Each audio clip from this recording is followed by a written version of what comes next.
If they have Rule 22 that allows them to do that, they can.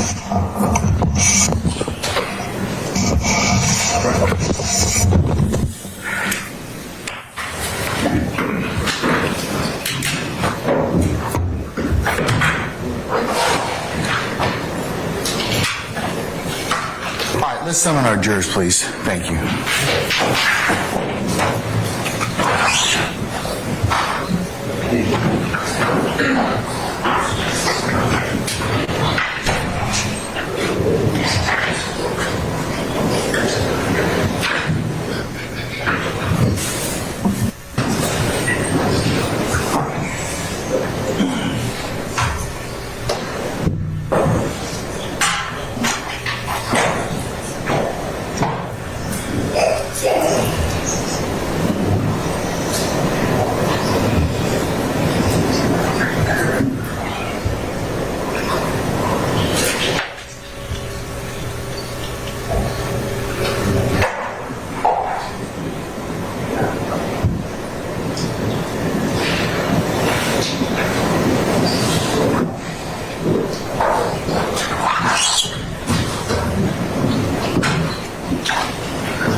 All right, thank you, Sergeant. Ladies and gentlemen, please be seated. All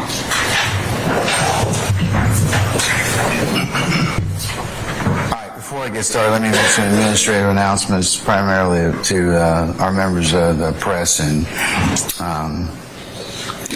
please make sure that you do not take any photos or the camera is not visible on any of our jurors.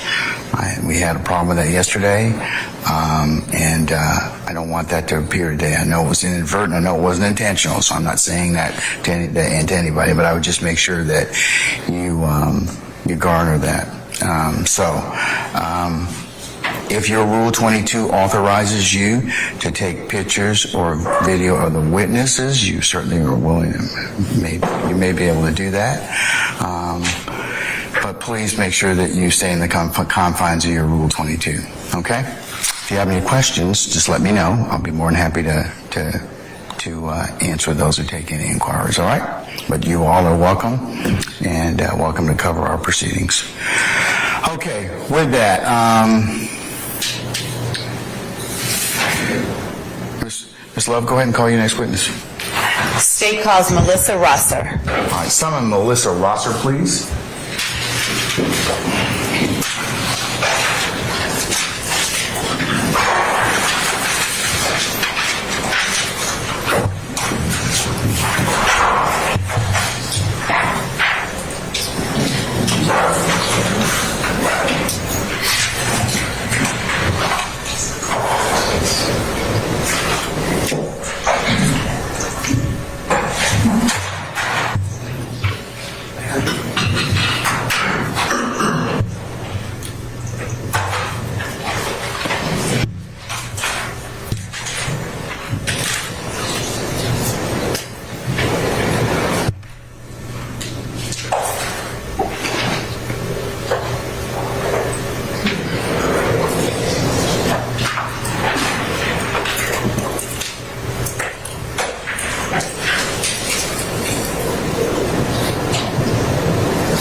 Ms. Love and Mr. Weinstein, and who else is up here at the bench?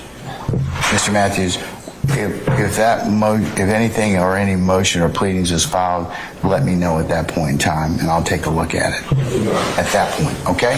Yes, sir. All right. Thank you.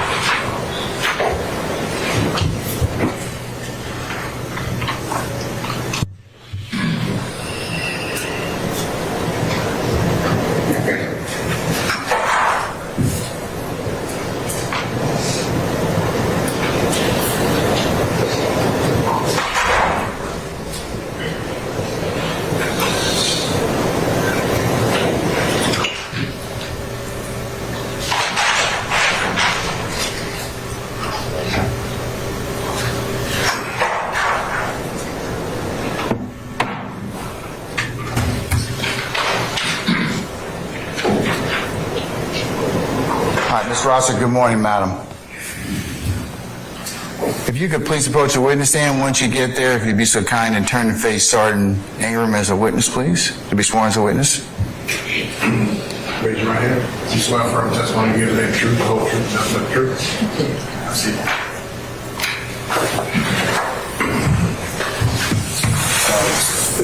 State your first and last name, spell first and last name for the course, please.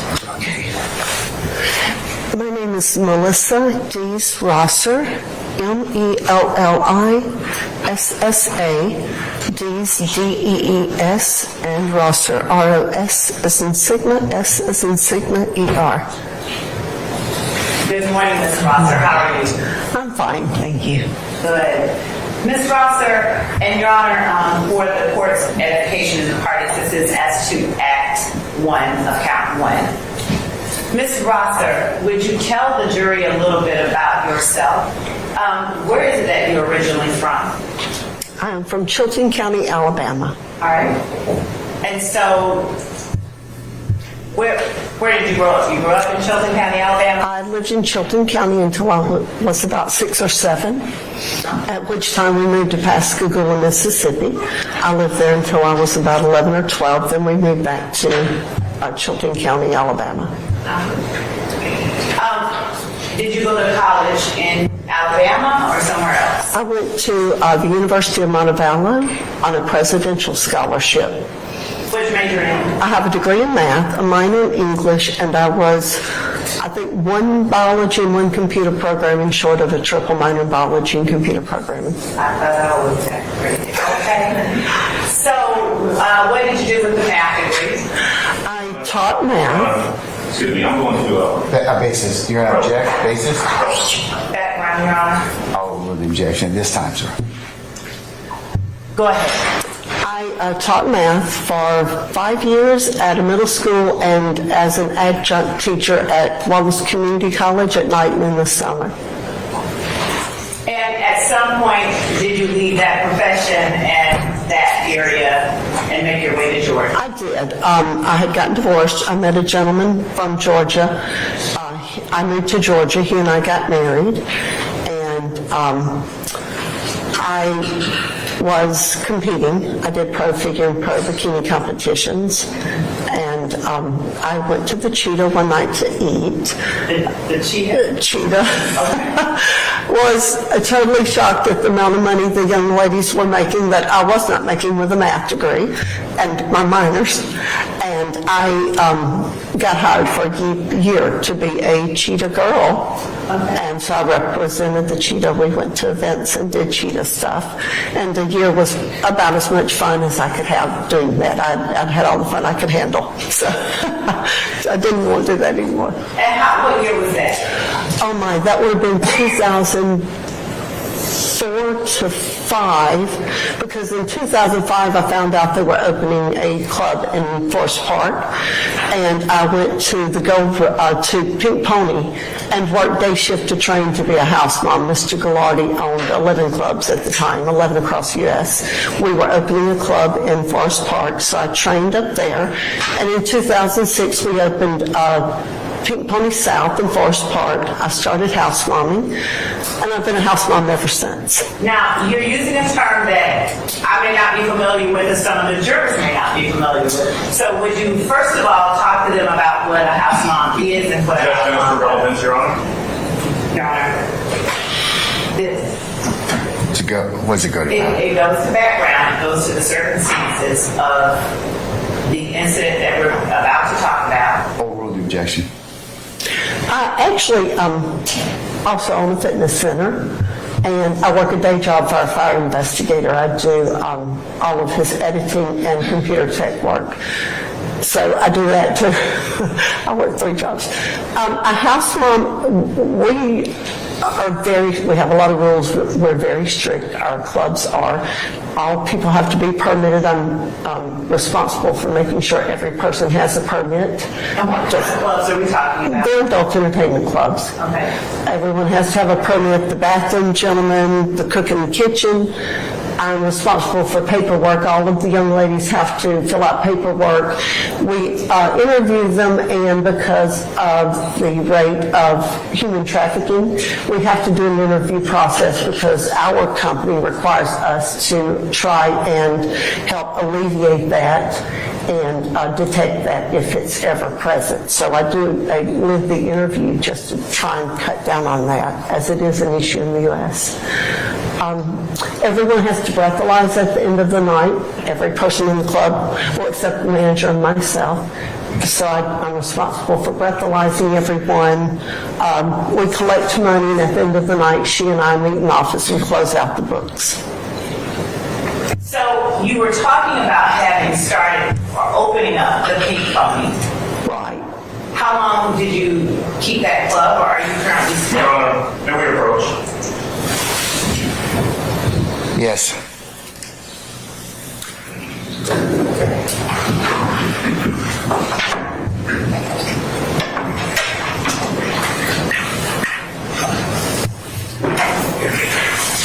All right, start reading.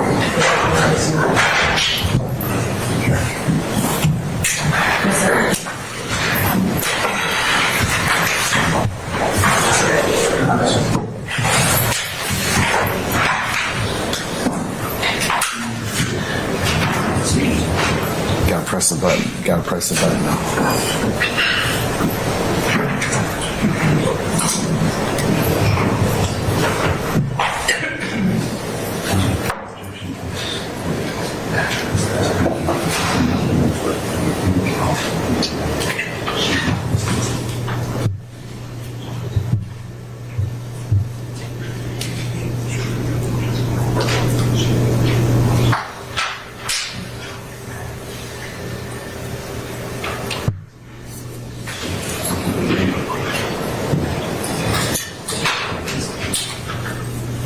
To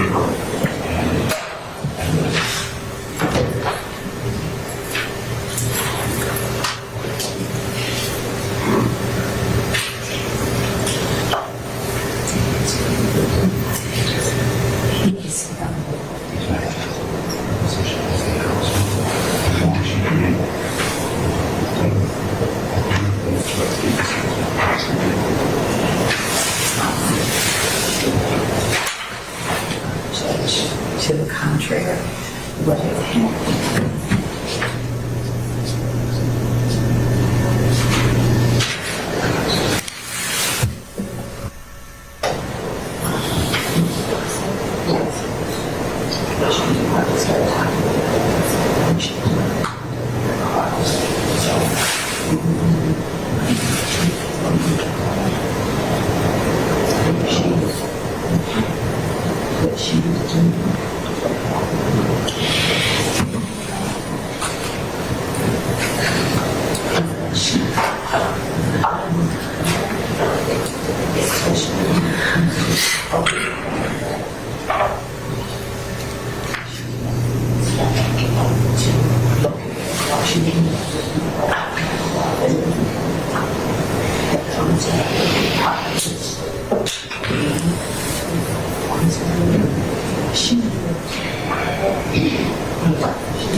Ladies and gentlemen, we're going to just take 5 minutes. I understand someone we need somebody needs to use the facility, so I'll just excuse everybody. Please go ahead and just, if you do need to use the restroom, use it. If you don't, then we'll come back in about 5 minutes, okay?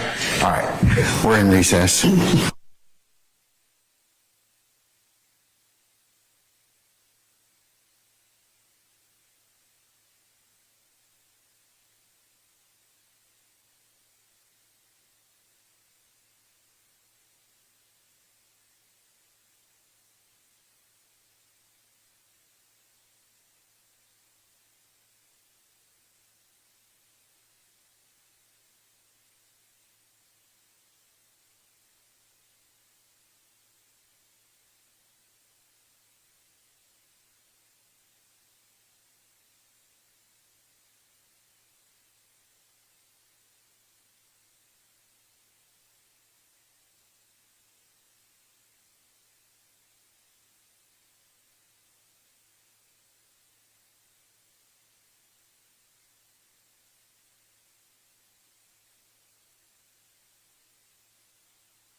Given copies to a couple of the defense attorneys.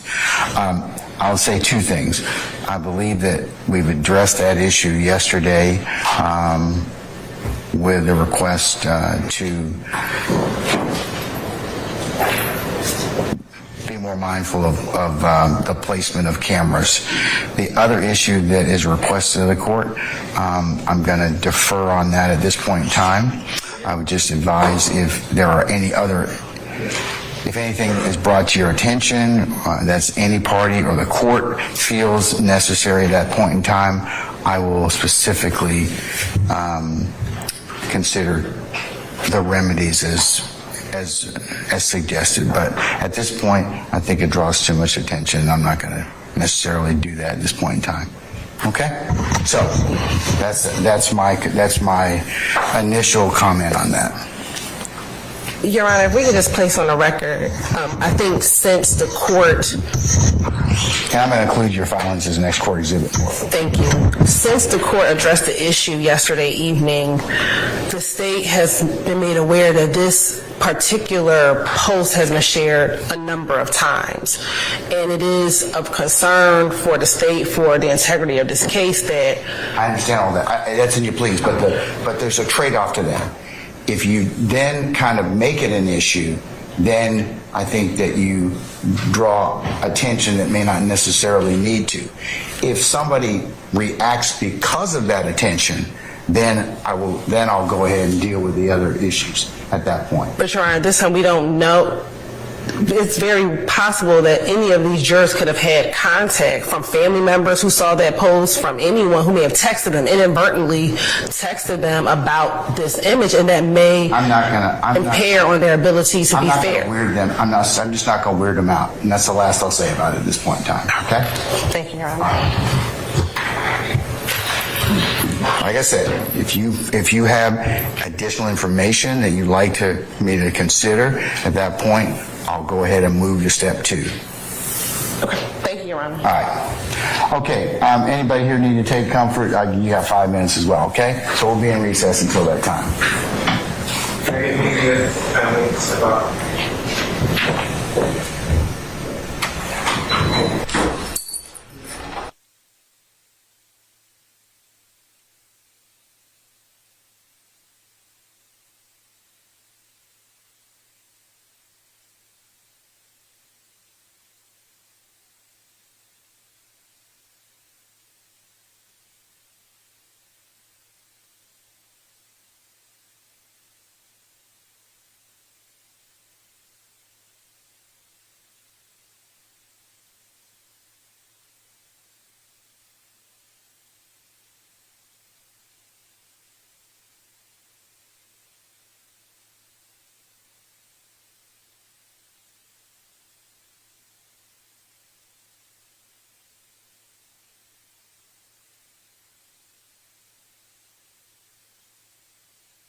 in that matter, so. I just want to make sure you file it, okay? I'm gonna, Shut the door, Ms. Love.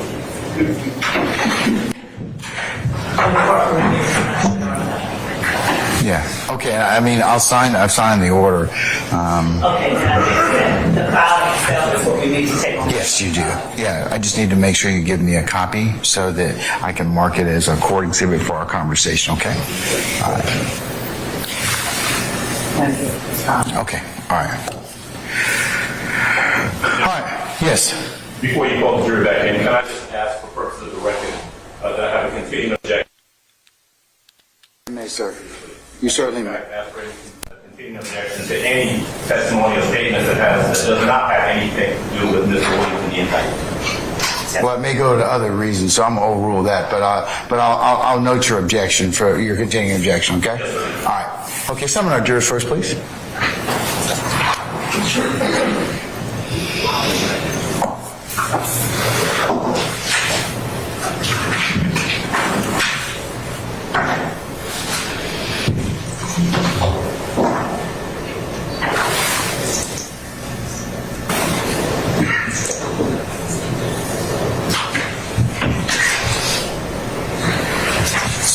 Come on, you should stand.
All right, thank you, Sergeant Ingram. Ladies and gentlemen, please be seated.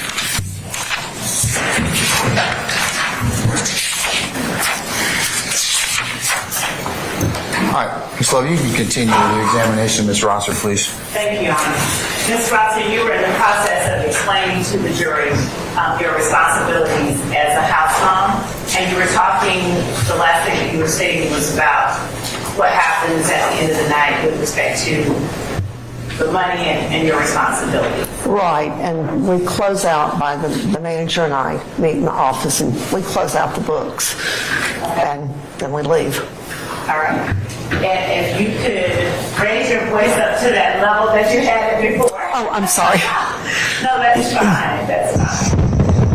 And is that a practice as a house mom that you do every night that you are working or on duty at the business? That is a practice I do every night since I have been with this company, since I have been a house mom. Well, I've only been a house mom for them, so every night that is the same practice we go through every night. And you were talking about working or having opened up the Pink Pony South. I was helped open it. I was we hired.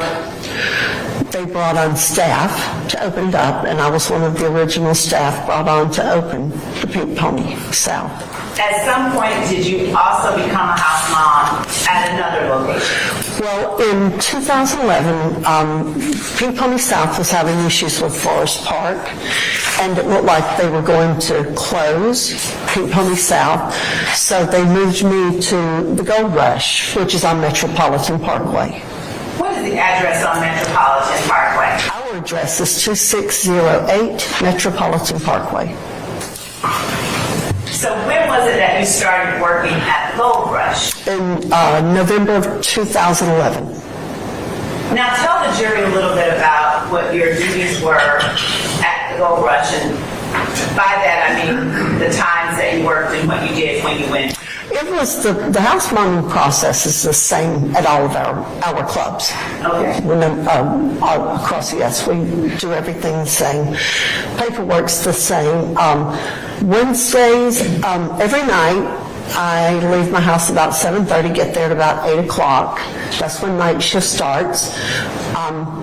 Thursday morning, we'll close the shift Thursday and Friday morning between 5 to 6. I'll get out Saturday and Sunday morning anywhere from 7 to 8:30 or 9. So it's a 12-hour shift for you? Towards the weekends, it is. We run more girls. Every girl does have to pass. I have more paperwork. And I let them stay there and at least try to pass and give them time to pass. And then when I go, if they haven't been able to pass, then we get them a ride to make sure they get home safely. Okay. How visible are you within the gold rush from the time that you go in to the time that you leave? Not visible at all. I come in, I go in back, I usually come out maybe once, and no one would ever know I'm there the rest of the night. And when you leave, let me go back.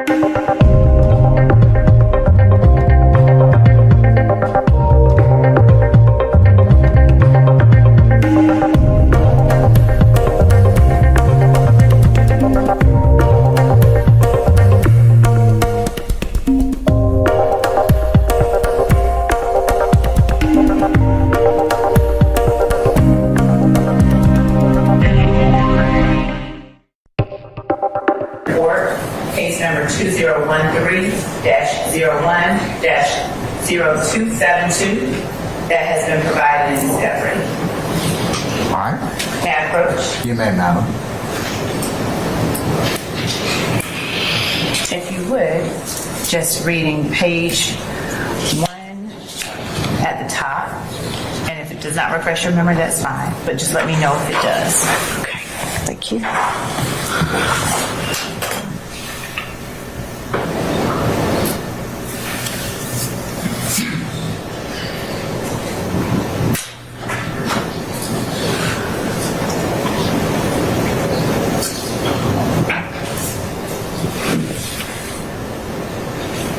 And you're welcome to come through any other.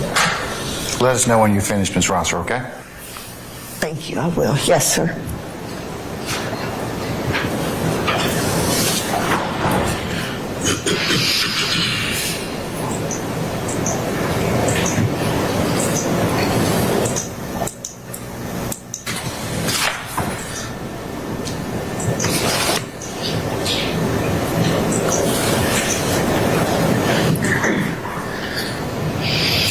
And you can continue to flip through. You don't have to stop it.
Judge, if I may, if it'll hold things long, I'm going to stipulate that it was Friday, the double day of the week.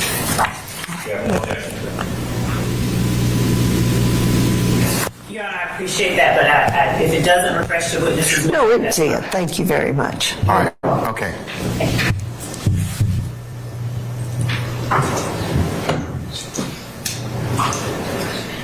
So, Ms. Rosser, if it is a Friday, Right. if that's the day of the week that it was, what is it that your schedule would have been on that day?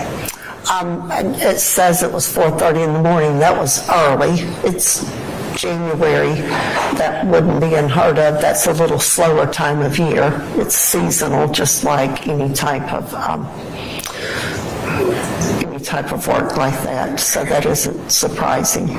So the schedule still would have been the same as far as the paperwork, checking out all of the young ladies, waiting on everyone to breathalyze, and then closing out the books. At which point I would have had left to go home. Now, when you left to go home, are you usually escorted to your car, or do you go to your car by yourself? What is the practice that you usually followed back then? Valet usually pulls the few of us who are left. He pulls our cars up in front of the front door. There's security still inside and security outside. So we have security outside, security inside, and I just walk out and get in my car myself. It's usually right. I step out our front door, walk a couple of feet, and he parks it so that I can get into it and drive off. And are you carrying things in your arms normally, or is someone else bringing your things to the car for you? No, I carry my own things. Okay. And this particular night, or morning rather, so this would have been Thursday night, you would have worked into Friday morning? That is correct. So this particular morning, as you're leaving to get into your car, do you recall what it is that you're carrying with you and taking to the car? Well, I know I would have had my purse and a lunchbox. I take food because I eat every 3 hours. And I had my backpack that night because my daughter had an engagement party, and my dad had passed a year prior. And so, I think it was a year prior. And I had brought my camera. Phones didn't do back then what they do now. I brought my camera to upload pictures. And I had a CD of my dad in there. I'm sorry. And I was going to do some things with the CD of my dad. Because those nights are usually a little laid back and I have some extra time. So that's what I would have had. And every night I have my purse and my lunchbox. I don't normally have the backpack. And so you go and get in your car, and are you alone, or is there someone accompanying you as you get into your car? No, I get in my car by myself. I drive off by myself. And when you drive off by yourself, would you tell the jury generally the route that you would take? Oh, yes. I leave out of the parking lot, exit left onto Metropolitan, right, and then I take the interstate and head south towards Noonan. Which interstate? I-85, and I live off exit 51, so I always take exit 51. I then go right. I don't know, it's maybe a half a mile. There's a railroad and a red light. I stop there or not, turn left, and go on down. I think it's about 12 miles it was at the time until you get to my subdivision where I lived at the time. And so how long was the drive generally from your workplace to your home? Or actually, let's go back and say from your workplace to the place where you were stopped that morning. That actually it was very close to my house. It is about 35 minutes, about a 35-minute drive. During this time of the morning, do you notice whether or not there are a lot of cars on the road, or not so many cars on the road? There usually are not. It's a peaceful drive home. And did you notice anything at all as you were driving home that would have seemed out of the ordinary at all? I did not, no. Would you then tell the jury what kind of car it was that you were driving? It actually was a 2012 Chevrolet Malibu. We had just bought it. My daughter had just bought it, actually. It was her car. So I had driven her car to work. Did it have any kind of special features like OnStar? It did. It did have OnStar. The car had OnStar. I had not had time to activate the OnStar system. And did it have its tag yet? Oh my, I don't remember. All right. So as you're driving your car, your daughter's car home, would you tell the jury what, if anything, happened that you remember from that night as you drove home that morning? I don't remember anything. Usually, like I said, I work 3 jobs. It's a peaceful time of morning. I usually have my radio on. It's a decompressing time for me. It's just time to think, meditate. And I'm probably, so anyone following me, I would have been oblivious. That's my time. Did something interrupt your decompression? Well, yes. When I turned into the subdivision, the entrance I would normally take, one travels about 3 car lengths, at which point you have a dead end and the option to turn left or right. And I stopped at the stop sign, and I felt someone hit me. I looked up and saw a car. I didn't want to block the entrance, so I pulled on to the right, which is the direction I would have taken to go home anyway. So I turned to the right, stopped, got out of my car, turned it off. I left my keys and everything in my car. The subdivision in which I was living at the time, a lot of Delta people worked there. People were coming and going all hours of the day and night. I mean, women would be pushing babies in strollers 5:30 in the morning out running. So I thought nothing of it. I got out and turned the car off, like I said, left the door open, everything in the car. I walked towards the back of the car. A young man got out of his car. I greeted him. He greeted me. I looked down at the bumper and saw no damage. And I really, at that point, was going to look up and say, honey, I'm tired. I'm going home. You go home. And as I looked up, I saw someone in his car rising up, and he was running around me. I guess my mind knew something was about to happen, something that wasn't good, but it happened so fast.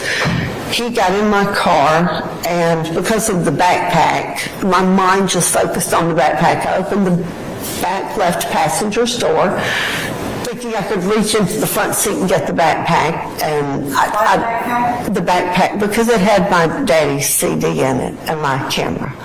So I reached in to get that, and I guess instinct, I don't know, God said just let it go. So I stepped back and actually shut the door myself, and he drove off. At that point, I think the other car had already gone.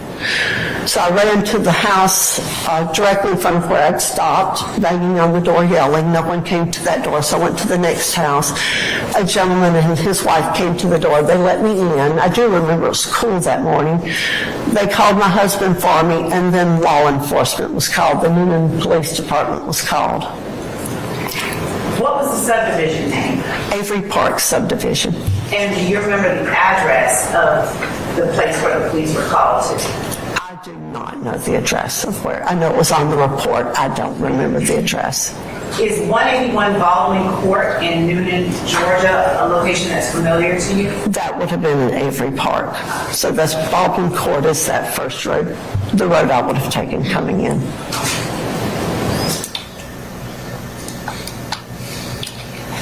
You said that women are generally sometimes pushing their babies in strollers around 5 o'clock in the morning. So it's around 4:29, 4:30 in the morning. Do you remember what the atmosphere was like? It was quiet. I mean, it was early, but like I said, people are coming and going at all times of the day and night there. So, and what did you mean when you said Delta people live there? A lot of Delta employees. Delta Airlines? Delta Airlines, yes. Is the lighting, is it lit inside the subdivision, or is it dark? It is lit, yes. The subdivision is well lit, yes. Approximately how long did the interaction with the people who took your car take place? It was just me literally stepping out to greet him and the young man greeting me. I mean, in my mind at that time, it's a fender bender. Most accidents aren't on purpose, so I'm going to greet someone. Now, you were never asked to identify anyone or anything like that, right? Or were you? I was not, no. And were you never shown any lineups or anything like that? I was not. However, were you able to at least observe a general description of the person that did that?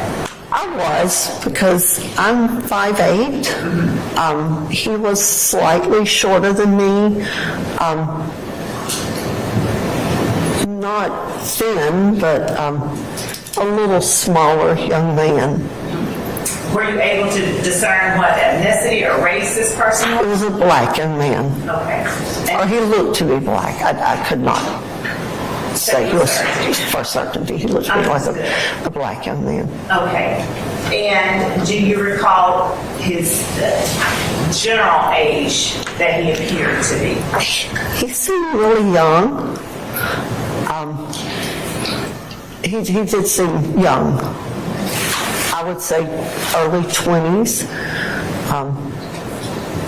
to mid 20s. I know kids around that age, for a span there, they don't age at all, so one wouldn't know. Right.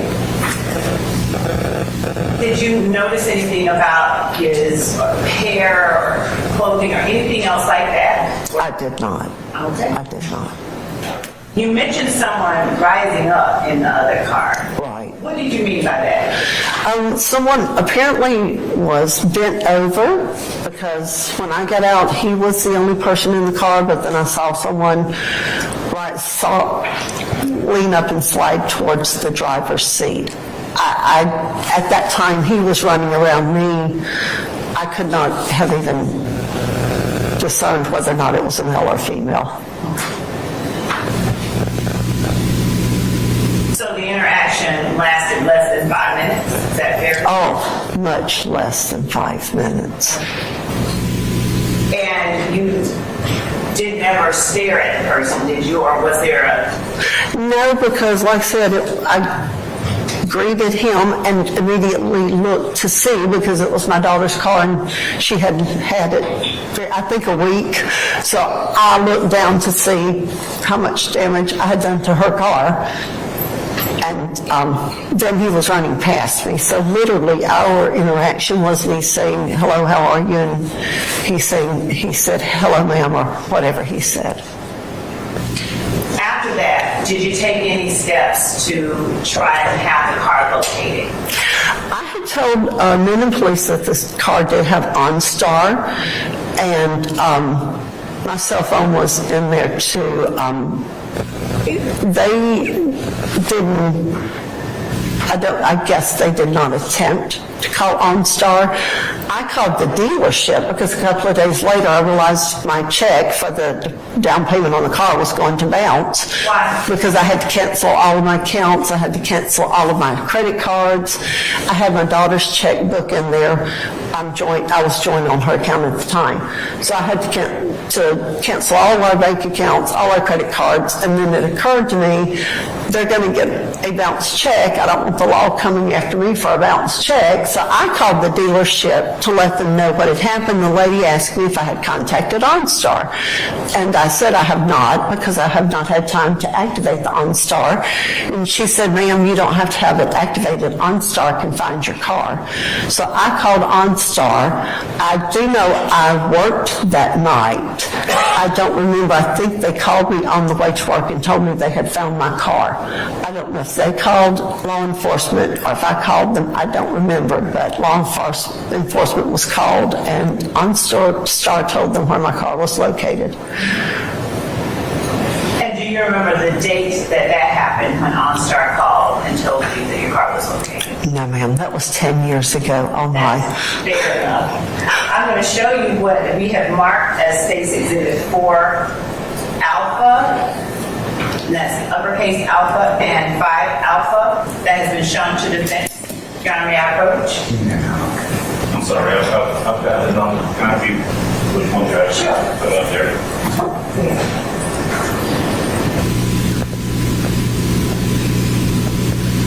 All right, that's fine. I have no objection. Okay.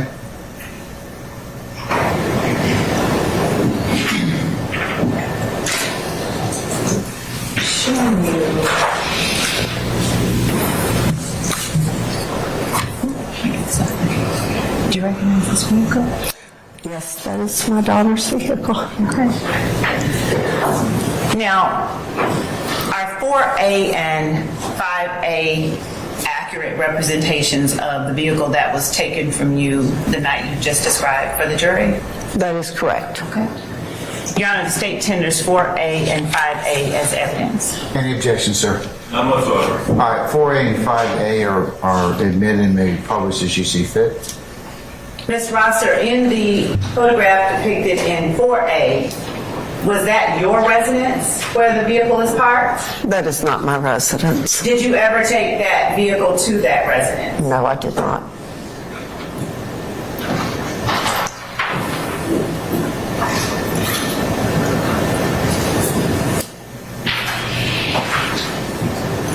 When you were speaking with police, when you initially made your report to the police, do you remember telling them that you slowed down because of the weather or the roads being slippery and noticed headlights in your rear view?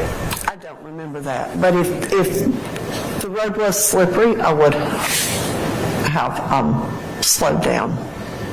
And would showing you the narrative from the report that I just showed you, would it refresh your memory as to that? I actually had read that when you handed it to me earlier, and I did not remember, but obviously I did tell them that.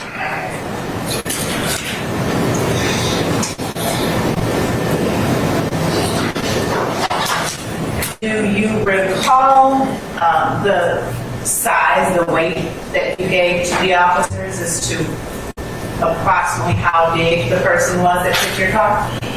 I actually can still remember him because he looked like any average young man. I mean, he didn't look like a football player. He was, oh my goodness.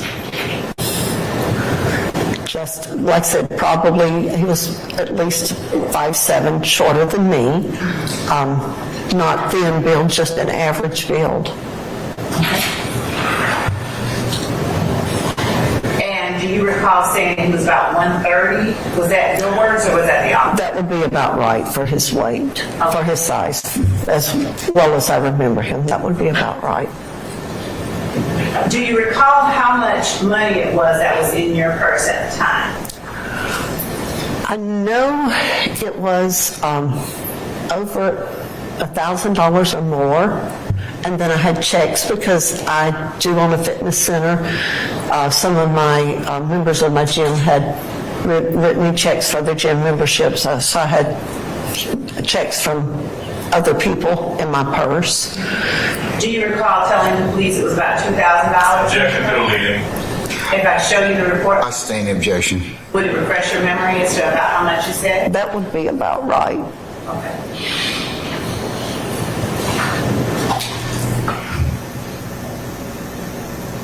And the other items that you said were inside your vehicle, would you repeat what those were? My laptop was in a backpack, for a laptop backpack. I had a laptop, which is a custom order laptop, because my degree's in math. It was a PC, a custom order PC, and I think I paid about $3,200 for it. I had a camera. I had, like I said, my lunch bag. I had my purse, my checkbook, my daughter's checkbook, cash, checks from the gym members, my credit cards, my driver's license, and my social security card.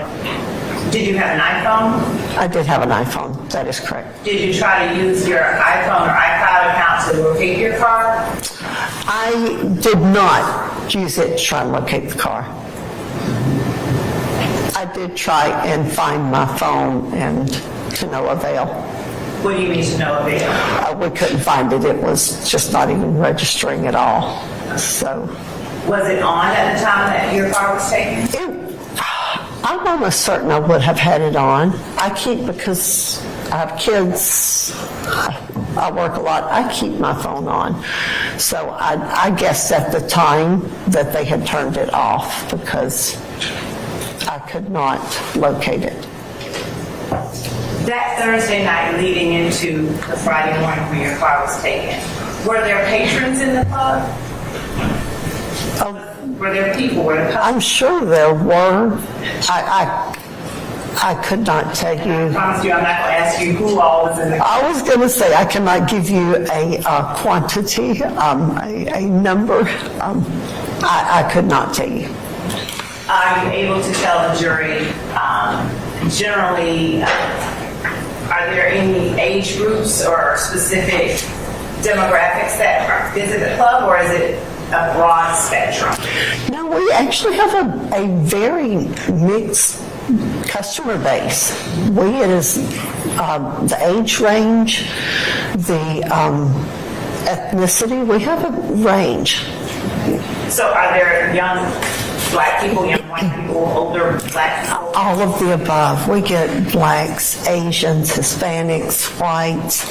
We get young people, we get middle-aged people, we get men, we get women. We have quite a diversity among our customer base. And are you at all familiar with, or were you at all acquainted with anyone by the name of Trontavia Stevens? Not of which I'm aware. We have a few customers that I come in, they'll hug my neck, the regulars, Hayden's, Melissa. I don't know people's names. I'm not out there long enough to know a name. So you are, when you spoke earlier about the fact that you're rarely in the club or visible, when you speak about coming there hugging customers' necks, when does that happen? When I get there, when my shift starts, because sometimes there are regulars in there, and I'm 55. I'm like mom to them, so they're all going to hug Miss Melissa's neck and ask, and they're sweet. I mean, we have amazing customers at our club. And when you leave, do you generally tell your customers goodbye, or are there generally no customers left? There are no customers. We know the young ladies have an option to either leave prior to, when we do last call, at that point, young ladies are not allowed to leave until the parking lot is cleared of all customers. No staff is allowed to leave until the parking lot is cleared of all customers, and that is for their safety because we have a barricade. There's only one way in and one way out. And what time is it that the club would have closed and all customers would have been required to leave? We do last call at 2:45. All customers have to be out by 3. No exceptions. That's the law. And if all customers were out by 3, what time would you have gone out, like left? If that incident occurred at 4:30, I would have had to have left about 3:55 that morning. Because I was in my subdivision and within a half a mile of my own house. As far as the parking lot is concerned, how wide or how large is the parking lot of the Gold? Objection, relevance. Your Honor, I'm going to ask that question because I'm going to next ask her, did she pay any attention to whether or not anyone was on the perimeter of it, or could she even see that? Your Honor, she's already testified that there was no one there at the time she I object no to one the- tested. Okay, all right, okay. I'm going to sustain the objection. Just move on, all right? Sure. And you said that you left as you got in the car, you didn't notice anything, but was there anything on the perimeter of the parking lot? Anything at all that caught your attention, or nothing at all? I really don't pay attention. I mean, when I walk out, I notice, like, the manager's car, security is usually there, a foreman, cars of any young ladies who have not been able to pass the breathalyzer. They leave their cars, because we do have overnight security. As far as the perimeter, behind us is a trailer park. If you're exiting our club, to the left would be a trailer park. Directly in front is a liquor store, and to the right is Metropolitan. So, as far as the parking lots where the liquor store and everything is, I wouldn't have paid attention because there, again, can be cars in and out across the road. There's parking, and there are cars there throughout the night, and when we leave in the morning sometimes. So I would have paid that no attention either. Now, I asked you whether or not you knew of Trontavia Stevens. Are you at all familiar with, or have you ever had any reason to be at 2612 Old Haydenville Road? No. No, I don't know where Hateful Road is. Okay, thank you. That's all that I have. Defense may have some questions for you. Cross. Yes, ma'am. Mr. Adams. Yes, sir.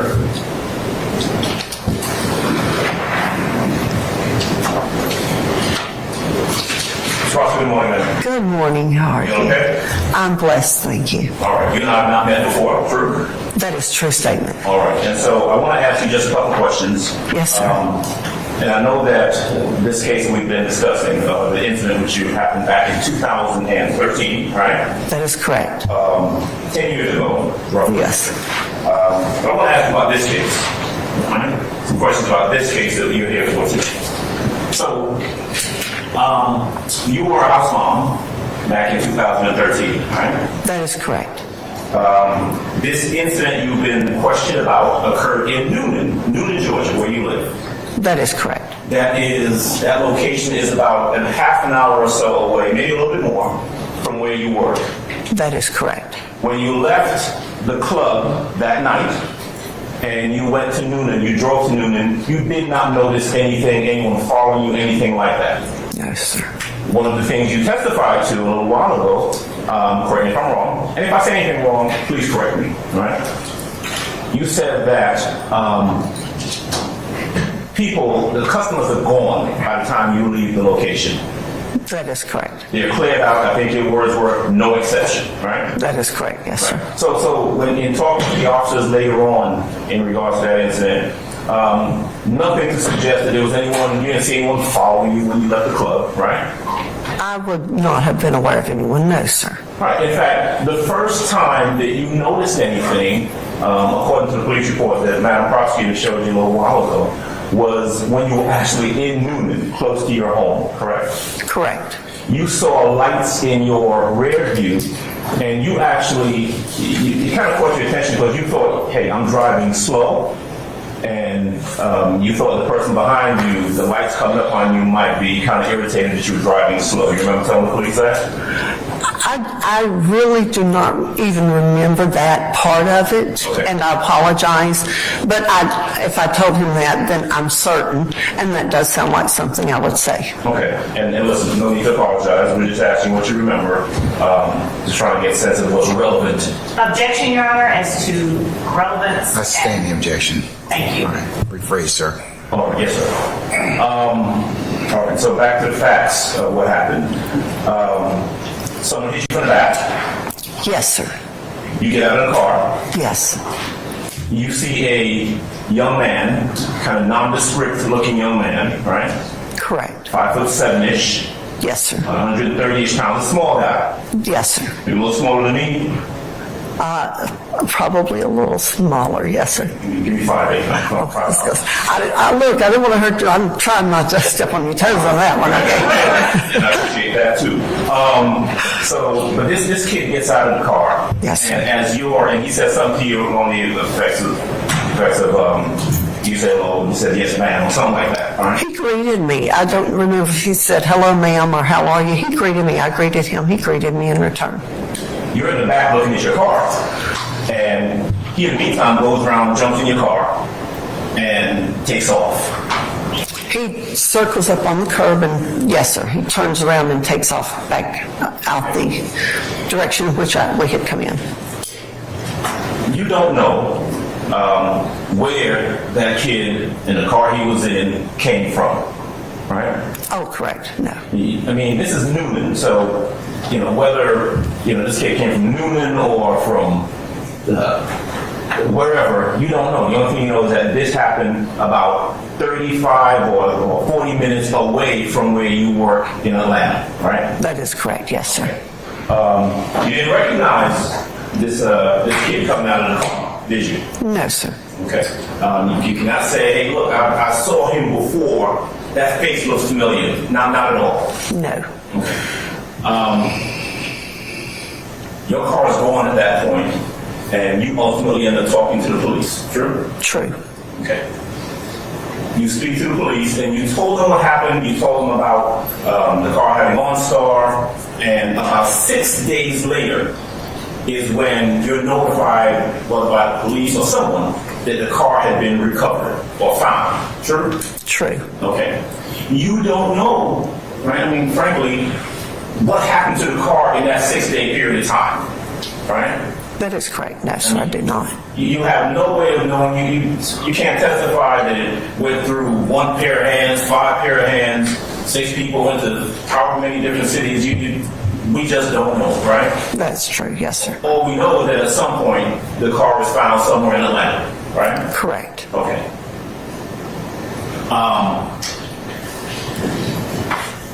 You were never called upon. I know you were asked this a little bit earlier. You were never called upon to come identify anyone who was found in possession of the car, right? That is correct. Yes, sir. You were never told by anyone, by police, law enforcement, that anyone was found in possession of the car. At some point, I received a call. They had found my car. It actually was sometime later. I was given 2 names because they did ask me if I knew the names. I wrote the names down and did not recognize the names. So that is the extent of it. Right. And certainly there was never a time when the police said, hey, you know what? I want you to come in here and take a look at this picture and see if you identify anyone. That never happened. No, sir, that did not happen. All right.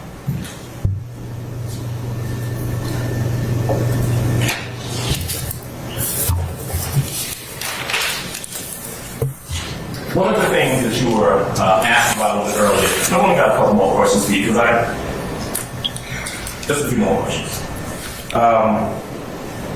Friday is when this happened, like Thursday going into Friday, right? Right. And what I heard you say earlier is that that day was like any other day, correct? Oh, yes, sir. It was kind of slow. Didn't appear to be anything unusual going on in the club. Right. When you are there at work, I think your words were, I'm not that visible. You're kind of in the back. You're not really out there mingling with folks. Folks don't really see you, right? No, they did not. That is correct. To use your words, no one ever knows you're there. Most of them do not. I really come in at 8, and like I said earlier, I might go back out on the floor one time. I often have to go to the office once for something. Shortly after getting there, I can't give you a time frame. Within an hour after getting there, probably. But after that, I do not go back out on the floor. No, sir. Okay. And there was nothing, in this case, on this particular day, go to work, you're there, right? Yes, sir. Nothing really happens. Nothing out of the ordinary, right? Correct. You don't see anyone looking at you. Oh, no, sir. You don't see anyone walking out or walking around the perimeter of this location when you're leaving, because everyone's gone, right? That is correct. You get in your car, and something happens down in Noonan, Georgia. That is correct. All right. And that's it. Yes, sir. So, yeah. Thank you, ma'am. Any redirect, madam? I don't know if any other. Oh, I'm sorry. Any other examination? Ms. Sharp? No, Your Honor. Thank you. All right, Ms. D. Williams? Mr. Matthews? No questions, Your Honor. All right, Mr. Weinstein? No, Your Honor. Mr. Moore? No, Your Honor. Ms. Westmoreland? All right. I think that's it then. Okay, all I right. have a brief redirect. Ms. Rosser, just a couple of questions following up from Mr. Adams. Mr. Adams mentioned where you worked in Atlanta, and I neglected to ask you when you said 2608 Metropolitan Parkway. That is in Atlanta in Fulton County. Is that right? Yes, yes, ma'am. That is the address to the Gold Rush. And you did not, you said you did not know and had not visited 2612 Old Hayville Road. Do you have any idea how far 2608 Metropolitan Highway is from Old Hayville Road in general? I have no idea. Okay. And finally, you said when you were asked on cross-examination by Mr. Adams, no one knows that you're there. Is that sort of a generality, or is that literally your meaning? Nobody knows that you're there? Just a generality. I mean, the young ladies know I'm there. The regulars know I'm there. But so no one being a universal modifier is not actually appropriate. People know I'm there, but most of the customer base, many would not know I was there. Thank you, Ms. Rosser. That's all I have. You're welcome. Anything further, councils? No, sir. All right. May Ms. Rosser be permanently or temporarily excused as a witness? Yes, Your Honor. Thank you. Permanent? Permanent. All right. Ms. Rosser, I'm going to permanently excuse you as a witness. I appreciate your patience with us. Don't discuss your testimony with anybody except the attorneys in this case, okay? Thank you very All right. Thank you, madam.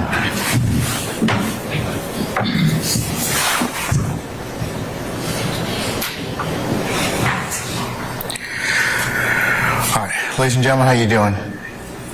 We good? Yes, sir. Okay. All right. Call your next witness. The state called Captain Pettis. There was a request regarding cameras.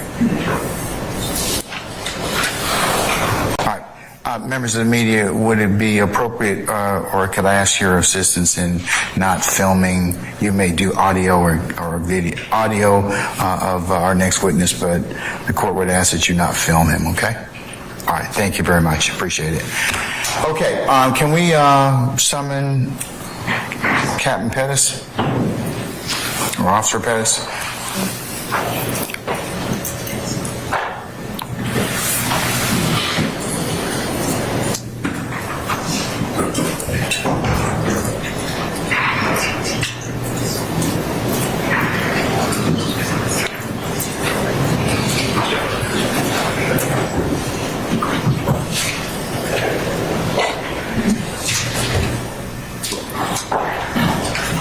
Ms. Love, what's the first name of your witness, or Ms. Hilton, what's the first name of your witness, please?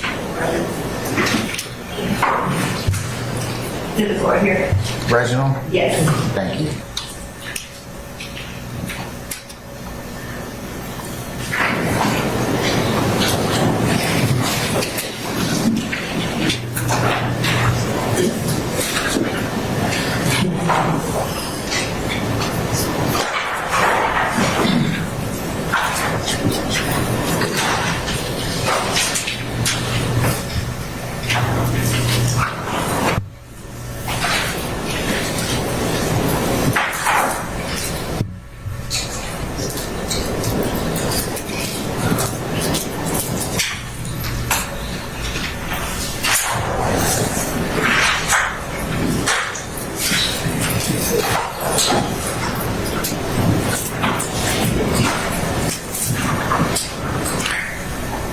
Captain Pettis, good morning, sir. Sir, I'm up here. If you could please approach the witness stand. Once you get there, if you'd be so kind to turn and face Sergeant Ingram and be sworn as a witness before you sit down, sir. Raise your right hand. You swear firm testimony you give the truth, the whole truth, nothing but the truth? I do. Have a seat. State and spell your first and last name. My first name is Reginald, Reginald. The last name is Pettis, Pettis.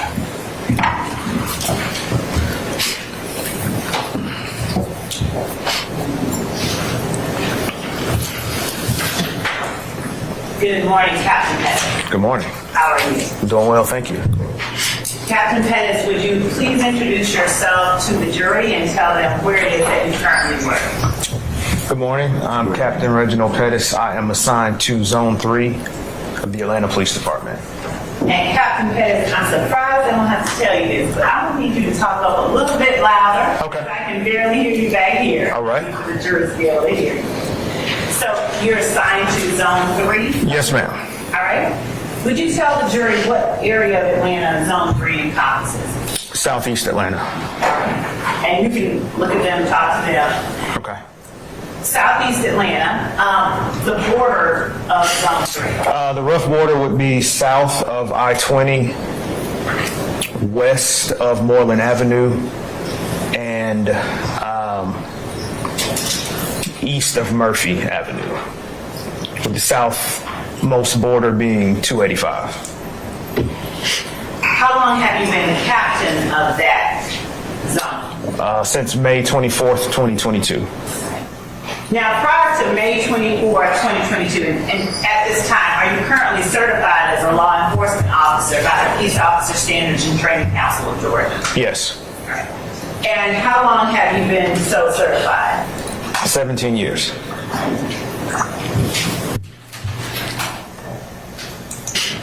So prior to working or being promoted, as opposed to captain of Zone 3, what was your position there? I was the unit commander of our Homeland Security unit. Now, could you tell the jury what responsibilities that you currently hold as captain of that zone? I'm the assistant zone commander, meaning that the major is the zone commander. I handle most of the day-to-day operations and the staffing of the zone. And what did you do as unit commander of the Homeland Security Unit?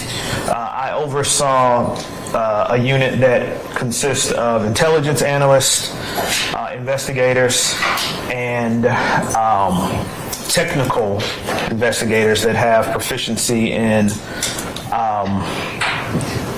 all things computer related. And how many investigators how many persons were you responsible for overseeing?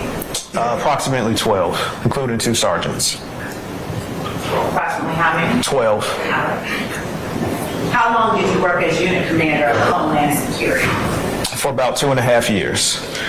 Where were you positioned when you were unit commander? Working in the same place, Zone 3? No, ma'am, we were in the headquarters building, 226 Peachtree.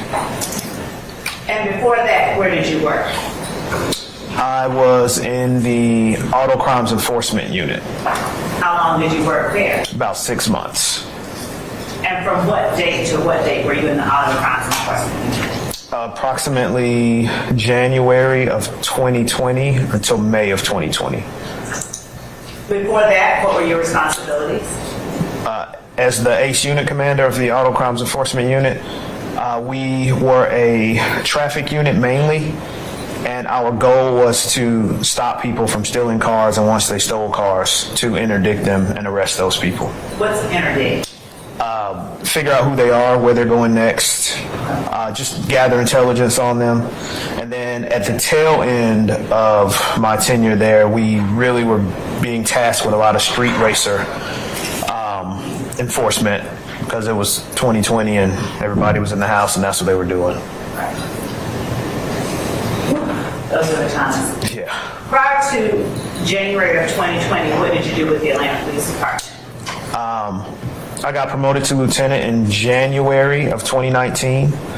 I was assigned to Zone 2 as the day watch commander. Then I got moved to the administrative unit commander in Zone 2, and then to the criminal investigations division of Zone 2. And what were your responsibilities with the criminal investigations division of Zone 2? Well, back then we had our investigators assigned to each zone, as opposed to now where they're all collected together at headquarters. So I supervised the investigations that took place in Zone 2.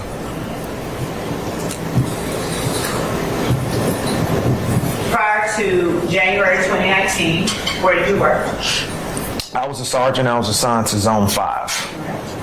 When did you start working as a sergeant in Zone 5? Approximately July of 2014. And before then, what were you assigned to do? Before that, I was an investigator assigned to Zone 3. Is Old Hateville Road in Zone 3? Yes. Specifically is 20...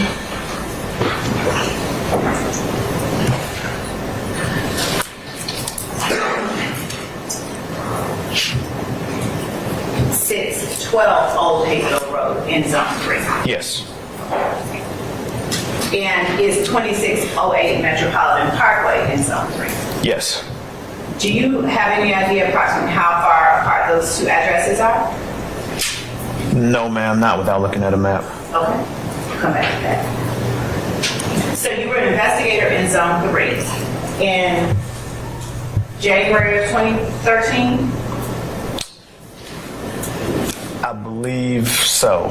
Okay. You said before you became a sergeant in Zone 5 in 2014 that you were an investigator in Zone 3. And before that, an officer in Zone 3. Okay. Tell me when you started working as an officer and when you started working as an investigator. I got to Zone 3 approximately July of 2010. I worked as an officer in Zone 3 until I got promoted to an investigator in Zone 3, which was the end of January of 2013.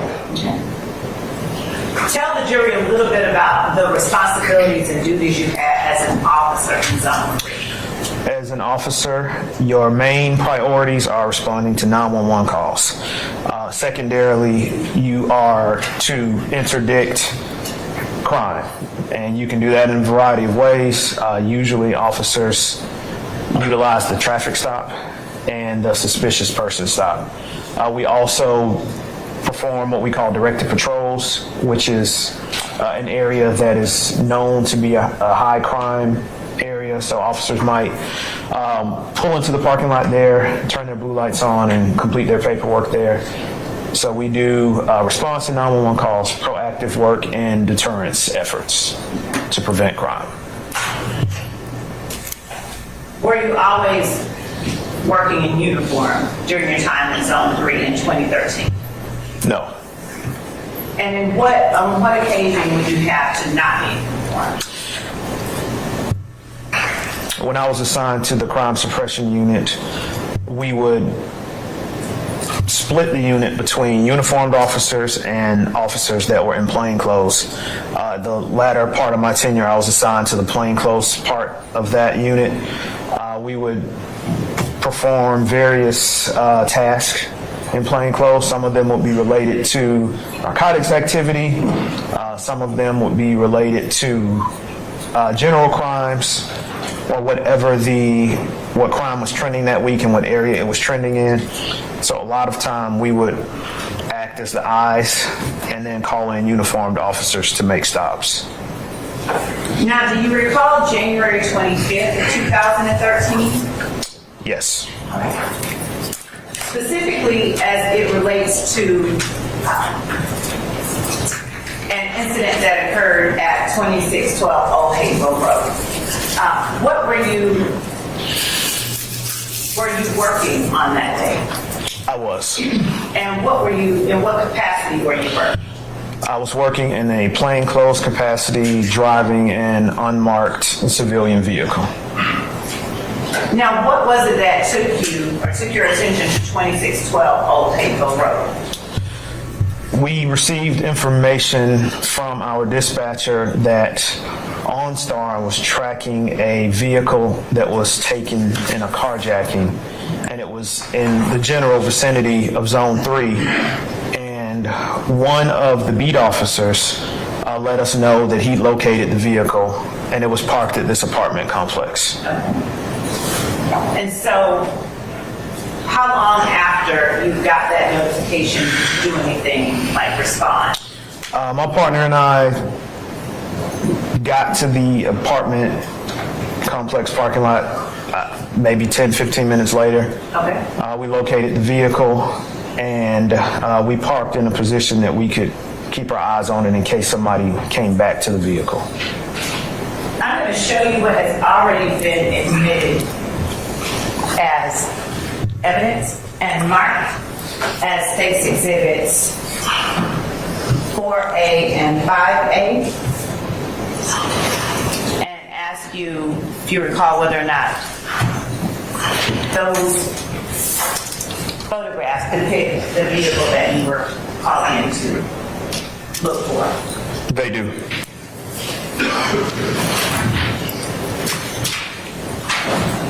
So what do you do as you get into the complex to respond to this call? After parking to keep eyes on the vehicle to see who returned to it, it's pretty much a waiting game at that point. We hadn't determined yet how long we were going to wait to see if somebody came to the vehicle.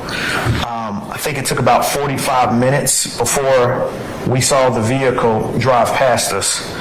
So we had initially not seen who entered the vehicle and drove it away, but the apartment complex is constructed in a way that the parking lot is like a big circle. So the vehicle came back past us and reversed into its parking spot that it previously occupied. Okay. How far away from you was the parking spot where the vehicle backed into? I don't recall, but we were close enough that we could make out a general description of the driver. What was the general description of the driver? Black male with black clothing and a do-rag. Okay. What kind of do-rag? I believe it was black in color. What did that person do once they pulled in? Well, I drove closer to the vehicle to get a better description of the driver and to try to see what apartment they were walking into. So as I did that, the driver turned and looked at us, so we were made at that point, most likely. So we saw the driver. I'm going to object to the Basis. person being made. Basis? Speculation.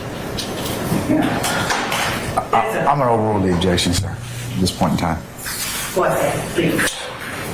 So we saw the driver walk into the building, and then a short time later, several other people exited the building. What, if any, apartment or building or unit did they walk out of? Do you know? I believe it is apartment number 7. And at this point, how far away from the vehicle that you were surveilling were you seated? Approximately 10 feet. What happened after that? After the driver entered the building, several other males exited. They looked at my partner and myself in our vehicle, and they began motioning for us to roll our window down. They were shouting obscenities while doing so. Now, what were the ethnicities or races of the other persons who came out of the building? Black males. Do you remember any general description of the persons who were yelling obscenities? It would just be that they were probably all under 25 years old or around that age. And do you know why they were yelling obscenities? Objection or speculation. I sustain the objection. I would draw that because you don't know what's in their head, but what obscenities were they yelling at you? I did not roll the window down to the best of my recollection. There were some middle fingers. There were some gang signs being thrown. I cannot tell you what they were, but it was aggression was the general gist of it. All right. So what did you do upon showing of this aggression? At first I did nothing, and then one of the males, who was the most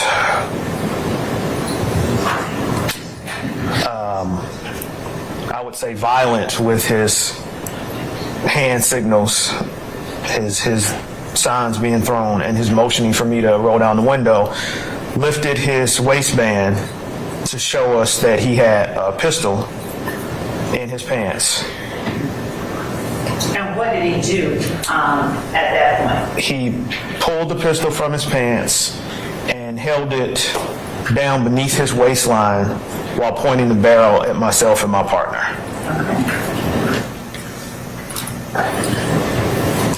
What did you do at that point? I drove away. I drove toward the front of the apartment complex, and then we communicated with our uniformed officers that we call a takedown team that we needed assistance.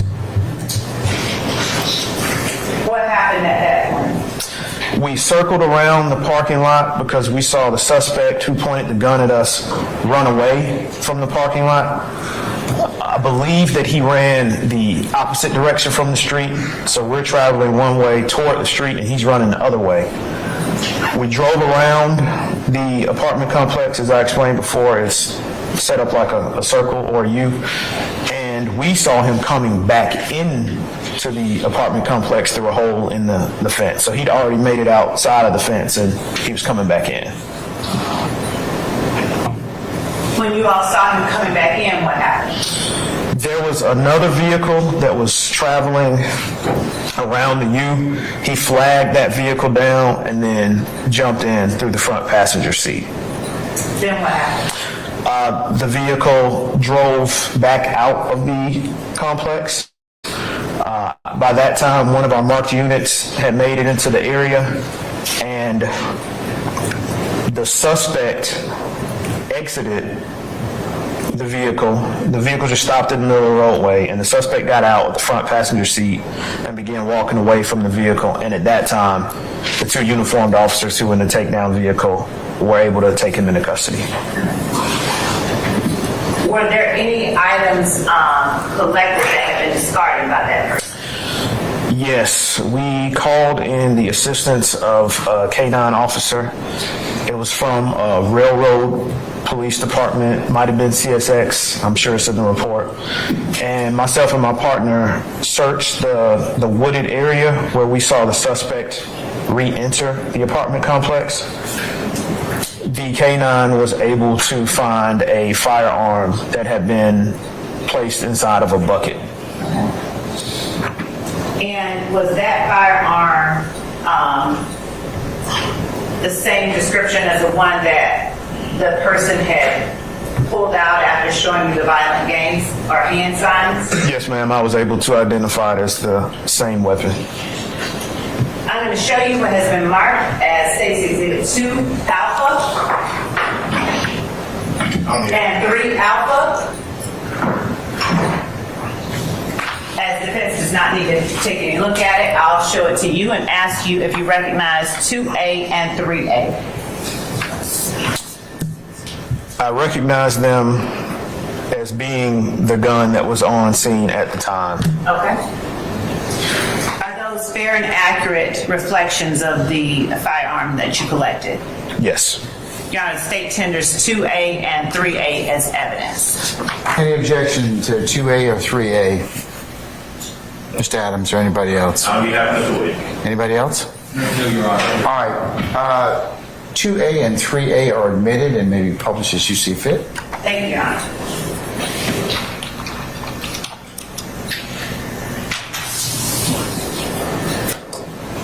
I'm holding up 2A and 3A for the jury.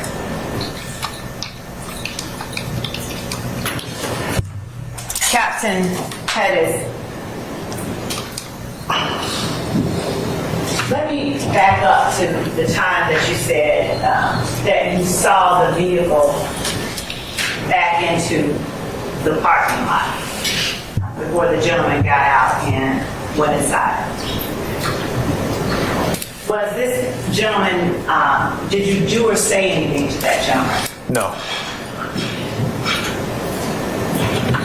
And how long would you estimate it was from the time that he went inside to the time that the group of people came outside?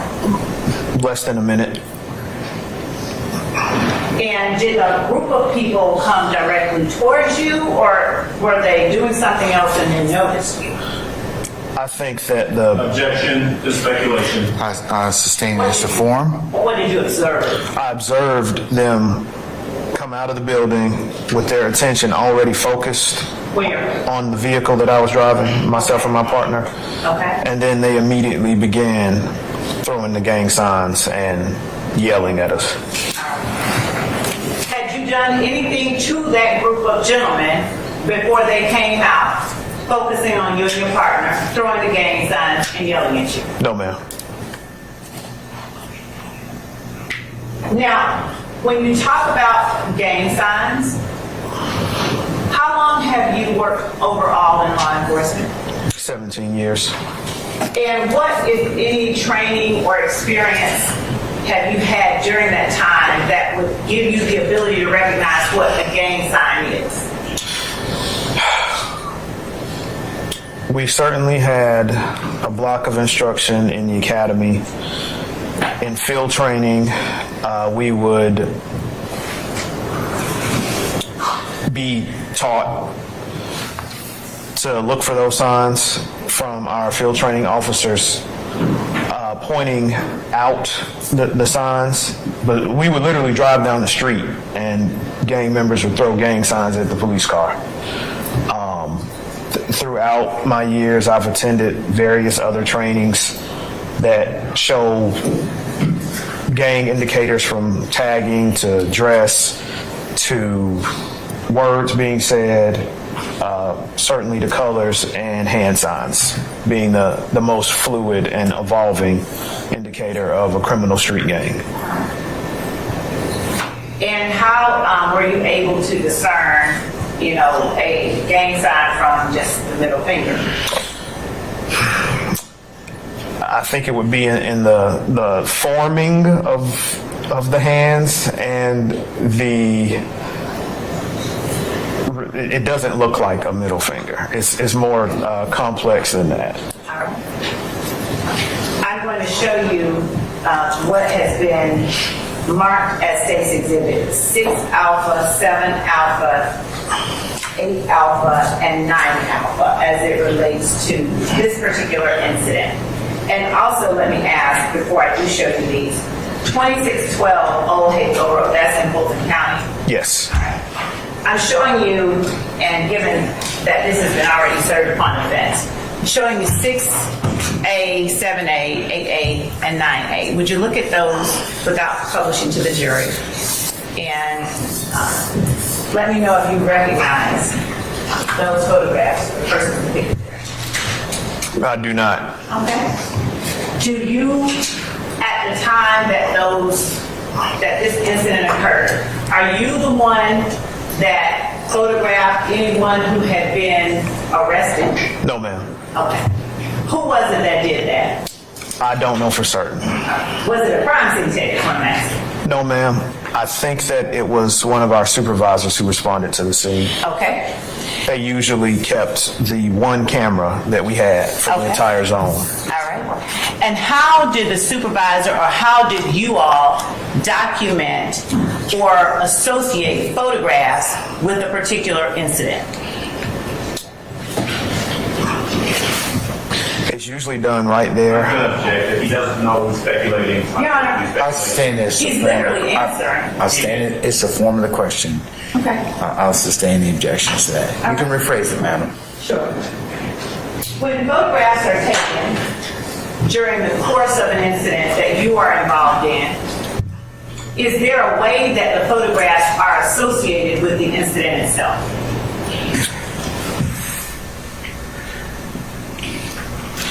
The answer is yes. I'm trying to figure out the best way to say it. So let me think about it for a second. Okay.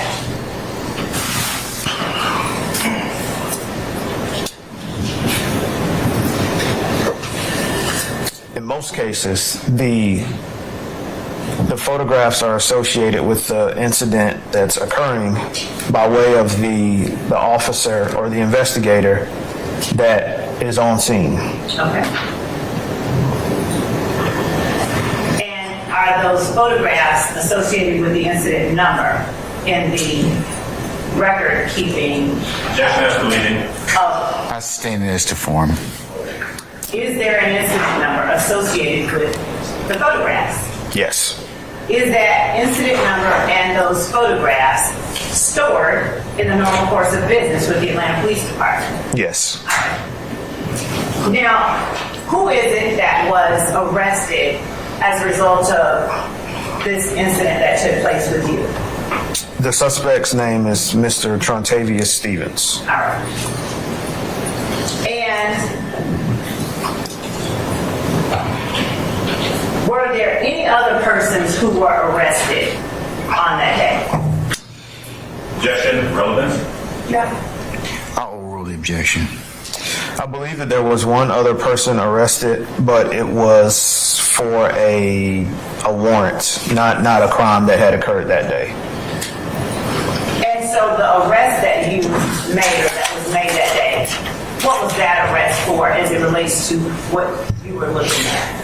Mr. Trontavious Stevens was charged with aggravated assault, and he also had an outstanding arrest warrant. I believe it was out of East Point for aggravated assault. Okay. Do you know what Mr. Trontavious Stevens' arrest warrant out of East Point for aggravated assault was that related to? No, ma'am. Was the other person who was arrested,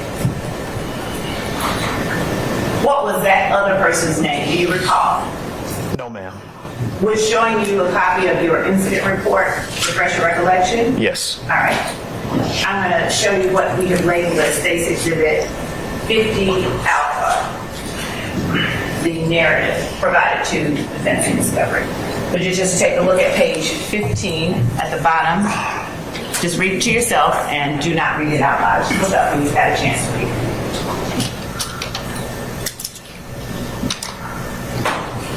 Okay. Who is that person? Mr. Desmond Hurst. Now, was Mr. Hurst with Mr. Stevens when all of this happened? No. Okay. Where was Mr. Hurst? Mr. Hurst was inside of apartment 7. All right. And how was Mr. Hurst found? That's the relevance, Your Honor. I'll allow it, Mr. Adams. How was Mr. Hurst found? The Zone 3 Crime Suppression Unit obtained a search warrant for apartment 7. The objective of the search warrant was to try to locate the vehicle keys of the stolen vehicle, of the carjacked vehicle. And during that search warrant, I've already forgotten his name. The other arrestee, Mr. Hurst? Mr. Hurst, thank you, was arrested because he was inside of the apartment and showed to have an arrest warrant. Okay. Now, the vehicle you described Mr. Stevens as getting into, what kind of car was that? Objection, mischaracterization of testimony. I'll let you rephrase. I'll sustain it as a form. When you spoke about Mr. Steve, or better yet, when you spoke about the guy that flashed a gun at you, walking up to the front of the complex and getting in a car, what kind of car did you get into? I think it was a Buick. Okay.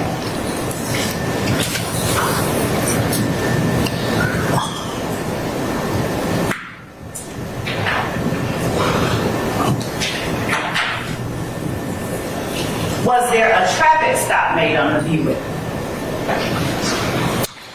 by Georgia State Patrol as a Yes. result of what happened? Yes. Okay.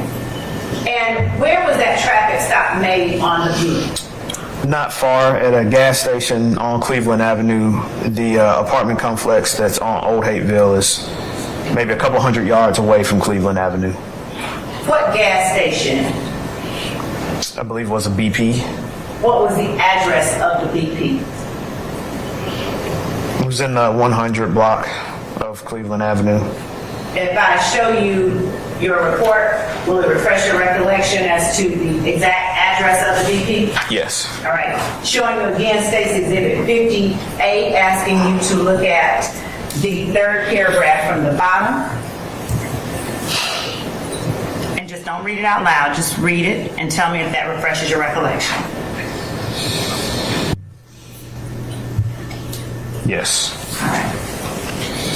Please tell the jury what the address of that BP gas station that the traffic stop was made by you again. The address was 151 Cleveland Avenue. 151 Cleveland Avenue? Yes. And who were the occupants of that vehicle? Do you recall? No, ma'am. All right. Would showing you the report refresh your memory? Yes. And showing you the narrative. Asking you to look at that same paragraph. Okay. Don't read it out loud. Just look at it and put it down and tell me if it refreshes your memory.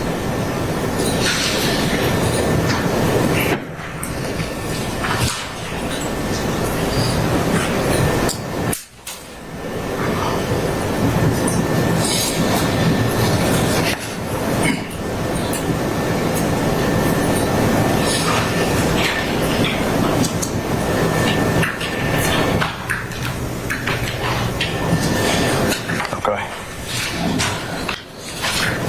And I'll just leave that there for you to refer to if you need.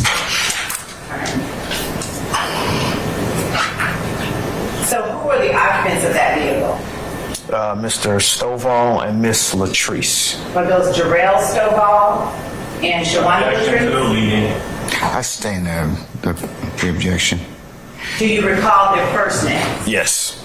Please tell us their first names. And if you have to refer to the document to refresh your memory, let us know that that's happening. Okay, I'm referring to the document. Don't read it, but you have to look up and tell me. Okay. Mr. Jarrell Stovall and Miss Shawanda Latrice All right. were their names.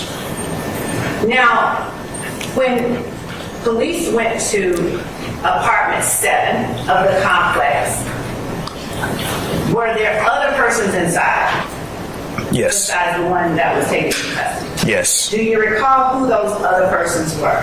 No, ma'am, I'd have to refer to the document. All right. Would you refer to the document? Don't read it. Look up when you've had a chance to refresh your memory.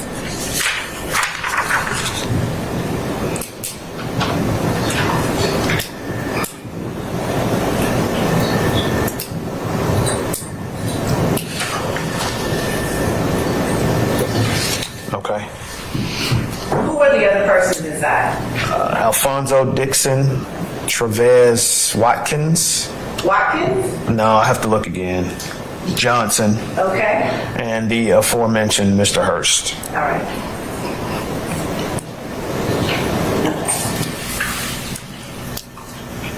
What were the races or ethnicities of these young men? Black males. All right.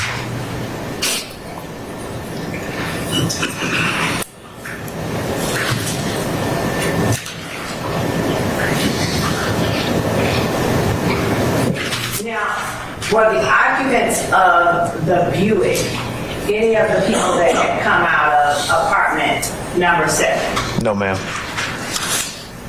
Were the people that came out, including Mr. Stevens, did you indicate in your report whether they had come out of apartment number 7? I did not indicate that. Now, when you said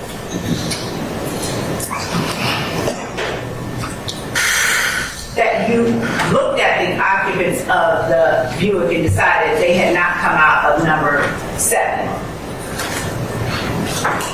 do you recall what you said in your report about the occupants of apartment number 7 as it relates to walking towards your vehicle?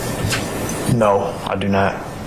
Would reading your report refresh your memory? And if it would not, you have to tell me so that we can take another step. I don't think it would. All right. The report that I have in front of me that is marked as State Exhibit 58. Would you look at it, not for the sake of refreshing your memory, but look at it and tell me if you recognize the report, first of all. I do recognize the report. How do you recognize the report? It looks like the one that I wrote on January 25th, 2013. Okay. Now, the report that you wrote on January 24th, 5th of 2013, Yes, ma'am. was that written in close proximity temporally to the time that the incident occurred? Yes. And is it a routine part of your responsibilities and your practice to memorialize incidents as they occur? Yes. And does the report that you memorialize, the incidents that you write a record of, do they accurately inside your report reflect the incidents that took place in close proximity temporally to the report? Yes. All right. And are these reports made during the normal course of business with the Atlanta Police Department? Yes. And was this report made based on the personal knowledge you had at the time that the incident occurred? Yes. Your Honor, under 24-803, past recollection recording the state tenders, State's Exhibit 50A, Alpha. Any objection to States 50A? One moment, please. Mr. Adams. One moment, please.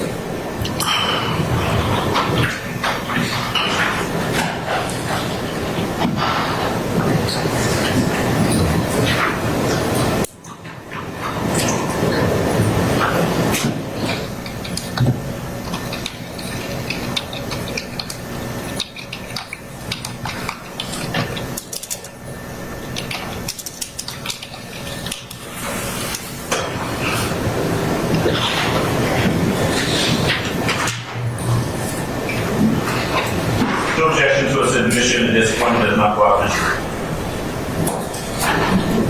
All right, States 50A is admitted. Thank you, Your Honor. Captain Pettis, would you please read paragraph, the third paragraph from the bottom in its entirety, starting with several? Yes, ma'am. Here.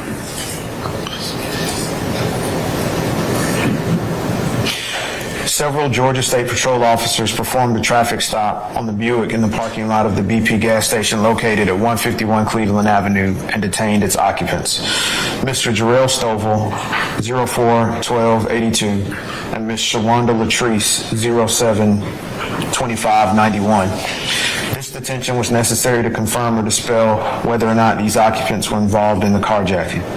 Officer J. Brown and Sergeant T. Henninger, 2397, knocked on the door of apartment number 7. After knocking several times, the door was eventually opened. There were 3 males inside, and they all were detained. Those males were Mr. Travis Johnson, 11-04-85, Mr. Desmond Hurst, 07-17-95, and Mr. Alfonso Dixon, 08-26-91.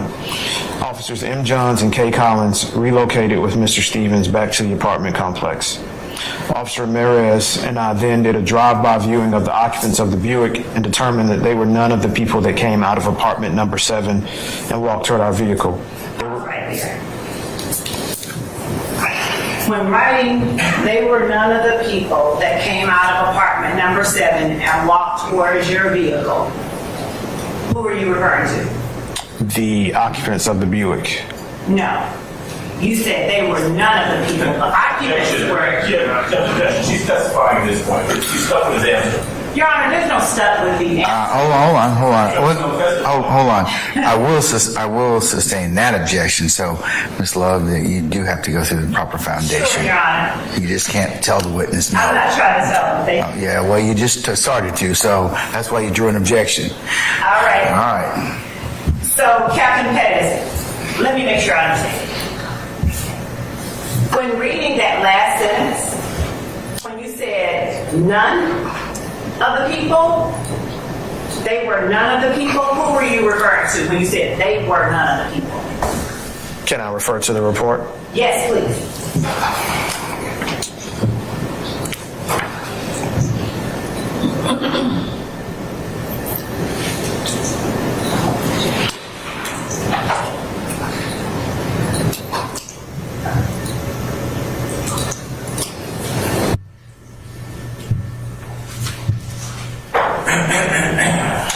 The people that I'm referring to are Mr. Jarrell Stovall and Ms. Shawanda Latrice. Now, if you would, please go up to the third paragraph. Actually, you know what? Start at the top and read the first 3 paragraphs. Your Honor, I'm good. Your Honor, it's admitted. Let him finish his objection first, madam. Okay, what's your base of your objection? It's going to be cumulative. He's already testified. It's going to be improper bolstering. He's already testified about the items that she's asking you. I sustain it as to the Your Honor, second I did basis. not. There's a particular part that he has not testified about. I'm certain Mr. Adams is aware of it. And Well, I'm going to sustain the question as formed as of yet. You can rephrase it if you like. All right. Starting at the top of paragraph 3, would you read what you wrote there in paragraph 3? I witnessed a black male, approximately 25 years old, wearing all black clothing with a black do-rag and black hat, reverse the vehicle into its parking spot and then exit and walk toward apartment number 7. By this time, I had driven my undercover vehicle to within 10 feet of the target vehicle so that I could observe where the driver was going. The driver stopped walking and looked at me. Several other males then exited apartment number 7 and walked down to the street level. The males were yelling at me and motioning for me to roll down my window. One of the males, later identified as Mr. Trontavia Stevens, was more aggressive than the other males in trying to get me to roll down my window. Thank you. You're welcome.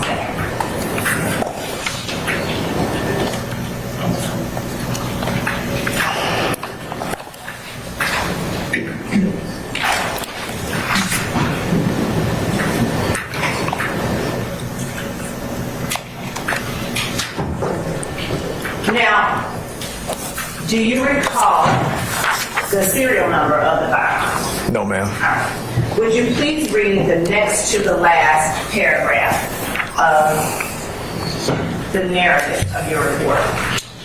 Officer Ramirez and I then met Norfolk Southern Railroad Police Officer J.S. Shirley and his K9 Smoke near the hole in the fence that Mr. Stevens used. Smoke tracked toward a plastic bucket approximately 30 feet inside the wood line, which contained the pistol that Mr. Stevens pointed at me. The pistol is a black Beretta .380 caliber semi-automatic pistol. Serial number D as in David 79, S as in Sam 62, Y as in Yankee. The pistol was turned over on scene to Atlanta Crime Scene Tech number 7345 to be processed. Your Honor, at this time, the state having made state's exhibit number 10A as in Alpha, I'm going to have investigator Chief Long show it to Sergeant. Does anybody wish to examine the state's 10? Or have you seen it? Yeah, I'll take that. Okay, all right.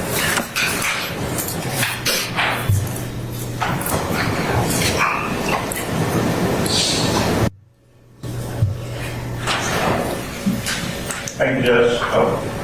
Okay. All right. Has the weapon been rendered safe?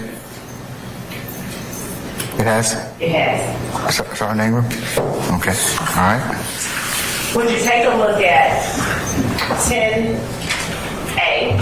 and tell us if that is the firearm that Mr. Stevens had? Look at it, pick it up, and look at the serial number, please.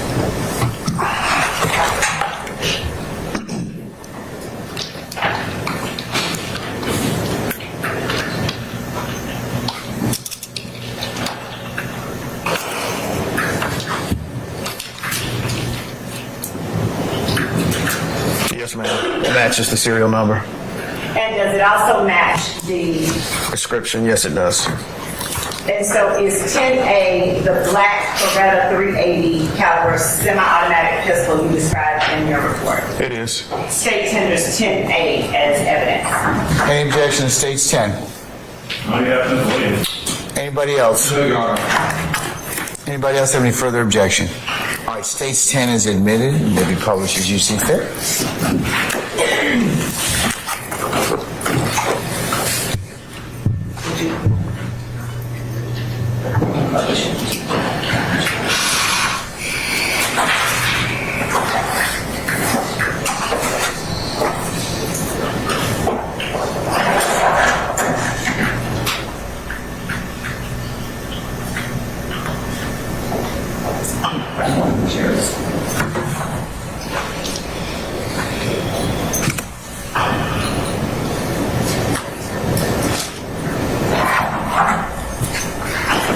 Captain Pettis, what was the age of Trontavia Stevens at the time that this incident took place?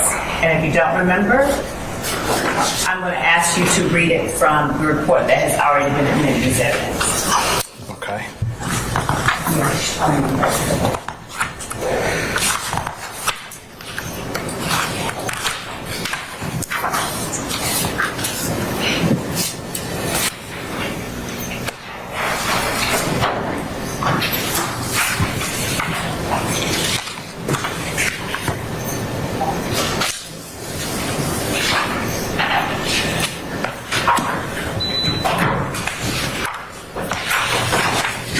And the date of birth would be listed. Per the report, Mr. Stevens was born on April 26, 1993. And what date did this incident take place once more? January 25th, 2013. Thank you so much. That's all that I have for now. Cross, Mr. Adams? Please. All right, go right ahead, sir.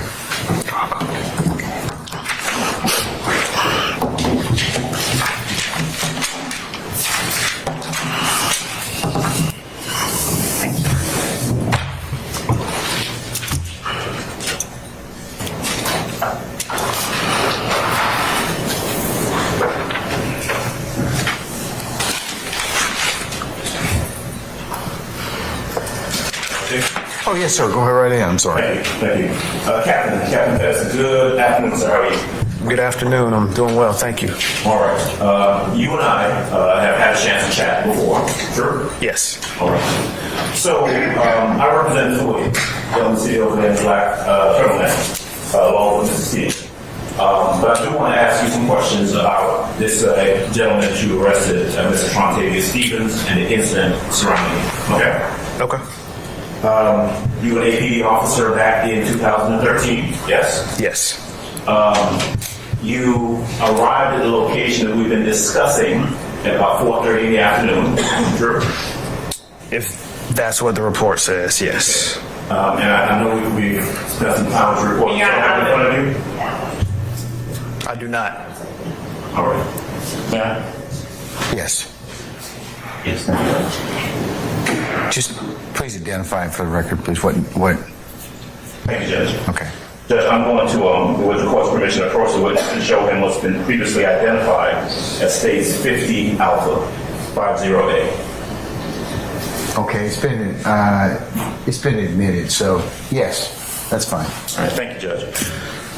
That's your report, right, Captain? Yes, sir. That's a report you prepared back in January of 2013, right? Yes, that's right. What's that, about 15 pages long, that report?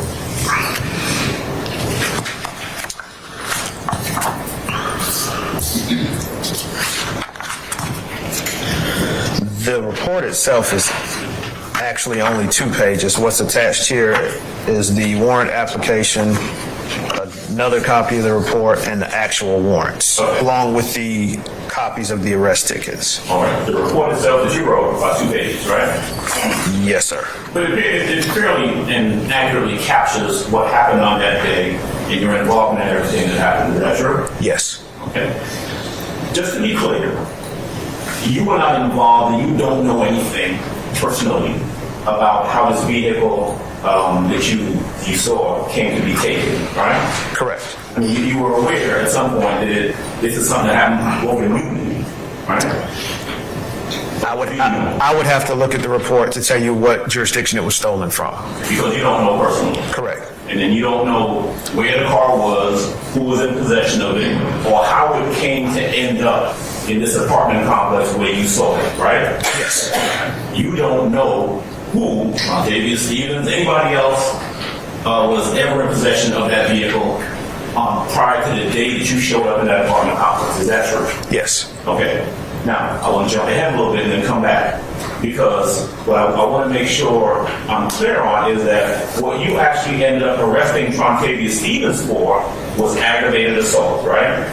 That was one of the charges. What was the other charge? The other one was pointing or aiming a pistol at another, and the last was the warrant that he had. Okay. Essentially, what you, the officer who was involved, who was the crux of this case, what you charged the Objection, Your Honor, as to the testimony about crux of the case that Mr. What's your objection, madam? Is it form? Is it, what is it? testifying. I'll sustain as to form. Just rephrase, Mr. Adams. Okay, all right. You were the officer who took out the charge, right? Yes. You are the person that's listed as the victim in this case, right? Yes. And the criminal offense that you charged Mr. Trontavious Stevens with was aggravated assault, right? Yes. You didn't charge him with auto theft, right? Correct. Didn't charge him with carjacking, right? Correct. Because you had no evidence that he did any criminal act other than what you said was an aggravated assault, right? Correct. Okay. In fact, what happened here, and I'm jump back now, is that you get to the apartment complex because you advised over radio that a stolen vehicle is located in this area, right? Yes. Okay. You get there, you are in plain clothes.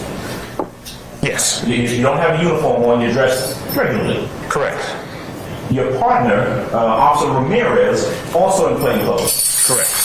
Dressed regularly, no uniform, nothing like that. Right. You're all in an unmarked car, right? Yes. No police markings on the car, nothing that identifies it as a police car, right? Correct. Anyone looking at the vehicle would see a regular car with two regular-looking folks inside the car, right? Yes. Okay. You pull up, and the car that we're talking about is parked there at the location, and you guys sit on it. Correct. About 45 minutes. Yes. At some point, you all don't know what happened to it because you saw it coming back your way. Right. Which suggests, obviously, that it left without you knowing that it left, right? Right. Okay. Comes back and it backs into a parking spot. Yes. Okay. A person gets out of that car, and that person starts to walk towards apartment number 7 that you referenced, right? Yes. Now, that person, from your observation, you're inside the car, and your windows are rolled up, right? Yeah. Yes. And you move towards where the car had backed in. True? Yes. Right. You're now 10 feet away from this car, maybe from here to about there, right? Yes. Yes. 10 feet. Windows still rolled up, plain clothes inside the car, and some people come out from apartment number 7. Yes. All right. Now, Trontavious Stevens, the person that we're talking about, who ends up the person with the gun, the guy you arrested, he is not the same person who had gotten out of that car. Correct. In fact, at no point in this day did you see him interact with that car at all. Correct. Right. What you saw was him and other people coming towards your unmarked police car with the windows rolled up, with regular dressed individuals inside, and you saw them motioning to roll down the window, right? Right. And you said they appeared to be aggressive. Yes. In fact, one of the words you used is that, I think you said, Trontavious Stevens appeared to be the most violent in his actions, right? Yes. Now, when you testified a little while ago for the state, they asked you a couple questions about this. You said they were flashing gang signs, right? Correct. Right. Now, you didn't say that in your report, though, did you? No. And I mean, you wrote a 2-page report, and it was very detailed about everything that happened and everyone who was involved, down to names and dates of births, right? Right. You even put a serial number in there, right? Yes. And you're trained as a police officer that anything that is of significance, like if you think, for example, something is gang-related, you put that in the report, right? Right. But that report, the same one that she had you read, right, because you can remember some stuff, in that third paragraph where it talks about what you saw those people doing, you ain't say nothing about, I saw gang signs, right? Correct. What you said was that the person who would later be identified as Trontavious Stevens, and again, I'll represent that here, but what you said is that he was moving towards your car, right? Right. Motioning to roll the window down, right? Right. And then and you never did. You didn't roll the window down. I don't think so. Okay, was the window tinted? I don't know. You remember? No, sir. All right. You saw him motion towards his waistband or grab a gun that was in his waistband. That's what you said, right? Yeah. And held it down like below his waist and pointed at you and your partner. Correct. That's kind of like this, all right? Yes. That is the element of the aggravated assault that you saw and that you ultimately charged him with. Yes. You drove off at that point. Yes. Right, wasn't any shooting or anything like that. You drove off and you called for either backup or what do you call it, a takedown team? Yes. Okay. All right. So that was wrong, the ag assault, right? Correct. Police show up, takedown team for one other car, a bunch of cars. I don't remember the exact amount. Would it be fair to say that within a relatively short period of time, there were cops crawling all over that location? I don't think that would be a fair assessment. No, sir. APD showed up, right? Other APD officers showed up, right? Yes. At some point, Georgia State Patrol was involved in this incident, correct? Yes. At some point, Norfolk Railroad Police were involved in this incident, correct? Yes. Okay. A couple different jurisdictions of police. Yes. Police went to the apartment number 7, right, and ended up getting those people out of the apartment, right? Yes. Police followed the Buick that Mr. Stevens was in for some period of time down to the gas station and ended up getting those people out of the Buick, right? Yes.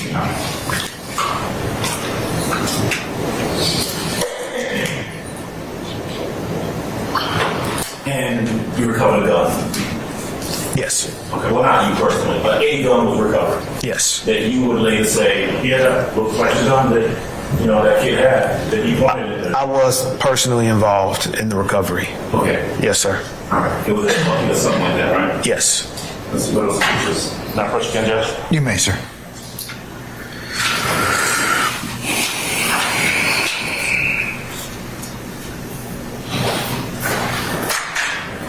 No, states 58, no, what's that? 2A. That was the Madam Prosecutor 2A?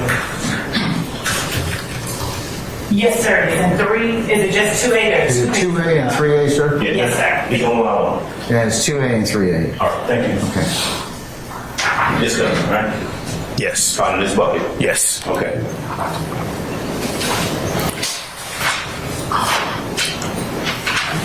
So,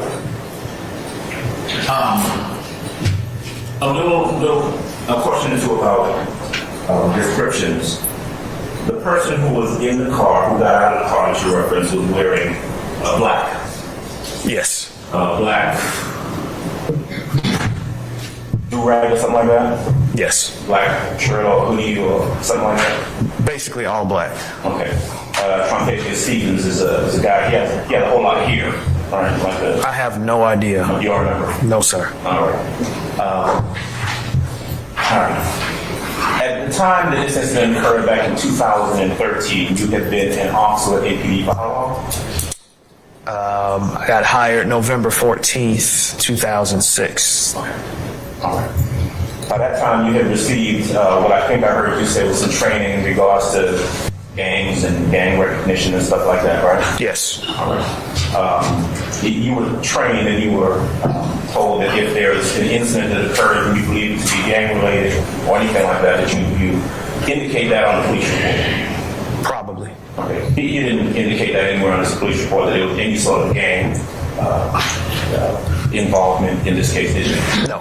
All right.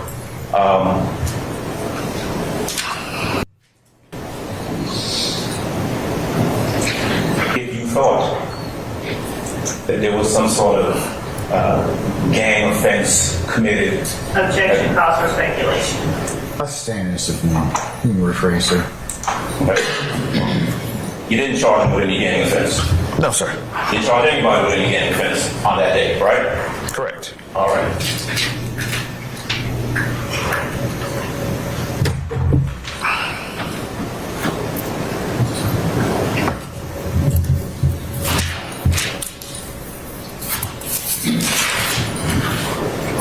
Ten seconds if you don't mind, Jeff. Not a problem. officer. Maybe a little more.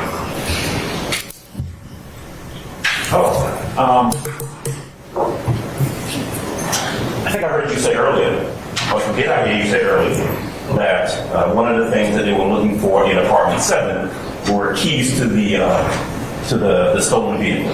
Yes, sir. Weren't any keys found, right? No.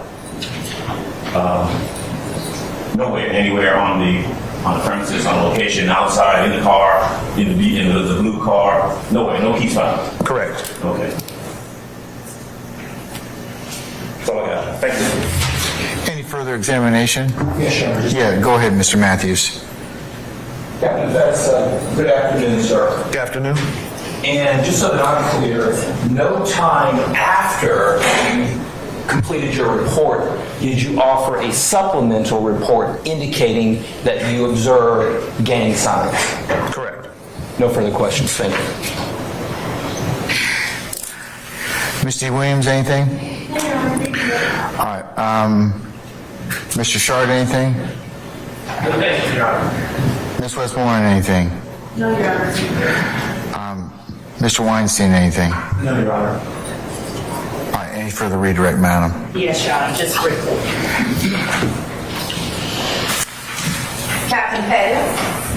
Yes. I'm not going to be here much longer, but you were asked on cross-examination specifically whether or not you made any arrests of Mr. Stevens or took out any warrants on Mr. Stevens for the hijacking of the motor vehicle that you were investigating. Do you remember being asked by that? I do. By Mr. Adams, that question? Yes, ma'am. So, beyond receiving a report of a located stolen vehicle, did you have any facts about what had happened in Newman No, ma'am. as it related to that vehicle? And so you were also asked, or you stated in your report, when you stated in your report about the person driving the stolen vehicle and where they went, notwithstanding where they went, you didn't find, according to your answer with Mr. Adams, you didn't find the keys inside the apartment where they went. No, ma'am. And the people who exited the apartment, Mr. Stevens was one of those people? Yes. The same one that threw the gun? Jackson, Little League. Sustained. Was that the same person that threw the gun? Yes. Did Mr. Stevens run from uniformed officers? No, ma'am. When he was running or leaving and he discarded that gun, who was after him? Nobody.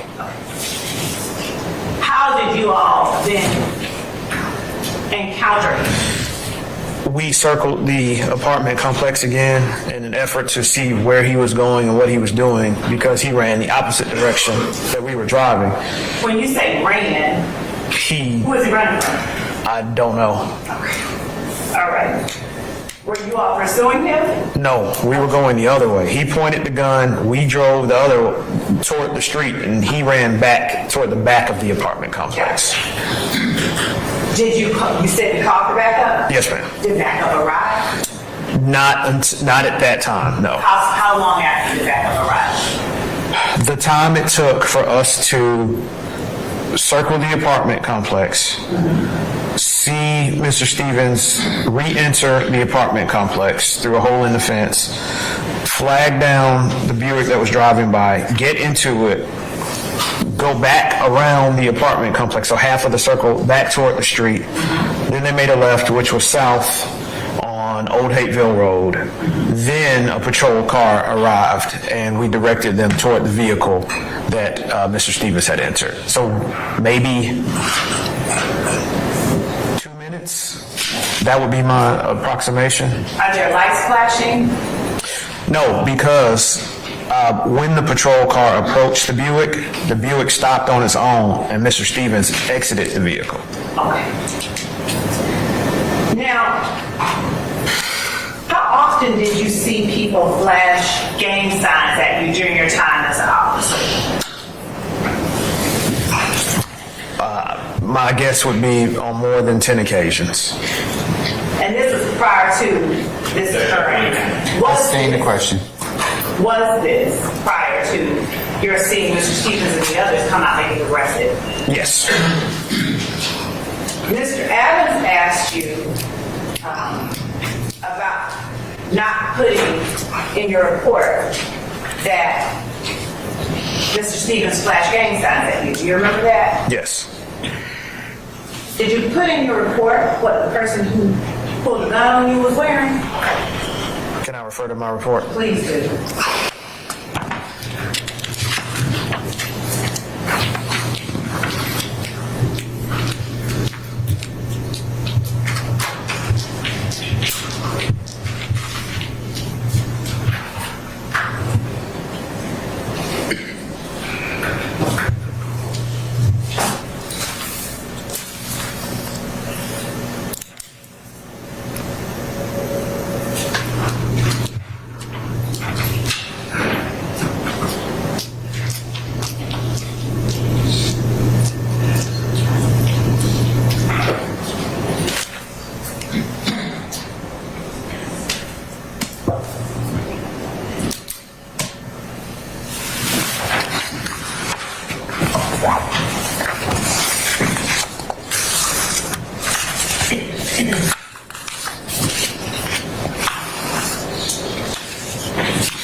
I did not write in the report what the person who flashed the gun at me was wearing.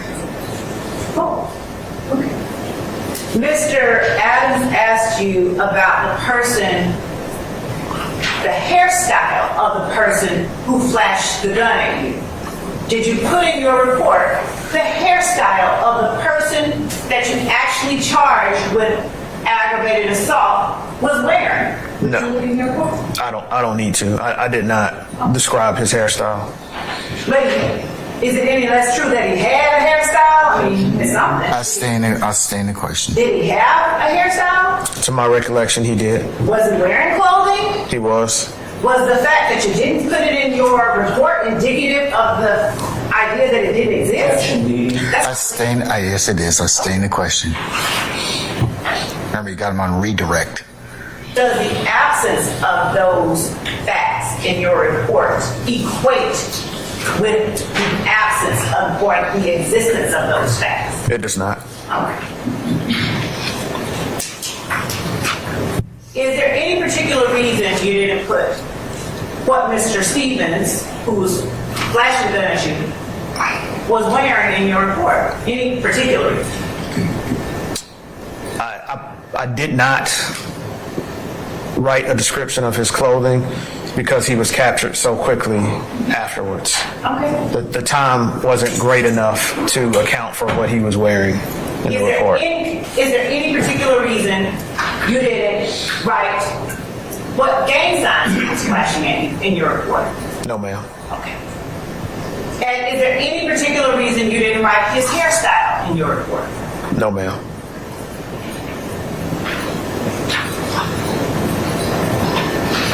How are you able to remember today that the gentleman that exited that apartment came out flashing gang signs at you, and in particular that Mr. Stevens was the most aggressive one flashing the gang signs? How are you able to remember that? It's been 10 years.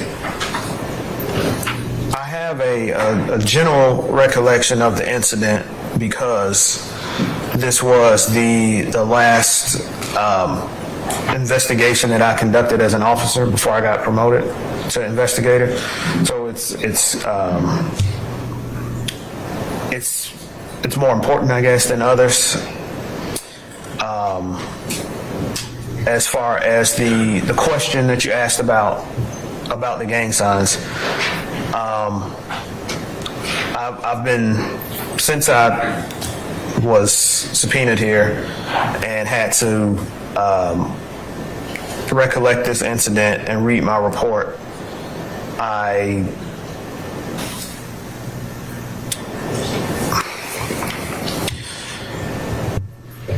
think that let me refer to my report to what I actually wrote.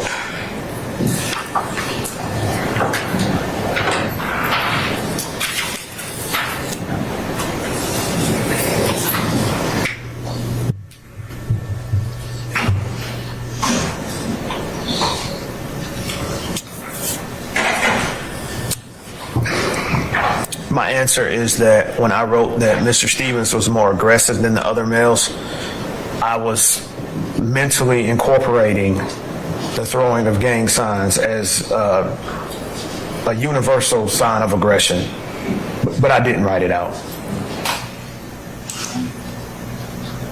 And when you were asked by Mr. Adams, were you told to indicate if an incident was gang-related? You answered probably. Do you remember answering probably? Yes.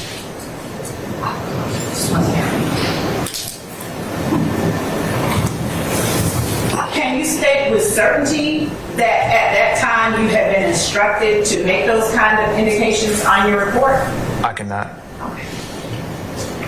And did you, as a matter of course, list out every single detail of every incident that you responded to as an officer? No. Were you assigned to the gang unit at that time? No.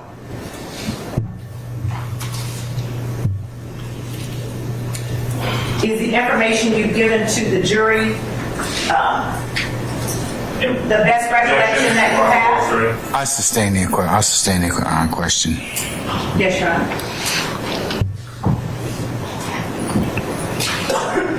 Anything further, madam? Do you have any particular relationship with anyone at State's table that would cause you to say anything that was not true? No, ma'am. That's all I have. Anything further, Mr. Adams? Just a little bit. All right. You're a police officer, right? Yes, sir. You're a captain. Yes. You, what you do when you're conducting an investigation affects people's lives, right? Yes. You arrest people and take their freedom and take them into custody, true? Yes. And you are charged with writing reports that reflect the truth so that someone down the road, maybe a prosecutor, can rely on that information and know if to or how to prosecute someone, right? Yes. That is extremely important. Would you agree with me? Yes. All right. And so when you write your report, and when you were writing reports back in 2013, those things were just as important then as they are today in this courtroom, right? Yes. Okay. And so you weren't a rookie officer back in 2013. You had been on the force for some 7 years? Yes. Okay. And so before coming in here to testify, whether it's today, I don't know, yesterday, last week, whatever, did you have an opportunity to sit down with the prosecutors and talk to them about your testimony and your recollection of the events of 2013? Did you do that? Yes. Okay, right. And you still came in here today, and this is the first time, right, that you're mentioning anything about gang signs that you saw when you were brought in here to testify in this, quote, gang case, right? Yes. Okay. Now, just out of curiosity, what was the gang sign? Hold on. What's the basis for your objection, ma'am? Well, with respect to What's the basis of your objection?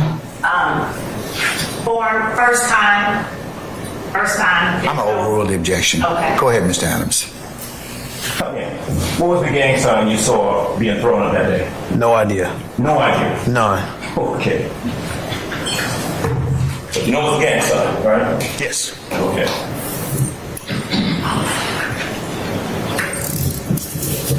You said something a while ago I wanted to touch on real quick. You said that you will, quote, your words now, mentally incorporating the gang sign in describing the person as being the most aggressive. Is that what you said? I did. Mentally incorporating it. But you don't know what gang sign we're talking about. No, sir. All right. That's all I have. All right.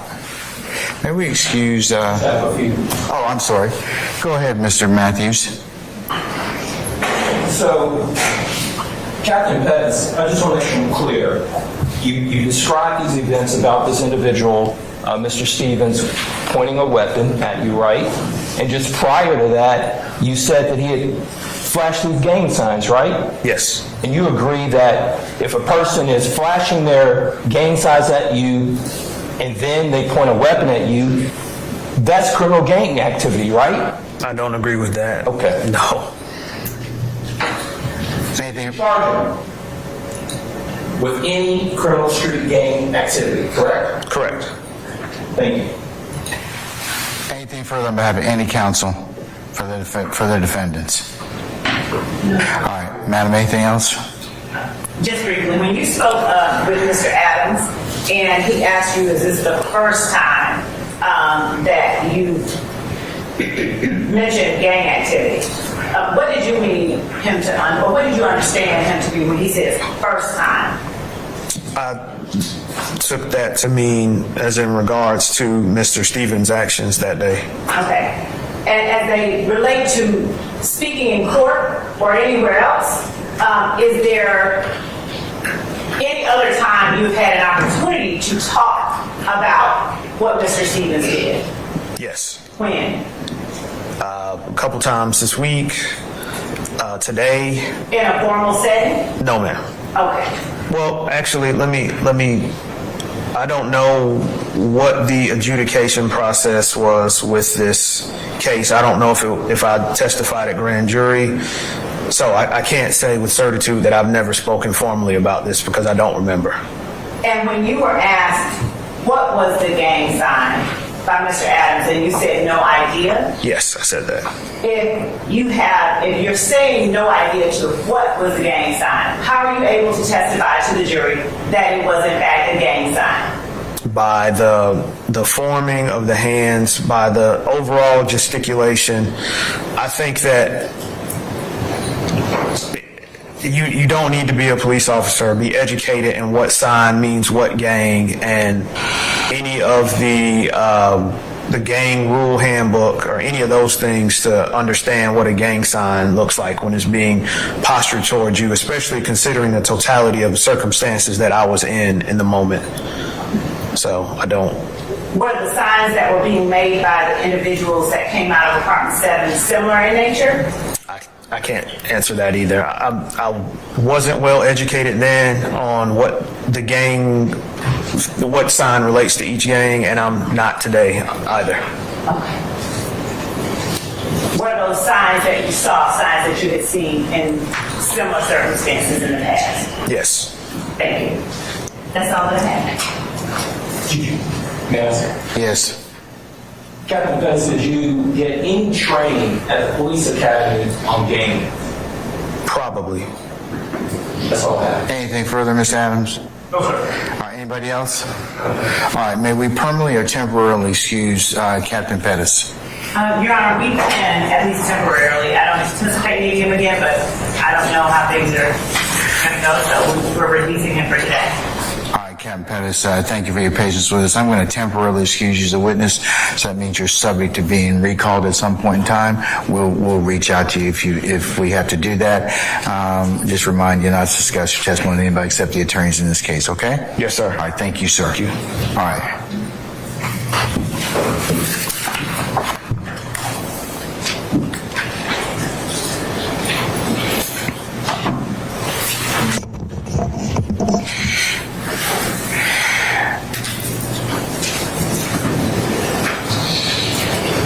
Does that want to miss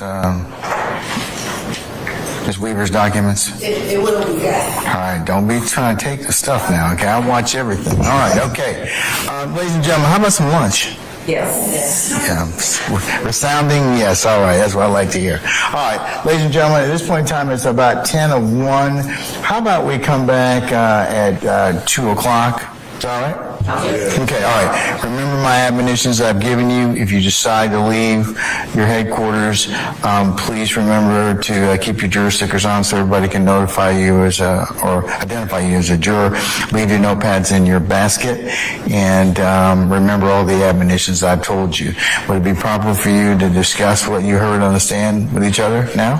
No. Come on, you need to sound better than that. I mean, that sounds kind of lame, you know? All right, no, it's not permissible for you to do that, okay?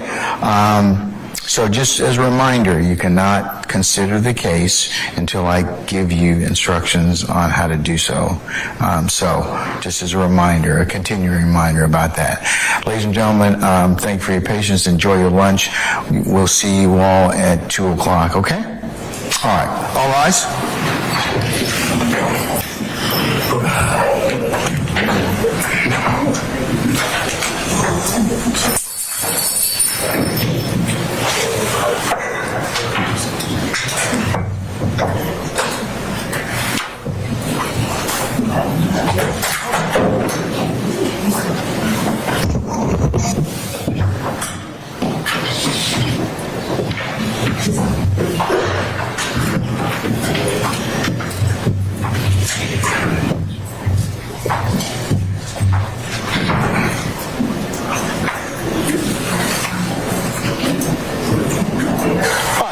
gentlemen, please proceed. Our jury has left us.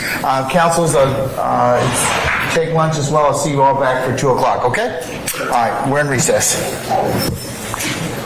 Not to hear this. Oh, I know. I saw him walk out.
California. All right, ladies and gentlemen, please be seated.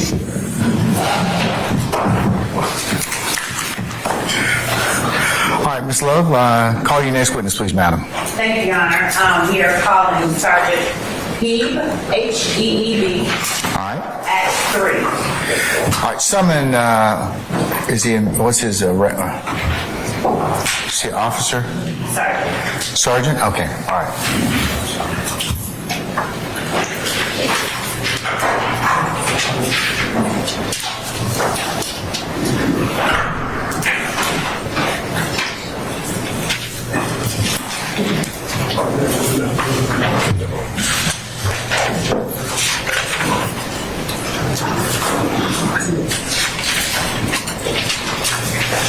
Do we have the issue of this witness as well? Yes. Ladies and gentlemen of the media, please don't take any photographs or video of this particular witness.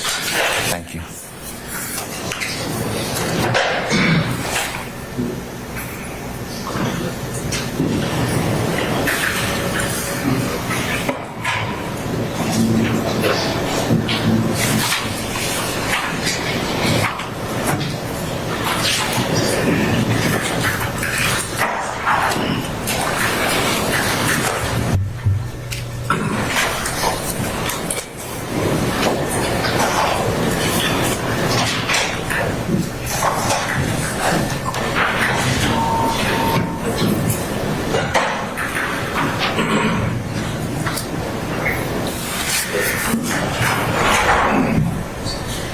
Sergeant Heeb, good afternoon, sir.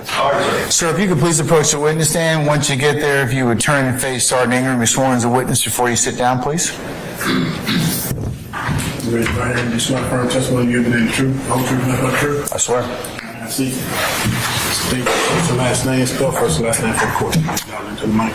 Jonathan Heeb, Jonathanheeb.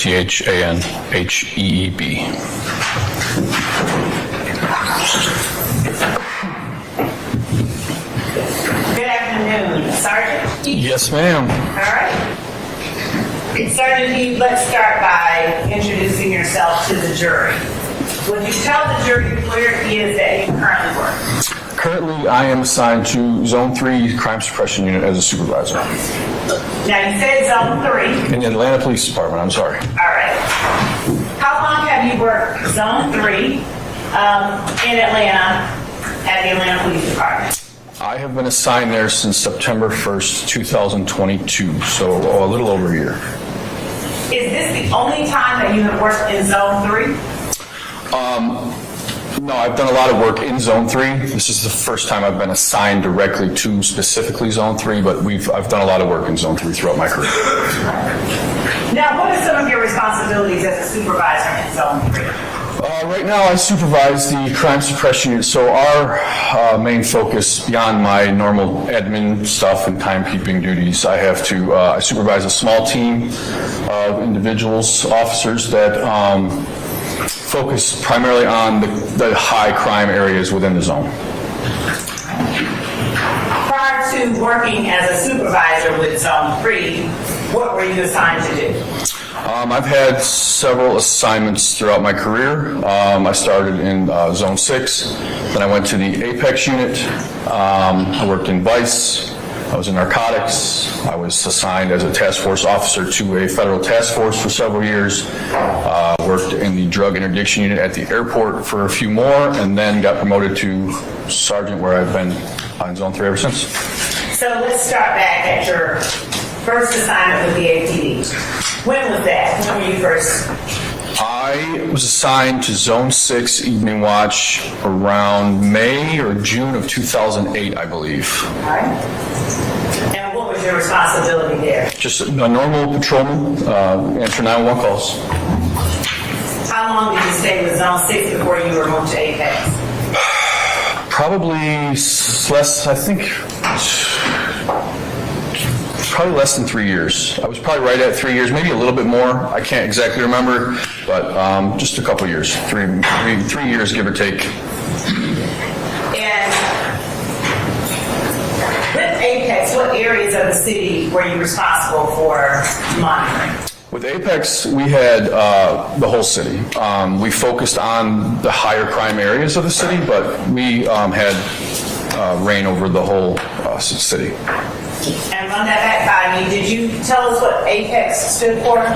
Apex stood for Atlanta Proactive Enforcement and Interdiction Unit. When did you leave Apex? I left Apex around 2014. So on August the 23rd of 2013, where were you assigned? I was assigned to the Apex unit. Now, have you been certified as a law enforcement officer by the Peace Officer Standards and Training Council of Georgia? Yes, ma'am, I have. Have you remained certified by post during your entire law enforcement career? I have. Prior to starting with the Atlanta Police Department in Zone 6, what was your background? I came out of the Army. How long did you serve in the Army? 4 years.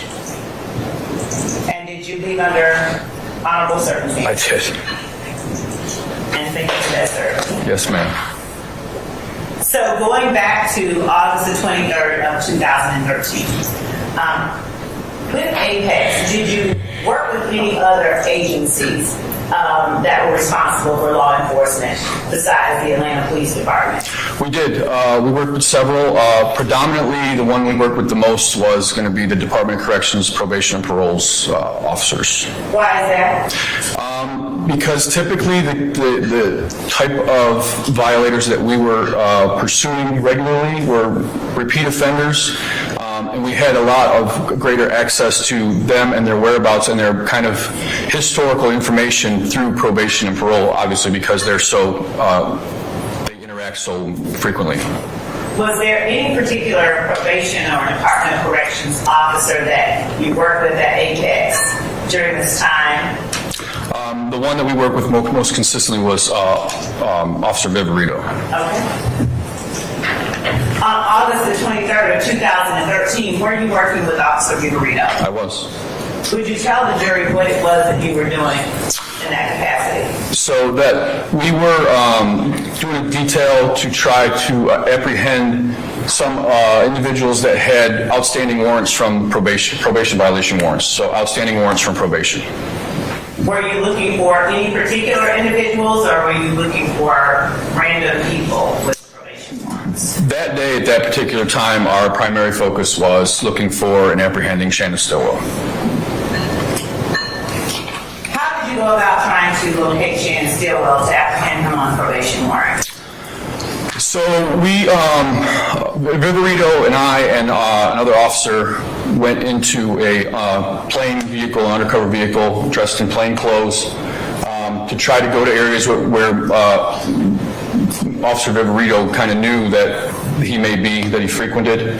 And so we went out to look for him, and our main objective was to locate him, positively ID him, and call in the uniform takedown units to try to apprehend him. And did you end up in the Mechanicsville area of Fulton County? We did. 322 Glen. Now, how long at that time have you worked the Mechanicsville area, or been working around it? We spent quite a bit of time in that area throughout my time in Apex. So I had spent, the majority of my time in Apex was spent in that area. I couldn't give you an exact number of months, but several months to the point where we kind of knew where the hot spots were, if you want to call it that. Was there any significance to 322 Glen? By that I mean, was it an apartment complex or something else? 322 Glen is known as the Green Store. It's a convenience store. It's green, and that is where it was notorious for illicit activity, primarily narcotic sales. Was any and everybody able to sell narcotics at the Green Store based on your experiences with Apex during that time? Not just anybody, no. Then who was able to sell narcotics at the Green Store? Basis. Yeah, come on up.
It does, yeah.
them off, or?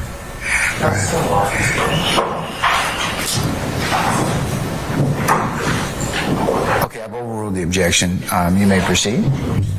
Thank you, Your Honor.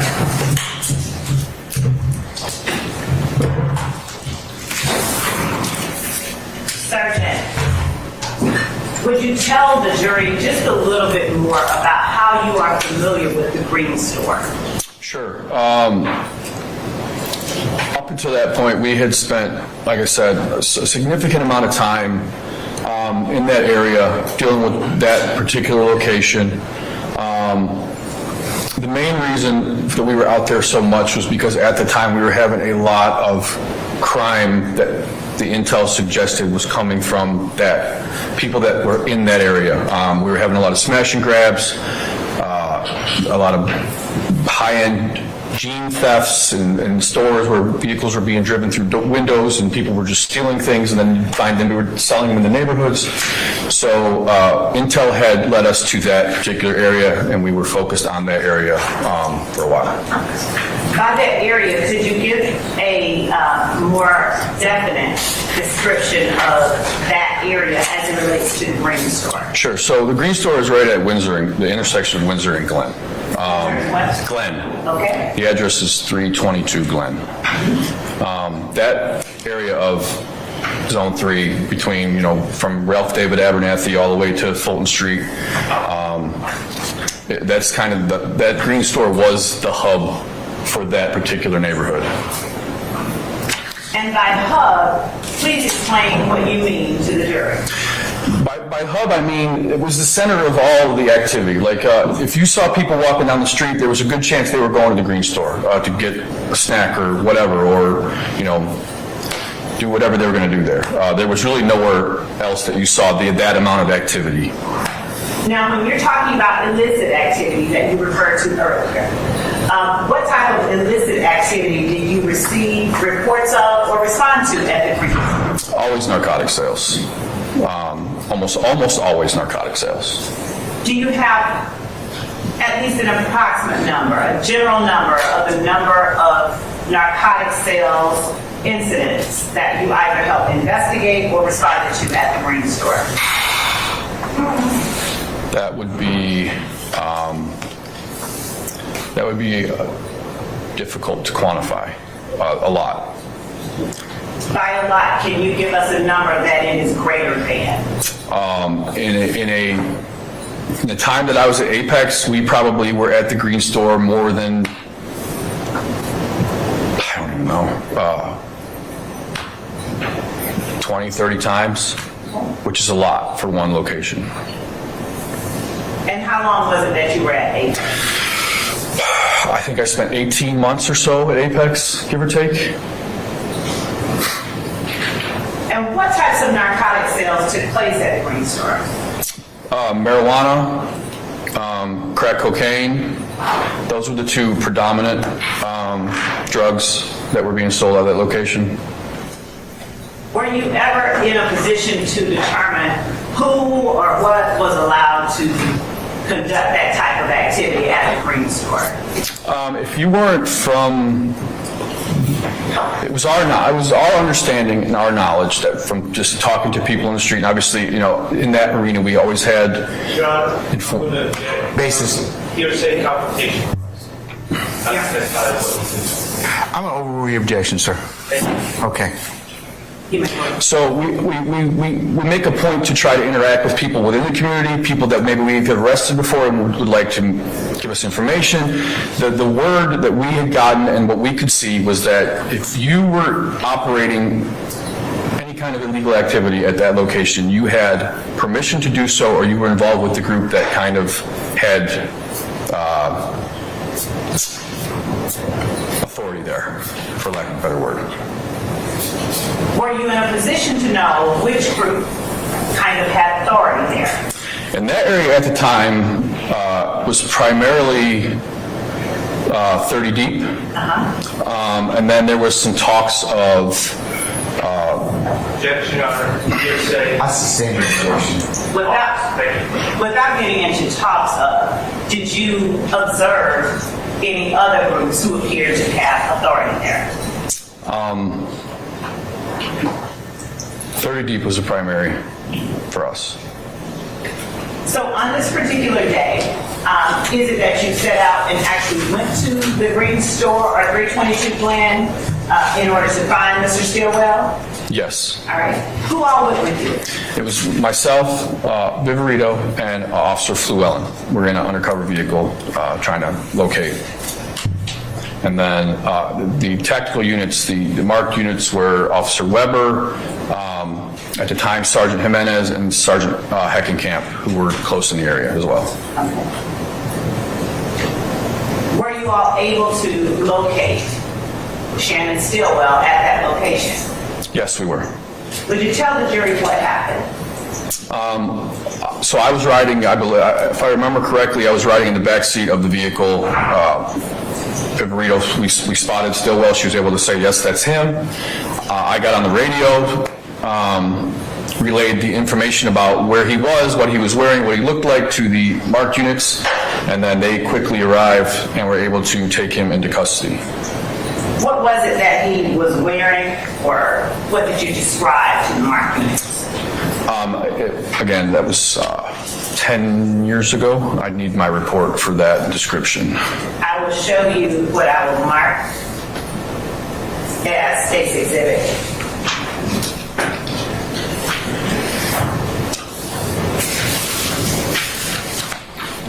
(51R) for refreshing your recollection. The report for defense counsel purposes labeled incident number 132352342. You're welcome.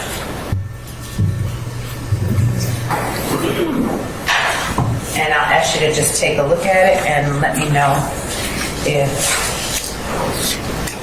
your memory is refreshed without reading the report.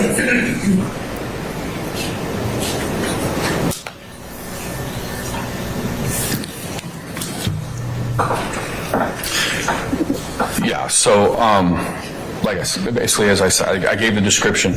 I don't remember exactly the clothes he was wearing. I don't think I have it detailed in here exactly what he was wearing. It would have been given over the radio. Now,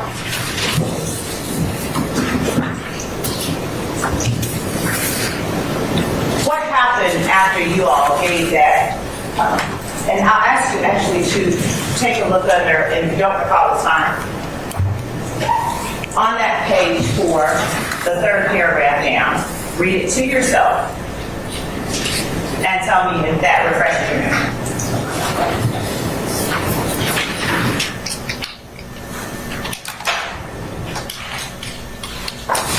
Yes.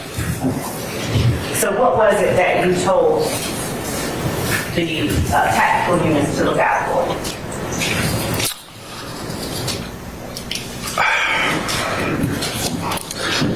There was, I remember telling there was something in his right hand.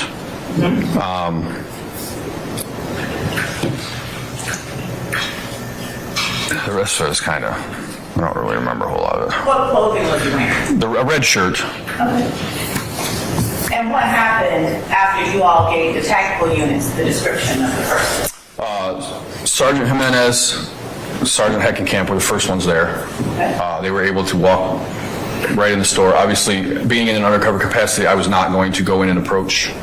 So they went in and were able to take him into custody fairly quickly, to my recollection. Now, were you involved with the taking into custody of Shannon Stillwell? Not at all. Okay.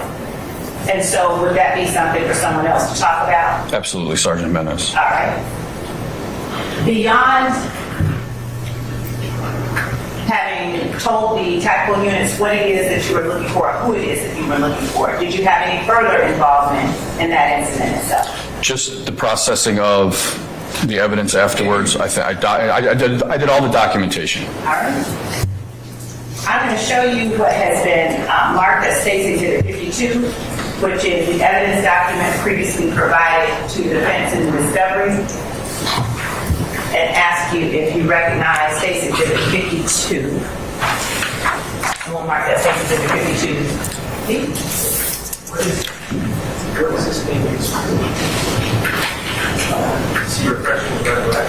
No, we are actually tendering that. It is and if you'd like to see it again, I can bring it to you.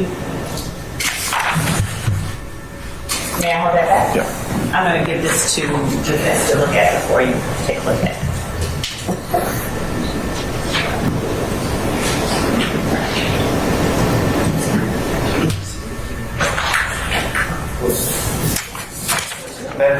Yes, you may.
Your Honor, I'm going to object to 52B? 52. 52 Bravo? 52 Bravo. Okay. David, Your Honor. Which one are you going to give him? 52 David. Delta? Delta, thank you. All right, so we're not identifying 52 Bravo at this point in time. It's Delta. Correct. Okay, all right. What's your objection to 52 Delta, sir? It's testimonial that we can go back to the jury, and if I haven't heard any statement that the witness's memory needs to be refreshed. Can I see it, please? Yes.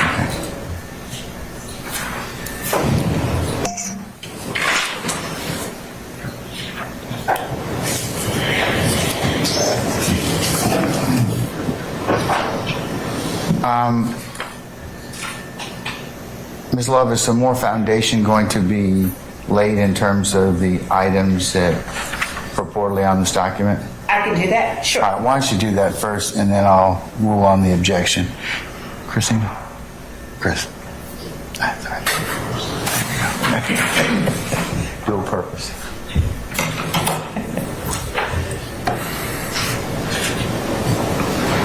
Sergeant Heath, do you remember what all was collected during that time?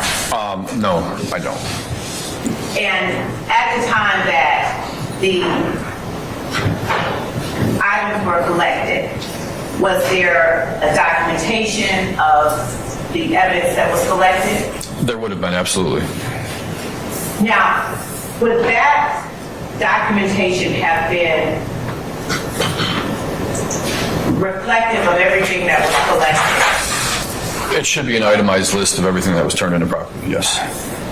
And is that itemized list stored on any kind of database at the Atlanta Police Department? Yes, our reporting system. And is that reporting system capable of generating a reproduction or a copy of that itemized list upon coming in? Yes. And would that reporting system generate a reproduction of that list based on incident numbers? It would. And would the information contained within that reporting system have been put in by you at the time or near the time that this incident occurred? Yes. Your Honor, the state tenders 52D as past recollection reported. Your Honor, it's still a confrontation clause issue, it's still testimonial. I'm gonna overrule that objection, but I don't think you've laid all the foundation for it to be a past recollection record. Sure, Your Honor, I would have to show him the Yeah. document. That was what I was trying to do. Okay, all right. I'm going to show you 52D, Delta. And would you just take a look at 52 Delta? And I'm going to ask you a few questions about it. Okay.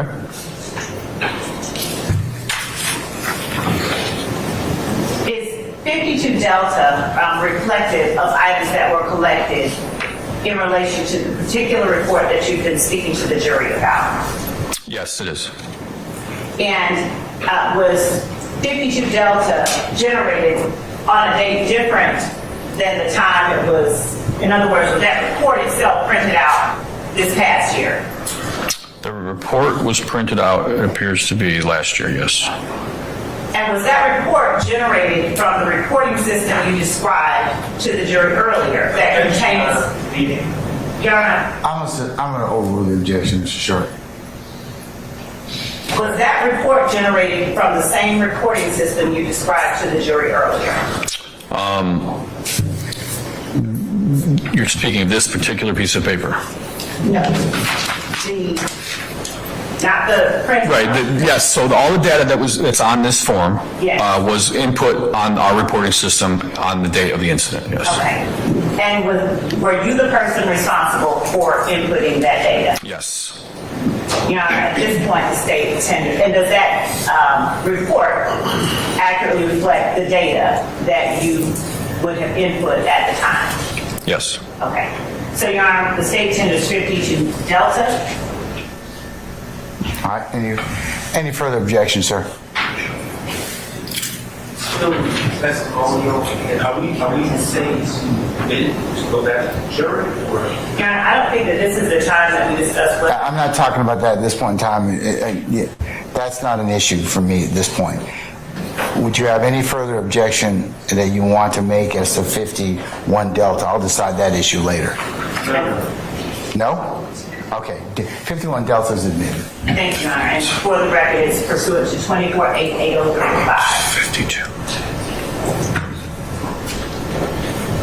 Sergeant Heath, would you please tell the jury what items of evidence were collected, or rather read the report that is before you? Sure. So the property that was recovered from Mr. Stillwell was a white Samsung Galaxy S3 phone with battery that was turned in as evidence, a $1 bill that was turned in as property, a red paisley bandana that was turned in as property, a key ring with 2 house keys that was turned in as property, 1 pair of white Samsung headphones that were turned in as property, 50 individually packaged red plastic baggies containing marijuana that was turned in as evidence, 1 clear plastic baggie containing marijuana was turned in as evidence, and a consent to search form for the location at 322 Glen was turned in as evidence as well. Thank you. That's all that I have for now. Just one second.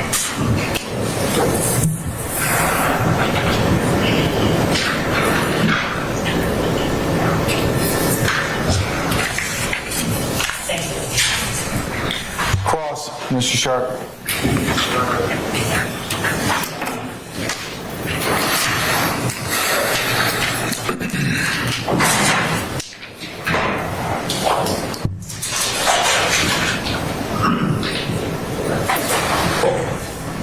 The rank one more time.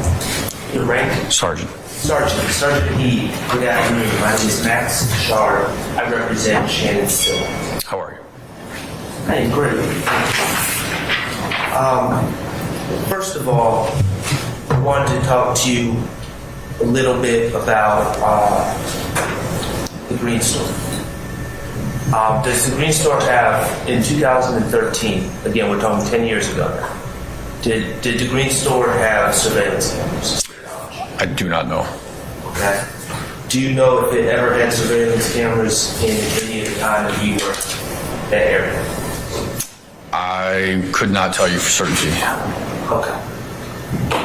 In the 20 to 30 times you arrived there, you never asked for surveillance? I don't remember what my interactions were 10 years ago, as much as I would wish I could. Okay, was this a particularly noteworthy event? In the big scheme of things at the time, no, not particularly. Is it fair to say that you have a very limited recollection of this incident from August 23rd of 2013? It's been 10 years, yes, fair to say. Have you met with the state about this event to prepare your testimony? Briefly.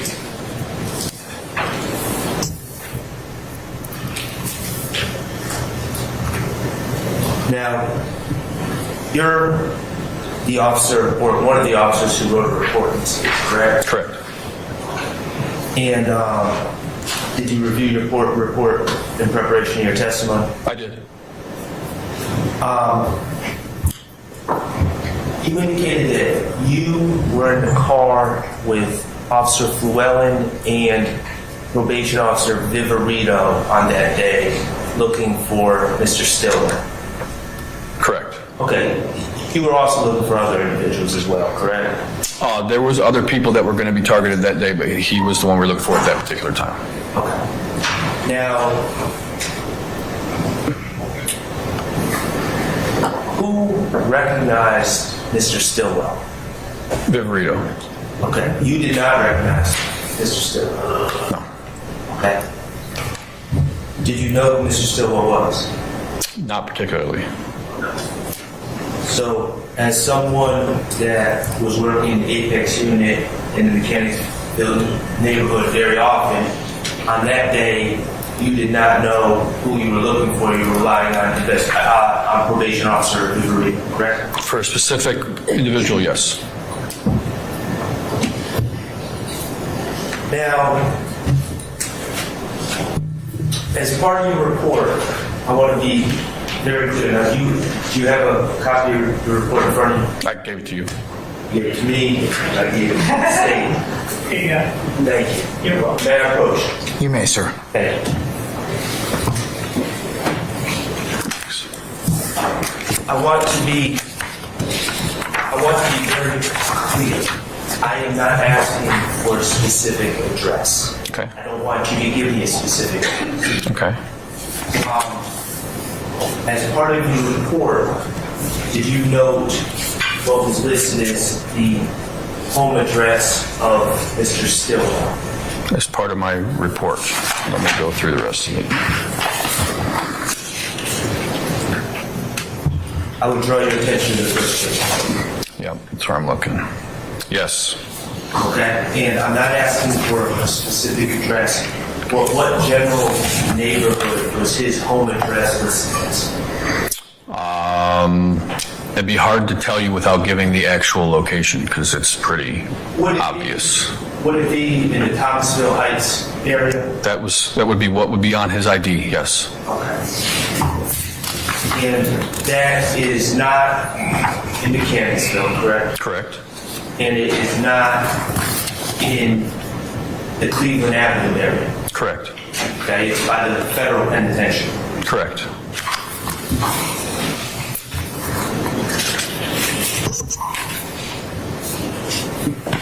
Now, I understand that you were not involved in arresting my client or searching my client, but you ultimately were given all of the items taken from my client's person, is that correct? I was responsible for documenting everything that we had. I cannot remember if I'm the one that physically took it to property and turned it in or if somebody else did that. But I would like to think that I documented everything. So everything is under my name. I would have had to been the one that put it in. So. And you also wrote the ticket and took out the warrants in this case, correct? Well, I would have to see the ticket, but yes, I definitely did the warrants. May I have one moment? Yes, sir.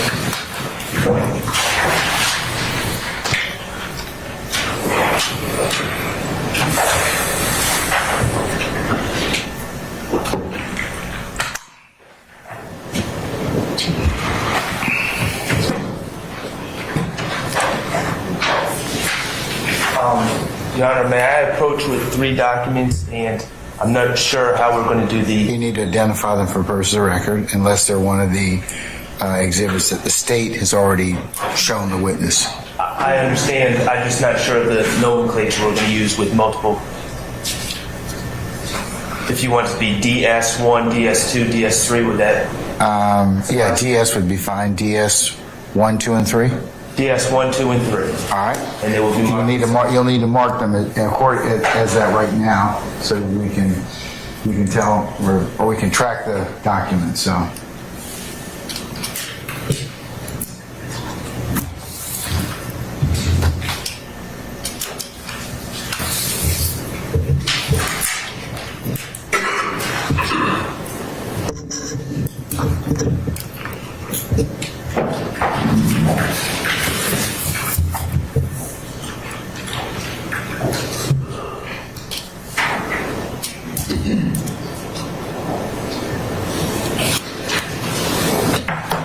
Your Honor, may I approach the witness with DS1, DS2, and DS3? Shown them to State's Counsel already? Yes. All right, yes, you may, sir. Thank you. And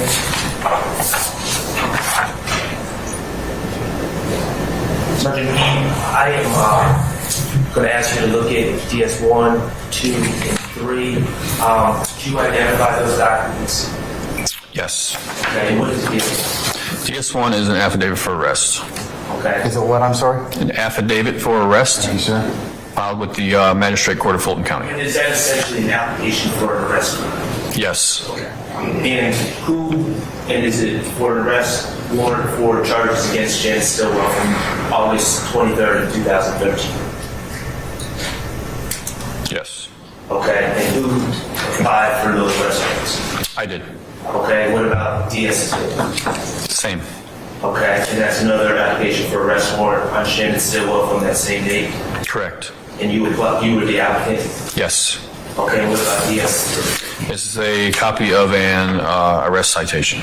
Okay, and this citation is essentially what you give to the individual being arrested, even if they are being arrested on warrant, you give the citation as well. The citation is what we book them into the jail with, or unless it's like a traffic ticket or a copy of charges, we would give them a copy of it. But yes. Okay, even though there were, I just handed you 3 documents, there were 2 total charges brought against Mr. Stillwell that day, correct? In addition to the probation warrant, yes. Yes. Fair enough. Now, you are the individual, would you agree after reviewing those documents that you were the individual that sought the arrest warrants on Mr. Stillwell? Yes. Okay. Were you the individual that made the charging decisions on Mr. Stillwell, decided what was appropriate to charge him with for these crimes? Yes. Okay. And for these crimes, what did you charge Mr. Stillwell with? Possession of marijuana with intent to distribute, and possession of marijuana, which would be more than an ounce, so felony. Okay. And the possession of marijuana for more than an ounce was for the bag of loose marijuana found in his left pocket, right? If you're not sure where it was found, I can rephrase. Where it was found is not what I'm concerned with. I just want to make sure that I have, it's not the total amount of marijuana, and I just charge them separately for, yes. Okay, and the possession with intent to distribute marijuana was for the 50 individual baggies of marijuana found on his person, correct? Correct. And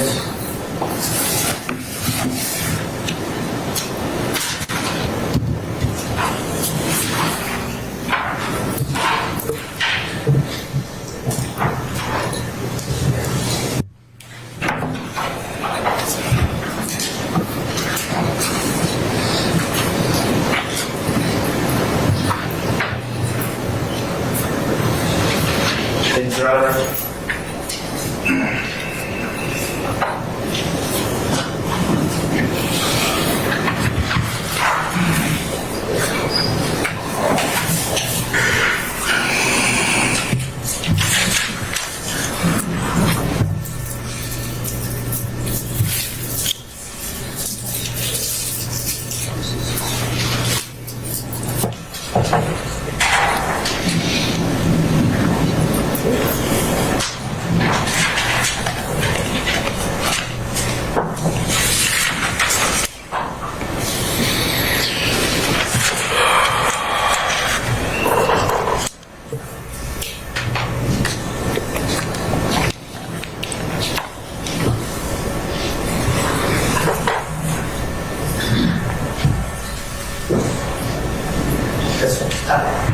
Your Honor, because I'm going to do this, I was intending to do this after this witness and Mr. Sharp needs it. The state tenders a self-authenticating document labeled States Exhibit 53 Delta.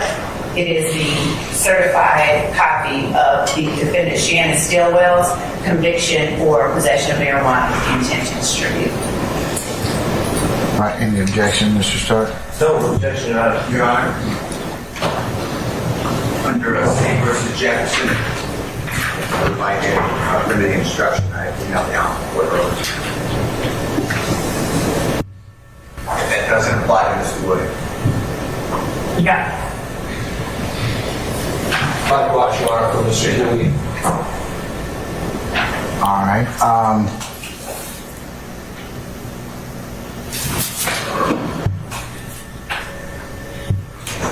Your Honor, Has anyone sent me a proposed instruction? I did, Your Honor. Huh? I did, Your Honor. Your Honor, I don't have that from Mr. Steele, and I would object to any limiting instruction until I've had an opportunity to at least. It was sent to you, Ms. Levin, 10:05 a.m.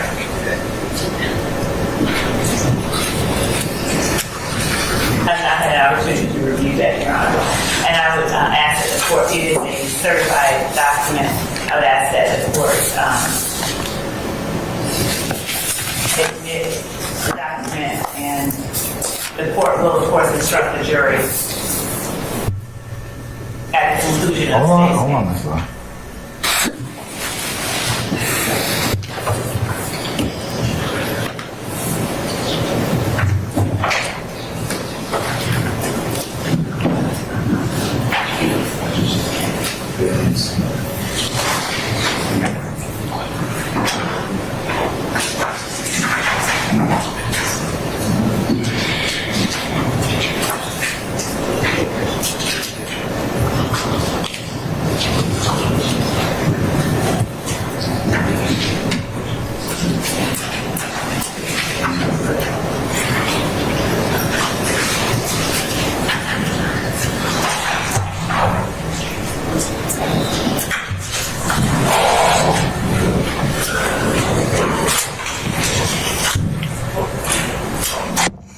Ladies and gentlemen, I tell you what, we're going to take maybe about, we're going to be in recess till about 3:30.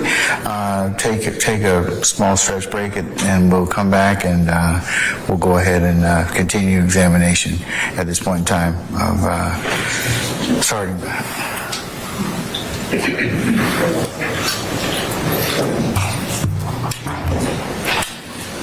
Sergeant Heap. So you can step off, sir. Just don't discuss your testimony with anybody except the attorneys in this case, okay? We'll call you back in just a minute. All right. Ladies and gentlemen, we're going to be in recess until 3:30, okay? All rise.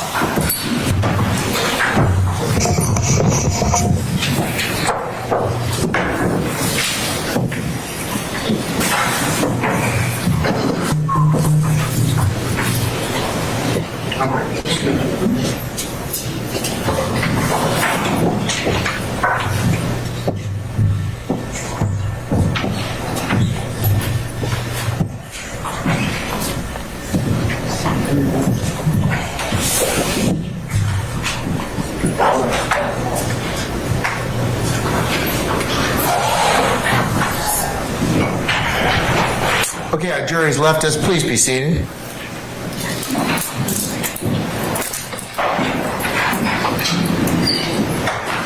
Okay, Ms. Love, I'm in concurrence that the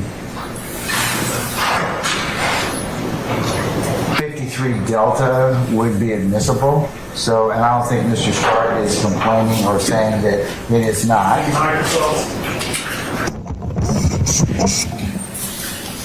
Not saying that 53 Delta is not admissible, so I'm inclined to admit it. However, having said that, it's only admissible as to Mr. Stillwell. So a limiting instruction would be proper to say that it's only admissible as to the consideration for him. So I'd need to have an appropriate limiting instruction to give them. I just had not had, the opportunity to review the 10:06 a.m. email with State versus Jefferson, so I'm now reviewing it. That's the only reason that I had to object. I didn't. I understand that, but I mean, I could probably give it at the end. I will give it at the end but I believe that a limiting instruction, at least as to this at this point in time, would be proper. So why don't you all work on that in the next 5 minutes? It doesn't need to be anything specific, just probably a couple sentences, and I'll give that to them before this particular. They consider this particular conviction. Your Honor, actually, I do have an objection as to a limiting instruction, and this is why. Act 3 of Count 1 is alleged to be an overt act in furtherance of the conspiracy with which Jeffrey Williams is charged. Act 3, what? Count 1? Act 3 of Count 1. That defendant Shannon Stillwell, an associate of YSL, did commit the felony offense of possession of marijuana with the intent to distribute in violation of Georgia law pursuant to OCGA 161330J1, which is an act of racketeering activity under 161435A, and an overt act in furtherance of the conspiracy. So there is no limiting instruction as to the conviction for Shannon Stillwell and Mr. Williams and the other defendants sitting at the table today. Mr. Steele, anything further?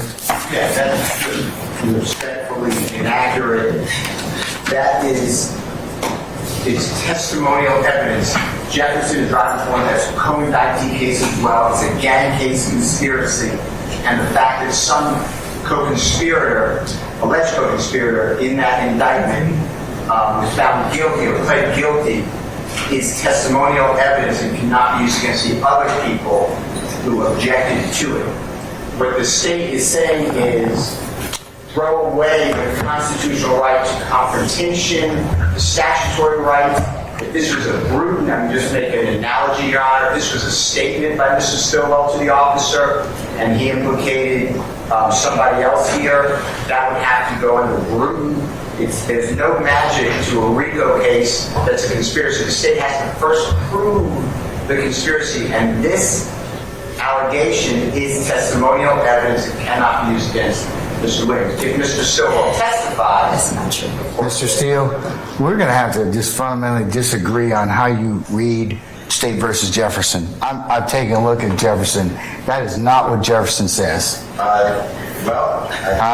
Respectfully to you, but I don't think that Justice Melton, who wrote the opinion at that point in time, in any way saying anything you're saying about that issue in regards to that, because this case covers a business record. They're not trying to get it in under a business record.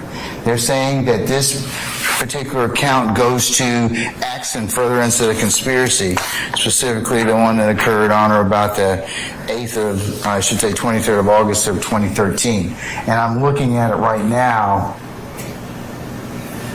Can you please just read the case? Yeah, I've read it. That is not what it's saying. Well, I'm looking at it.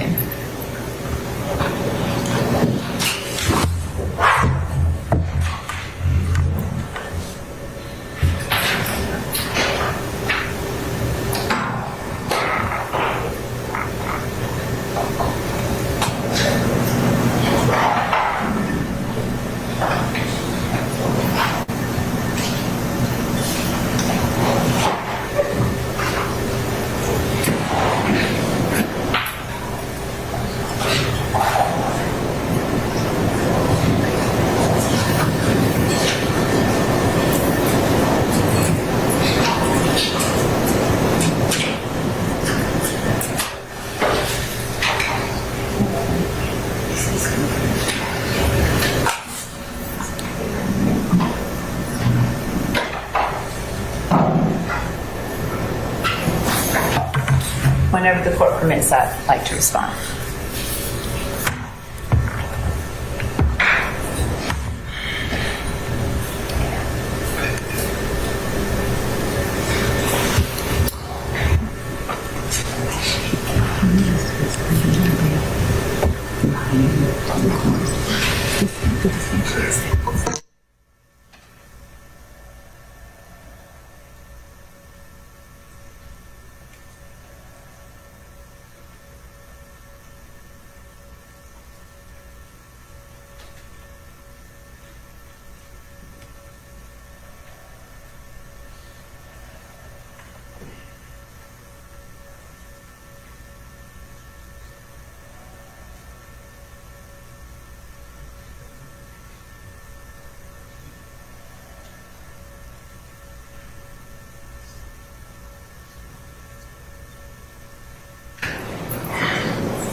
And Your Honor, I can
Ms. Love, go ahead. I'm taking a look at State versus Jefferson, which talks about 16-15-9. Yes, Your Honor. I have that. Okay.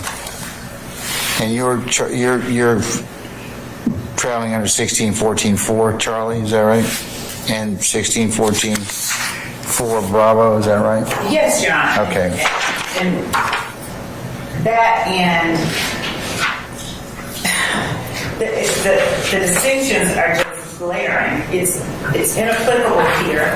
This in State versus Jefferson is an attempt by the prosecutor to establish the existence a gang by putting in baldly a conviction of a person who's not on trial.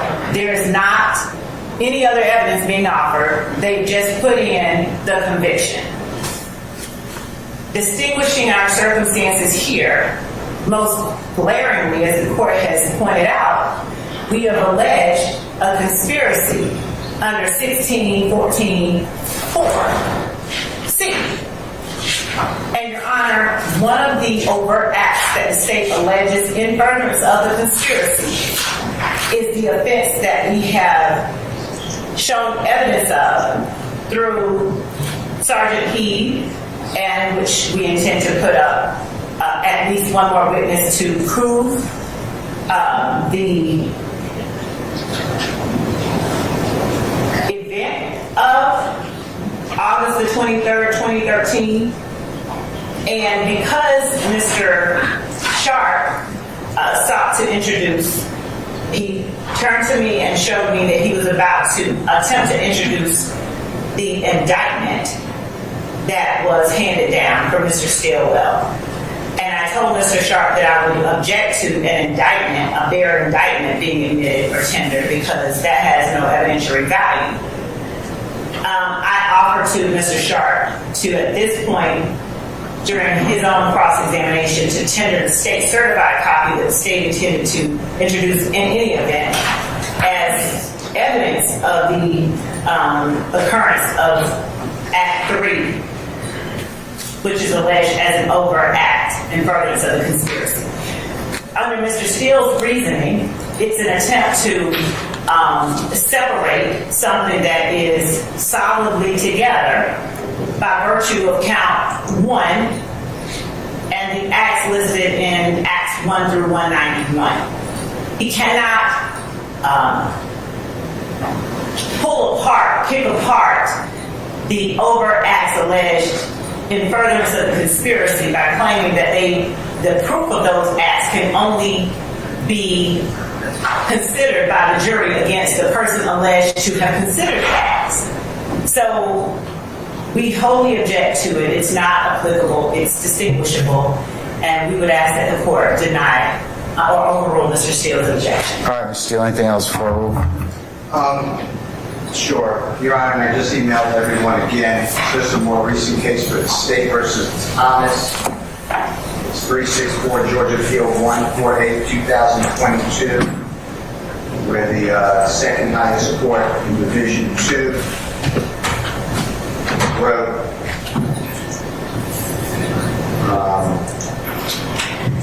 following.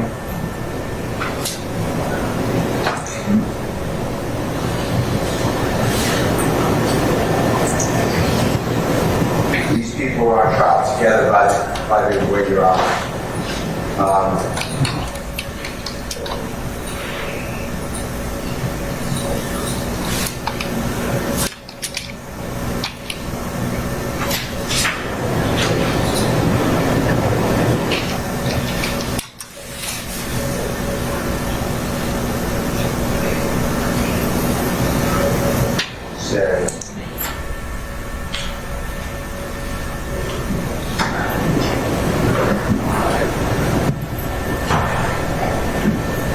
Division 2, I'm sorry, it says.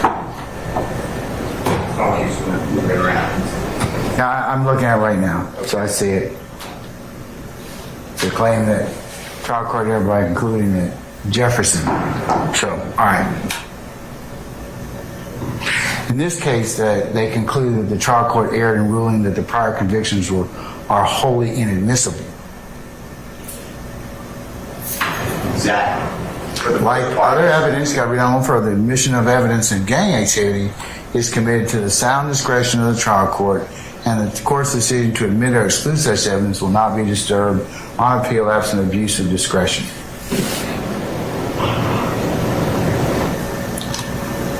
And again, this is in regards to 1659.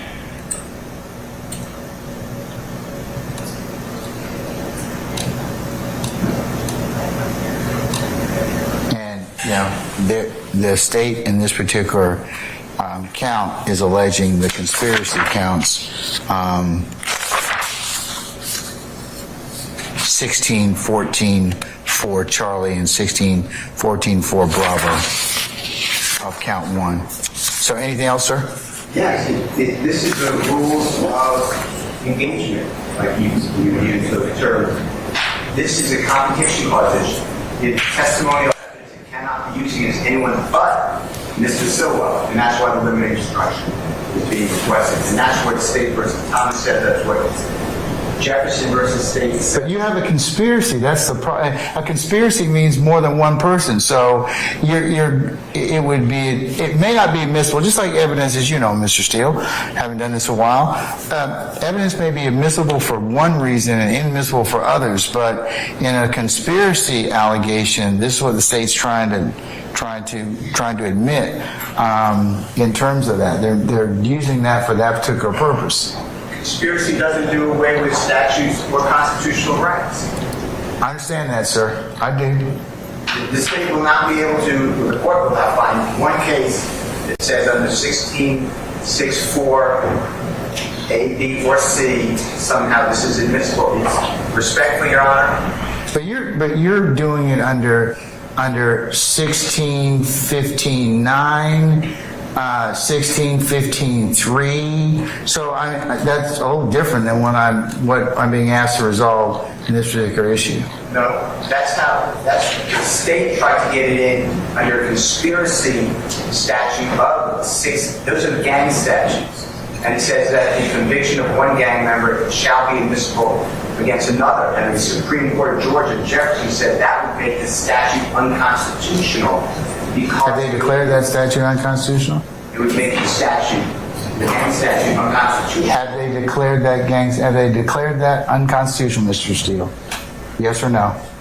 Well, it said no. It said because it cannot be used against anyone but that person who pled guilty. That's how it's not, otherwise it would be. That's what Justice Nelson wrote on the opinion that you first read on Jefferson. So my point is, we're putting in, it's clearly testimonial, it happens in court, it happens for prosecution. He pleads guilty. I can't cross-examine him. Maybe he pled guilty because he said, I got out of jail that day. I don't have a lawyer. They promised that they wouldn't charge my bribe. You know, I don't have any way to cross-examine him. And what the state is wrongly leading this, we're trying to lead this on the court down the path of saying, well, everything comes in against everybody. That's for a jury to determine if they find a conspiracy, and then it's not against everyone. If Mr. Williams, let's say, is in a conspiracy, then the court's going to charge the overt act of Mr. Stillwell, for instance, in this case. If that's done in furtherance of conspiracy, it doesn't have to be the act of Mr. Williams. If Mr. Williams is part of that conspiracy, then the RICO is proven. It's the actual transgression into the confrontation clause that keeps that out against Mr. Williams. It doesn't change anything about the RICO count. The state still has 191 acts, 190 acts, I believe, to then say somebody committed one of these acts if they're involved in a conspiracy, and if that overt act furthered that conspiracy, then that person may be found guilty of the RICO. But that's not to say that every single thing done here means that the confrontation clause is not violated. So that's why I'd like jury instruction. Your Honor, respectfully, I disagree. I've consulted with E.D. Carlson, who also disagrees and is in agreement with our position that Jefferson applies to the Gang Act and not RICO. And the overt act is to prove the nature of the enterprise. And in Jefferson, there were no witnesses. He is stating and articulating the exact distinctions that I have made to the court. All right, Mr. Steele, I'm going to overrule the objection and authorize that when the jury comes back that those particular states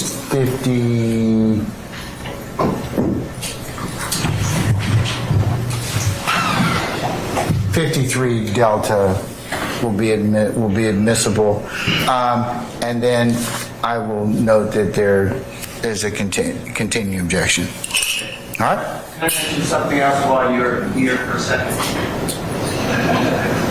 That came up on that last exhibit, 52 Delta, I think it is. In the court, Mr. Sharp made an objection going out from the jury. I'm not resolving those issues right now. We'll take up those at the end of the trial because some will go out with the jury and some will not be. I'm not going to rule on those right now. I don't need to. I'll email you. It's just part of the statute because I don't need to. I don't need to right now, Mr. Steele. Believe me, when we get to that point in the trial, I'll go ahead and take up all of the exhibits that will go to the jury and those that will not. And I'll make sure that we call those out and we have a good list. I just don't want to deal with it right now. Okay.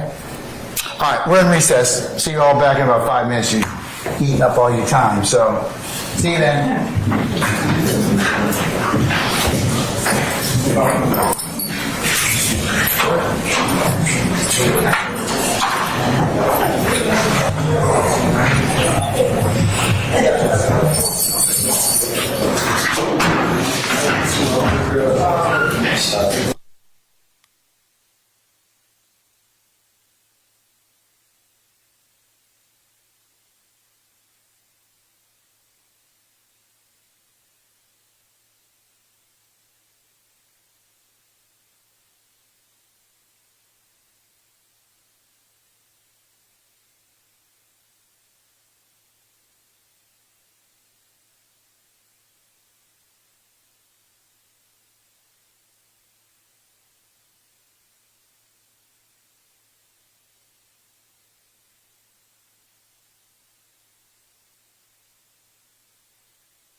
put hands on my client?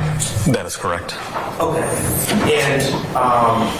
And you didn't, he told you he was open and honest with you about the marijuana he had on this person, correct? That is correct. Okay. And this marijuana that you found, you determined that he was, it was packaged for sale, correct? The packaging would tend to indicate that it was packaged for distribution. Okay, and distribution means for sale. Yes. And he was charged as such, correct? That is correct. Do you have any evidence as to where he got this marijuana from? No. Do you have any evidence of what he was planning to do with this money that he was going to make from these marijuana sales? No, I don't have any information on that.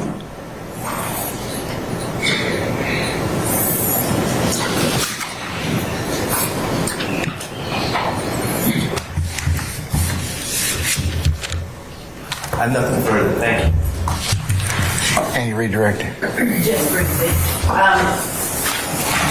Lieutenant, I'm sorry, I apologize, Sergeant. No worries. I'm showing you what has been marked as States Exhibit 47 Delta, a package that has been shown to the defense previously, and I'm showing it to you now. Would you take a look at 47 Delta and open it up and look inside?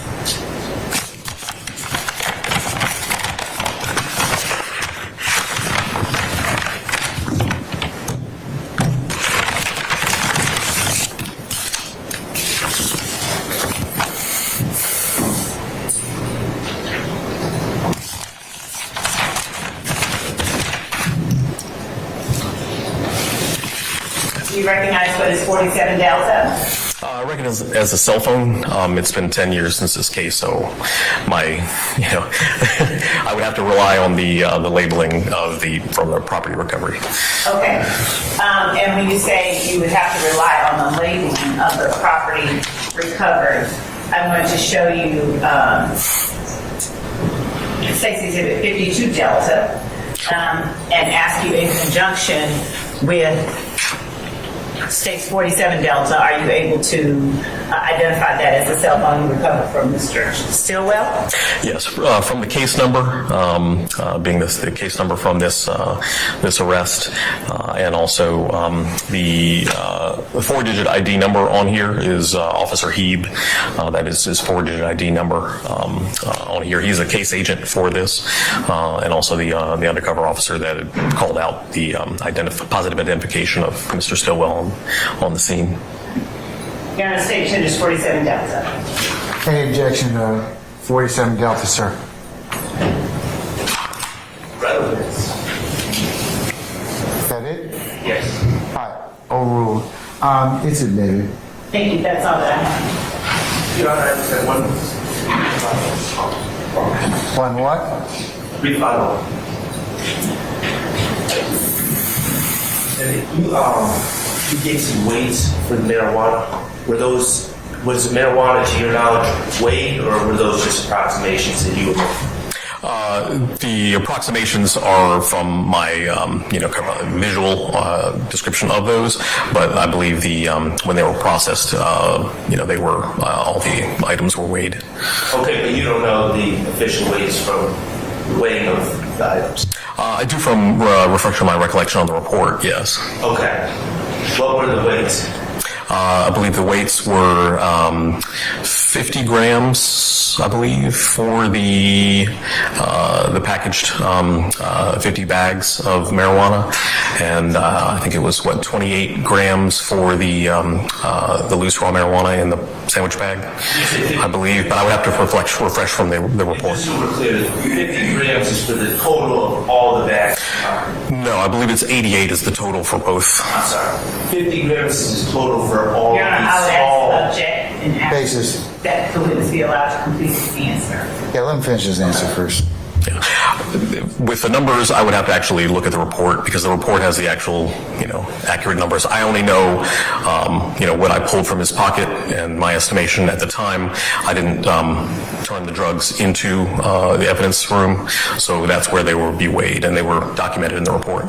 Fair enough. But when you said 50, you were talking about the entire total of all the small bags, not each bag.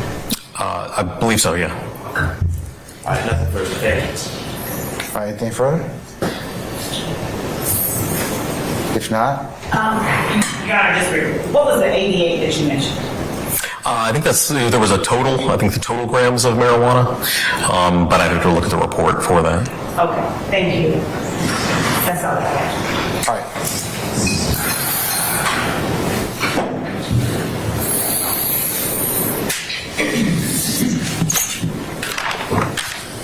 All right, may Lieutenant Jimenez be permanently or temporarily excused as a witness? Currently. All right. Lieutenant Jimenez, appreciate your patience with us. I'm going to go ahead and permanently excuse you as a witness, but don't discuss your testimony with anybody except the attorneys in this case, okay? All right. Thank you, Your Honor. Thank you, sir.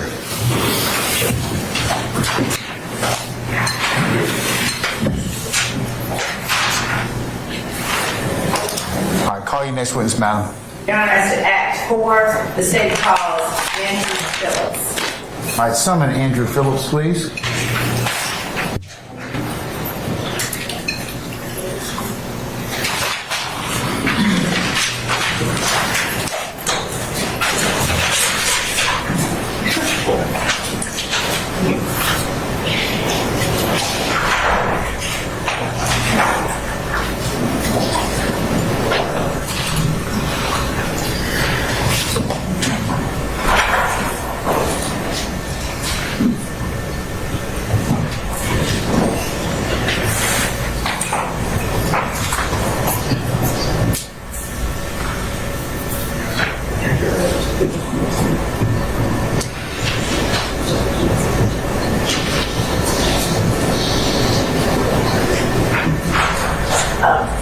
And Your Honor, with respect to this witness, if we could invoke the setting provisions as to.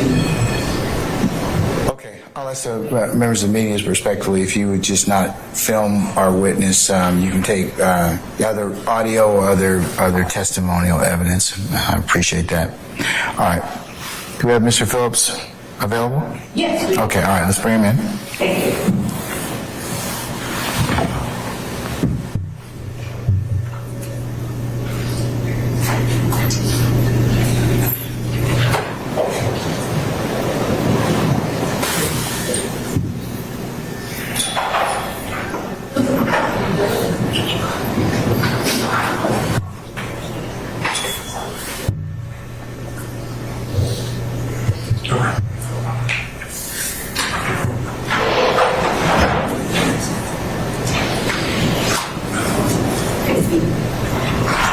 Mr. Phillips, good afternoon, sir. Sir, if you would please approach the witness stand once you get there. Before you sit down, if you would turn and face Sergeant Ingram, be sworn as a witness. Raise your right hand. You swear affirm testimony you give today the truth, the whole truth, nothing but the truth. I do. Have a seat. State and spell your first and last name for the course that I'm going to do, please. State and spell. Andrew Phillips, Andrew Phillips, Phillips.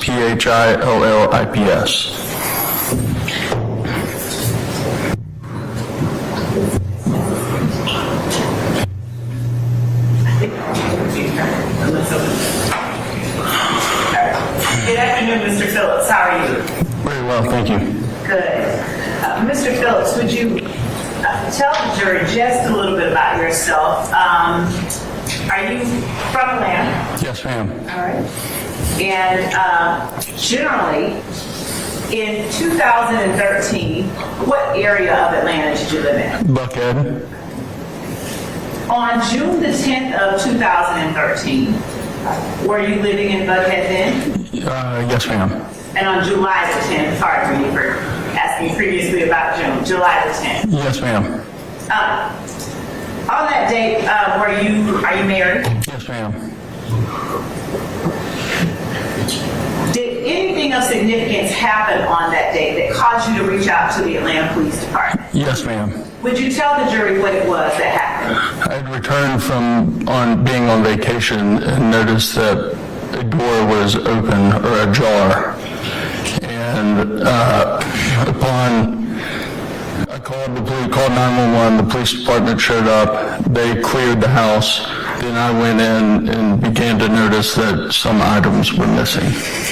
Now, the address that you lived at then, is that the address that you still reside at? No, ma'am. What address did you live at on July the 10th of 2013? 11 Demarest Avenue, Atlanta, Georgia, 303.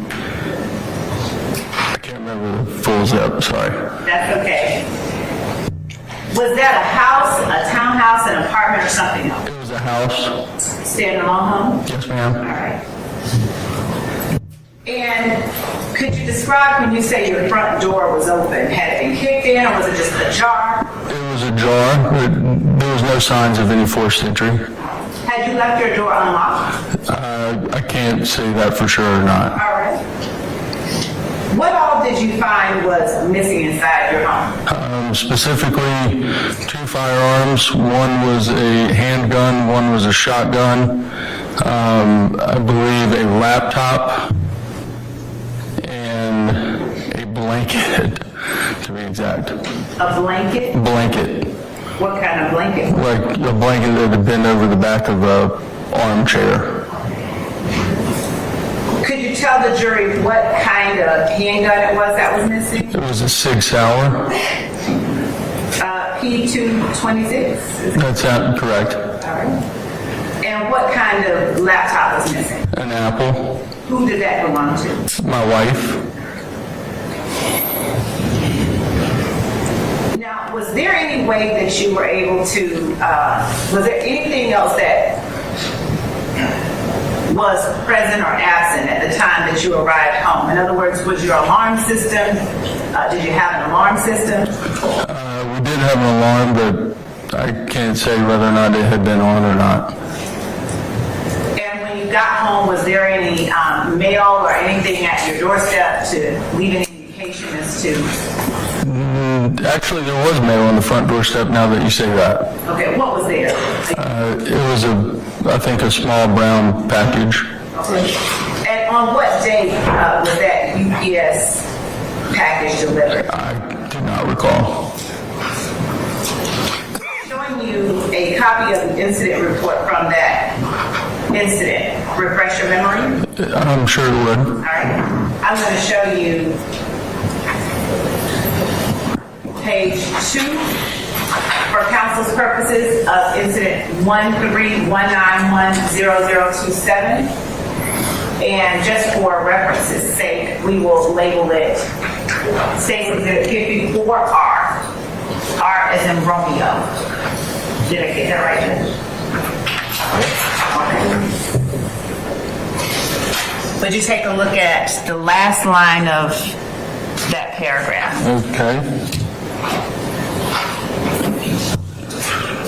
Without reading it out loud, just let me know if it refreshes your memory as to when the package was delivered. It does. Okay. And you arrived home on the 10th, was it, of July? Was it that sounds accurate.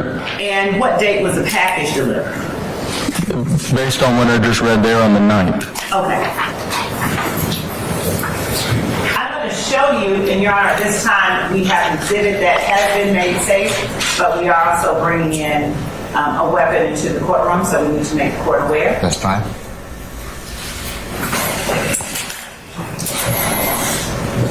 I'm going to show you what has been marked as State's Exhibit 12 Bravo.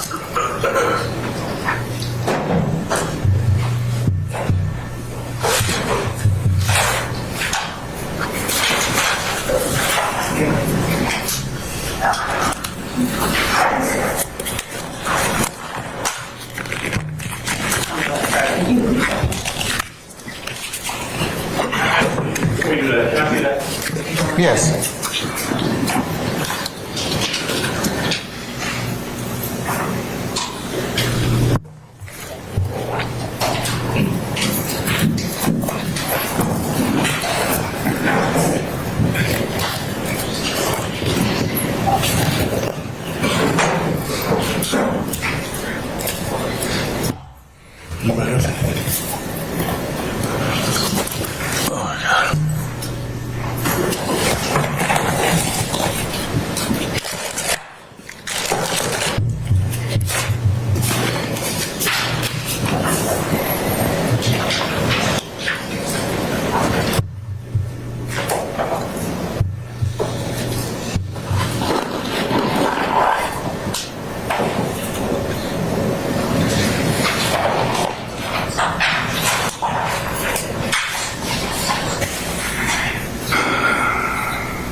Madam, you may proceed when ready.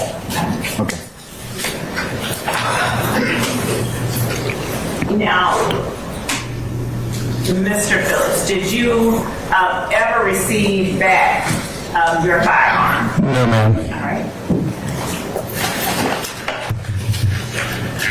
At some point, did you reach out to the Atlanta Police Department to tell them a serial number or any other identifying information for the firearm? I believe so, yes, ma'am.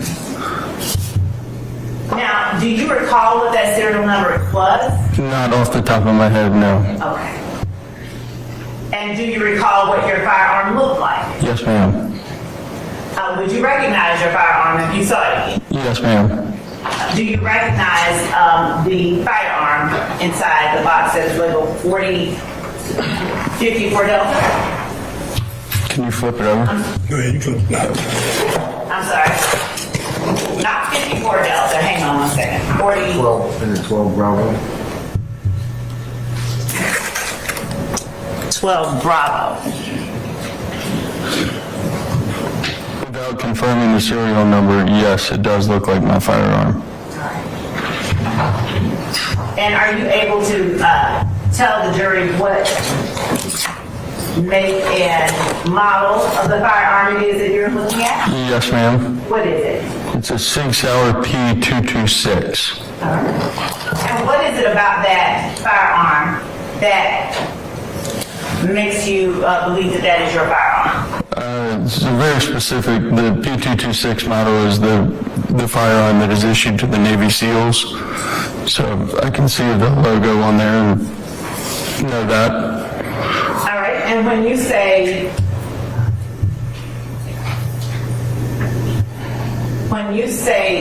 that it is a very specific firearm issued to the Navy SEAls, were you a Navy SEAL? No, ma'am. Why is it that your firearm would have, or you would have a firearm specific to Navy SEAls? I just thought it would be cool to own that specific firearm. All right. With showing you a mark with a serial number listed on it, refresh your memory as to the serial number? I'm sorry, can I get that question one more time? With showing you a warrant with the serial number listed, refresh your memory as to the serial number for your firearm. To answer your question, I don't know if it would. Without seeing the purchase document from when I bought it, I couldn't confirm the serial number. Okay, but you can confirm, or can you confirm that can you confirm that the serial number that was on your purchase document is something you conveyed to the police? Yes, ma'am. I did have to call and get that document from the store that I purchased it from. Okay, and the document that you got from the store, did you read from that document when you gave that number to the police? Yes, ma'am. Now, do you recall who it was that you that responded to your residence when you reported the break-in? I do not. Do you recall the whether there were more than one officer, or whether it was a female or a male or anything of that nature? I want to say that there was 2 police officers. Okay. It was late and it was dark, and I just got done traveling. Did you ever receive any of the items back, or did you ever receive notification that any of your items had been found? I did receive notification that this firearm next to me had been found. And did you attempt to retrieve that firearm? I reached out to find an understanding of the whereabouts of the firearm. What do you mean? Just once they had contacted me, I was curious. Okay. And were you allowed to get your firearm back? No, ma'am. All right. Now, at the time, had you given anyone permission to be in your home during that time? No, ma'am.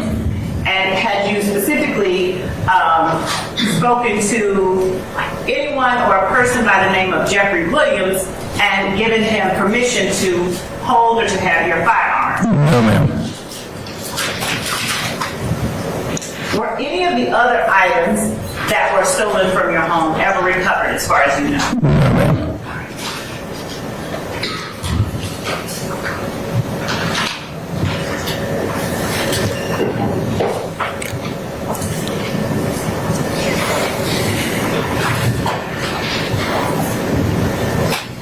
Does the name Officer Monheim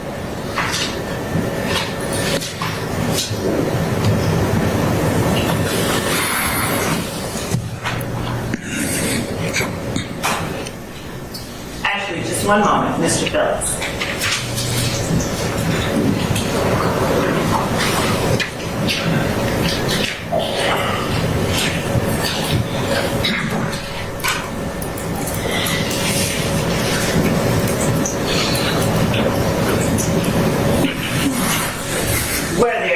Was there ammunition taken with your handgun? I would say that yes, there was. And what about the other firearm that you talked about? What was that firearm once more? It was a shotgun. All right. Was that shotgun ever recovered? Not to my knowledge. And do you remember any other identifying information about the shotgun? I can tell you that it had a brown stock and a brown forward grip. And was there any ammunition with the shotgun? No, ma'am. Thank you, sir. I believe that that's all that I have. Thank you. Mr. Sharp? Or, I'm sorry, Mr. Adams. Yes, sir. Let's go.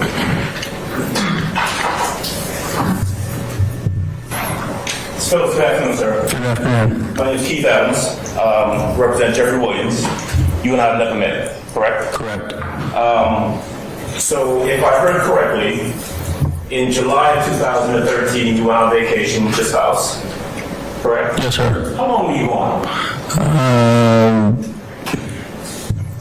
I can't say for sure, but I feel like it was 4 to 5 days. Okay. I mean more than a day or two, right? Correct. Okay. And the date that we've heard referenced before, July the 10th of 2013, that's the date you came back, correct? That sounds correct. You come back, and before you go in your house, you notice that your door is open, it's ajar. On the way up the driveway, we noticed the door. Yes, sir. There was a package that had been delivered on that day, or at some point you come to find out it was delivered on that day, right? I believe, based on what she showed me, it had been delivered on the day before. Okay. She did not prosecute? Yes, sir. Okay. So there's a package there, but you don't know how long that door has been ajar, right? Correct. You don't recall whether or not you had your alarm set, true? Correct. I believe that the alarm was not on, but I can't confirm that. Okay. And what we know for a fact, well, what you've told us, is that the door did not appear to be damaged. It wasn't kicked in or anything like that. It was just ajar. Correct. This is a standalone house. Correct. In a neighborhood. Correct. Yes, sir. Subdivision, cul-de-sac, something like that? Just a neighborhood, normal neighborhood with homes next to one another. Okay. A bunch of families live in the neighborhood, some kids, some are not? Correct. Okay. There been other thefts or burglaries in the neighborhood as far as you're aware? I feel like some things had taken place, but I can't recall. Sure. And so what you can tell us is that you come home and 2 guns, a laptop, and a blanket are missing from the house. That sounds accurate. Okay. May I approach, Judge? You may, sir. All right. The item that you've been shown here that's been previously made safe by, made safe, is a gun. It's a black gun, right? Yes, sir. Looks kind of like the gun that you had, right? Correct. But you don't know the serial number. Correct. Right. And so you can't identify, there's more than one black gun out there in the world, right? I can say, yes, sir, but when they called me with that gun specifically, they had matched the serial number to the serial number that I had submitted. Okay. But for purposes of you telling this jury that you know for a fact that this item that we're looking at right here, I'm going to move it so that, put it this way, that does have a serial number on it, you don't know that serial number. You can't recognize it by that serial number. Not off the top of my head, no, sir. All right.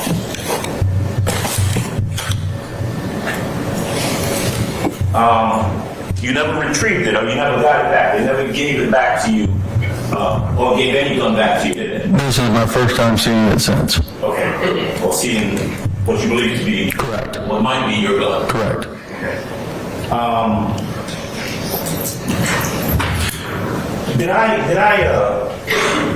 Do I recall or know correctly that the officers who came out dusted the location for fingerprints? I believe they did. It was a long time ago.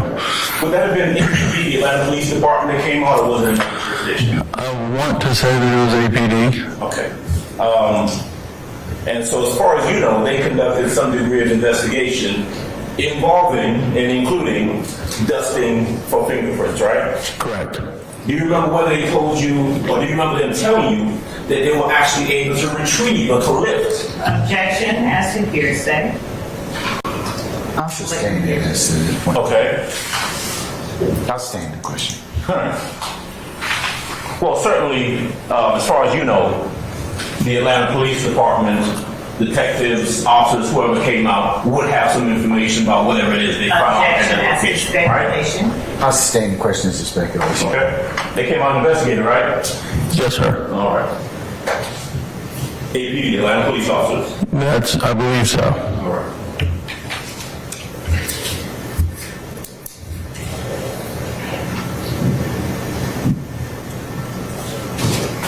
Okay. Mr. Phillips, thank you. That's all I got. Thank you, sir. Anybody else? Anything further, madam? Your Honor, I don't have anything further now. I would ask that Mr. Phillips temporarily be released and allowed to be recalled. Okay. Mr. Phillips, thank you for your patience with us. I'm going to go ahead and temporarily excuse you as a witness. So what that means is at some point in time, you may be subject to being recalled. We'll certainly give you enough advance notice in order for you to get here timely. But don't discuss your testimony with anybody except the attorneys in this case, okay? Understood. Right. Thank you, Judge. Thank you, sir. All right.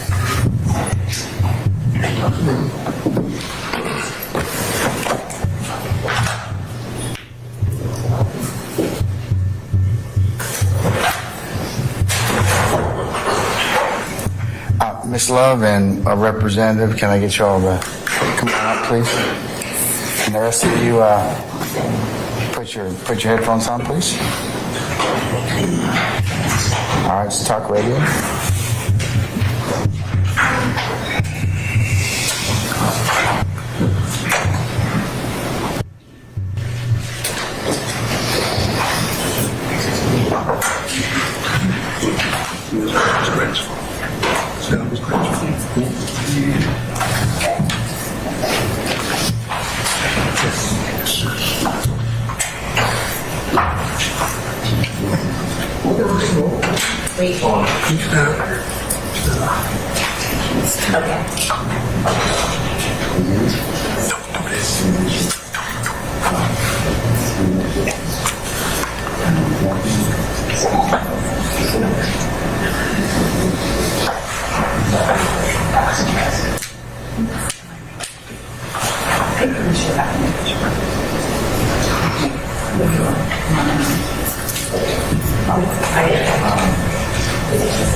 I'll take it up in just a second, Christine. All right, ladies and gentlemen, how about we take 5 minutes? I have it on good authority that we're going to go ahead and maybe take one more witness and then we'll conclude for the day. But, what do I know, though, right? Okay, so take 5 minutes or thereabouts. We'll call you back in, okay? All right. All rise.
Is that correct? Yes, sir.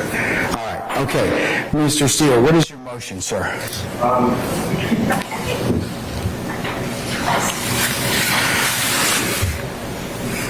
I'd just like to remind the Sound Court, I made a motion previously and asked the state to ensure that with Officer Mannheim, or if you recall, but he stopped Mr. Williams on September 9th of 2013 in a traffic stop. Mr. Williams did not have the driver's license. He stated that he ran Mr. Williams' name. He stated to me, when I interviewed him today, that the way he was able to see Mr. Williams' pictures, he ran it on prior arrest.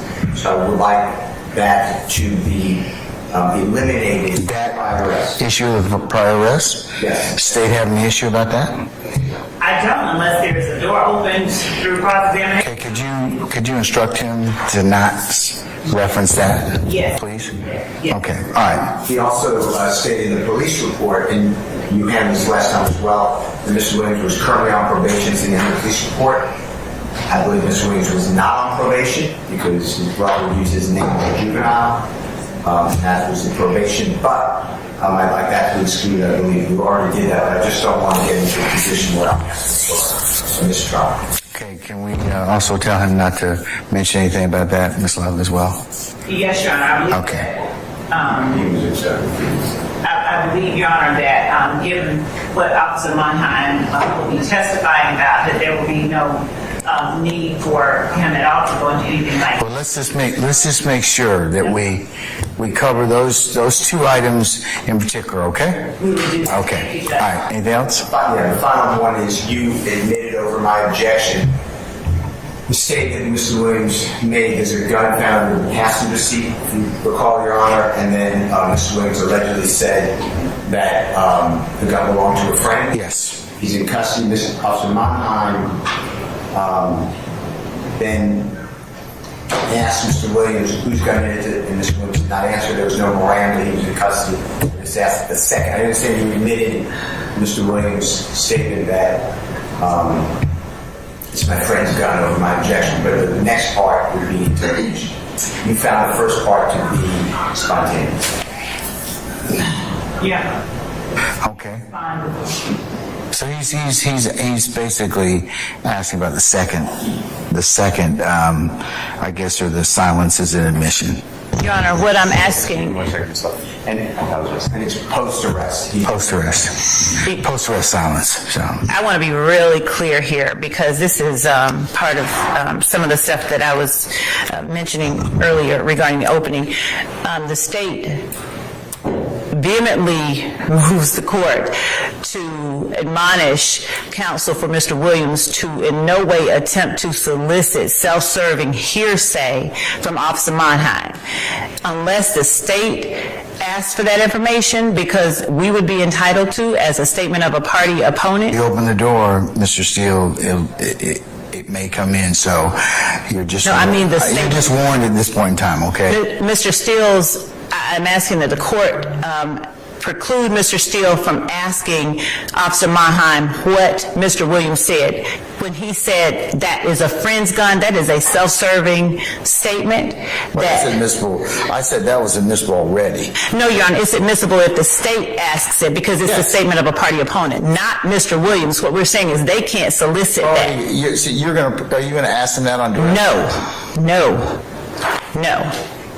And Mr. Williams can't because that is self-serving hearsay. Baldly, here, if I may continue talking to the court, Mr. Williams can't because it is self-serving hearsay, Your Honor. So we would ask that the court preclude Mr. Williams from asking Officer Monheim or attempting in any way to solicit in front of the jury the self-serving statement that the firearm belonged to a friend. If the state seeks to get that in, the state can do so because it is a statement of a party opponent, but it is not permissible for Mr. Williams to attempt to get his own words in through a witness that is not Mr. Williams. Okay. All right, Mr. Steele, what do you say about that? I moved to exclude that statement, so that's okay. But I'm just talking about the second part, the post-arrest silence. I'm talking about the first part. Yeah, we're not going to talk about that, are we, Ms. Love? I'm talking about the first part. No, I don't have any... Mr. Steele doesn't have any... He's already asked me to exclude that. I'm not going to exclude it, okay? You're saying that he can't... He's telling you he's not going to elicit that or solicit it, okay? But his clarity is the second statement where Mr. Williams, he asked Mr. Williams a question. Right. That's what he's saying would be, he's motioning in limine for me to exclude. Your Honor, I don't have a problem with the exclusion of the, I guess, the silence, and I want to make certain that I'm clearly responding to what has actually occurred and not a version of it that is inaccurate. So if the court will give me one moment. As I do that, I ask the court in limine, I'm moving the court in limine to preclude Mr. Steele from attempting to elicit self-serving hearsay, that is Mr. Williams' statement that the gun found in the car with him that was stolen belonged to a friend. That is what I am moving in limine for the court to do, because it is impermissible for that to be solicited by the party who made the statement. He can get on the stand and say it, or the opposing party can have it admitted if we so desire to do so or sought to do so. But Mr. Williams, Mr. Adams, and Mr. Steele cannot ask a witness what their client said when it is self-serving hearsay, and I have the law for that. I'll give it to the court. Again, I don't think he's asking about that. Mr. Steele, you're not going to ask any questions to elicit that, right? Correct. Okay. And Ms. Lovett, you're not going to ask, or you're going to instruct Officer Meyerheim not to mention any of the silence or post-arrest silence in response to that particular question. Right. Thank you, sir. Of who owned the gun. Okay, so those three things you need to go ahead and advise Officer Monheim as to. Take 5 minutes or so. We'll come back, okay? Okay, thank you. Thank you, Counsel. All right, we're in recess. Let me just go out there and make No, I'm going to go What? No, it's the same. Can you get Mahan down here? What?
Just before the jury comes out.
Let me have that farm.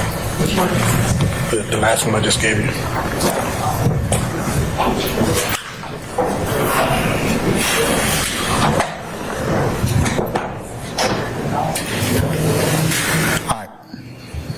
All right, Ms. Love. Thank you, Judge. Your Honor, with respect to the motion in limine made by Mr. Still regarding Mannheim, what we would ask, Your Honor, is that I did go and talk to Officer Mannheim as court directed, and I will always do as court directed, but I'm asking, Your Honor, with respect to the way that Officer Mannheim was able to identify Mr. Williams, Mr. Williams did not have a license. He didn't have any identification. We are asking simply that Officer Mannheim be able to say from, an Atlanta police database, whatever he has to say. It doesn't have to be arrest records, but we do want the jury to know that he identified Mr. Williams as Jeffrey Williams before taking him into custody. And without him being able to say that, what we have is that Mr. Williams advised that he did not have his driver's license. He didn't have one. He gave Officer Mannheim his name and date of birth. Mr. Steele just got up here and talked about the fact that, his assertion that Mr. Williams' brother has used Mr. Williams' name. But, arguably they can make that argument later on. This wasn't Jeffrey Williams, this was his brother using his name. But Officer Meinheim identified Mr. Williams by running Mr. Williams on ACIC, and from pictures on Police Central I'm quoting his report, not what I'm asking the court to allow him to say, but from pictures on Police Central from prior arrests in Fulton County. So what we are asking is that Officer Meinheim be allowed to testify that from law enforcement databases, he was able to identify the person that he had stopped and found with the stolen gun, the defendant Jeffrey Williams. Because otherwise, there's a gaping hole.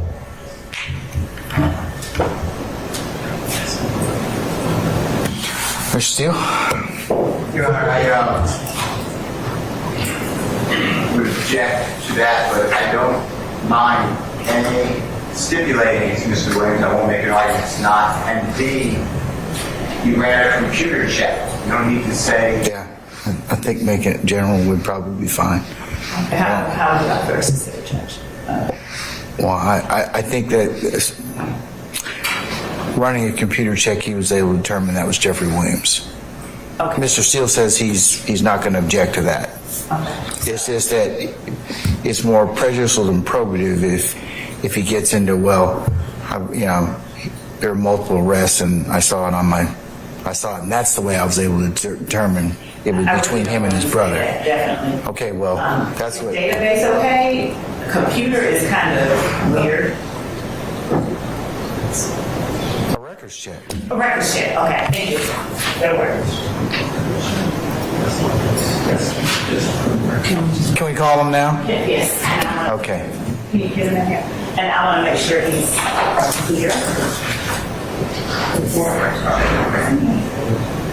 You wait, Your Honor. You told me the records check is bad. I don't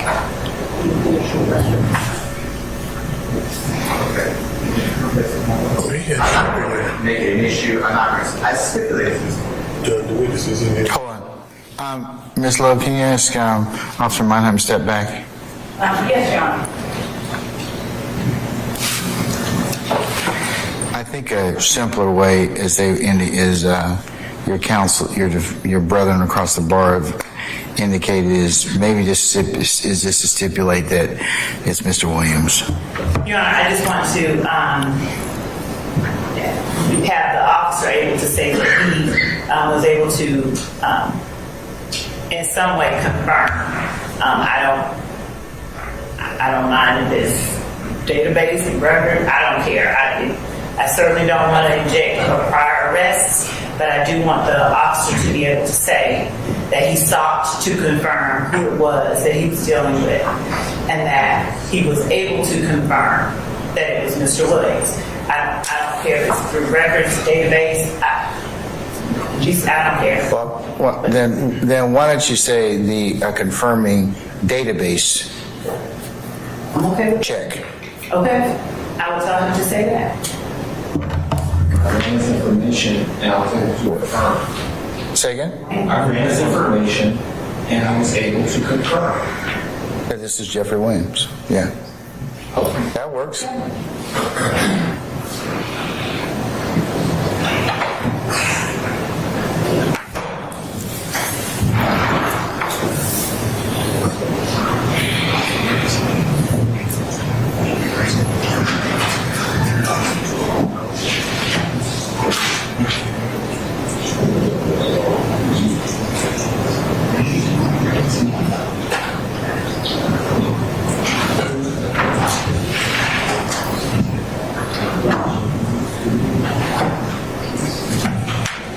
You want to bring the jury out before we come in? Yeah, hold on one second. We'll bring our jury out first, okay? All right. All right, some of our jurors, please, Sergeant Ingram. And Your Honor, we have the rule regarding the All right. Members of the media, again, thank you for your patience and indulgence with us. This witness, if you could please not photograph him as well or put him on live stream, but you're welcome to report or otherwise capture any oral or any other statements. Thank you, Your Honor.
Thank you, Sergeant. Ladies and gentlemen, please be seated.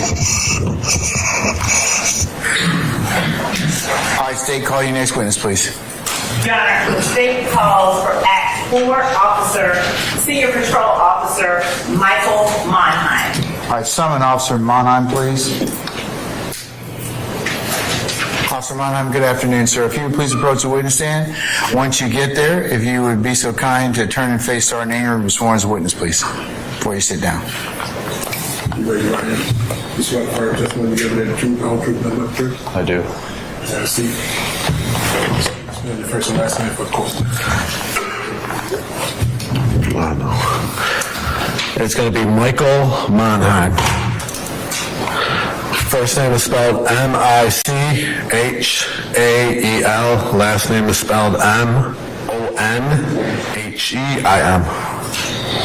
Good afternoon, Officer Monheim. Would you tell the jury a little bit about yourself and tell them where you currently are employed? I've been employed with the City of Atlanta Police Department for 18 years now. My assignments is patrol officer, responding to 911 calls, accidents, proactive policing, and engaging in the public. What was that last part? Engaging with the public. Right. And what area, if any, in particular of Atlanta are you assigned to cover? The downtown and midtown area. Are you certified as a law enforcement officer in the state of Georgia? Yes, I am. Have you remained so certified during your entire career with the Atlanta Police Department? Yes. Prior to working with the Atlanta Police Department, what was your background? I was prior military, and I worked for Armored Car Company. Say the last part. Armored Car Company. Okay. And what was your service? What branch of the military? The Marines.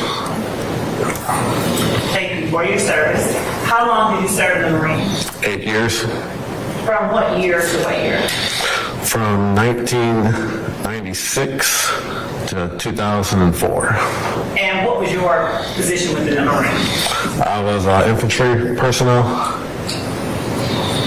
And were you honorably discharged? Yes. In September of 2013, were you working with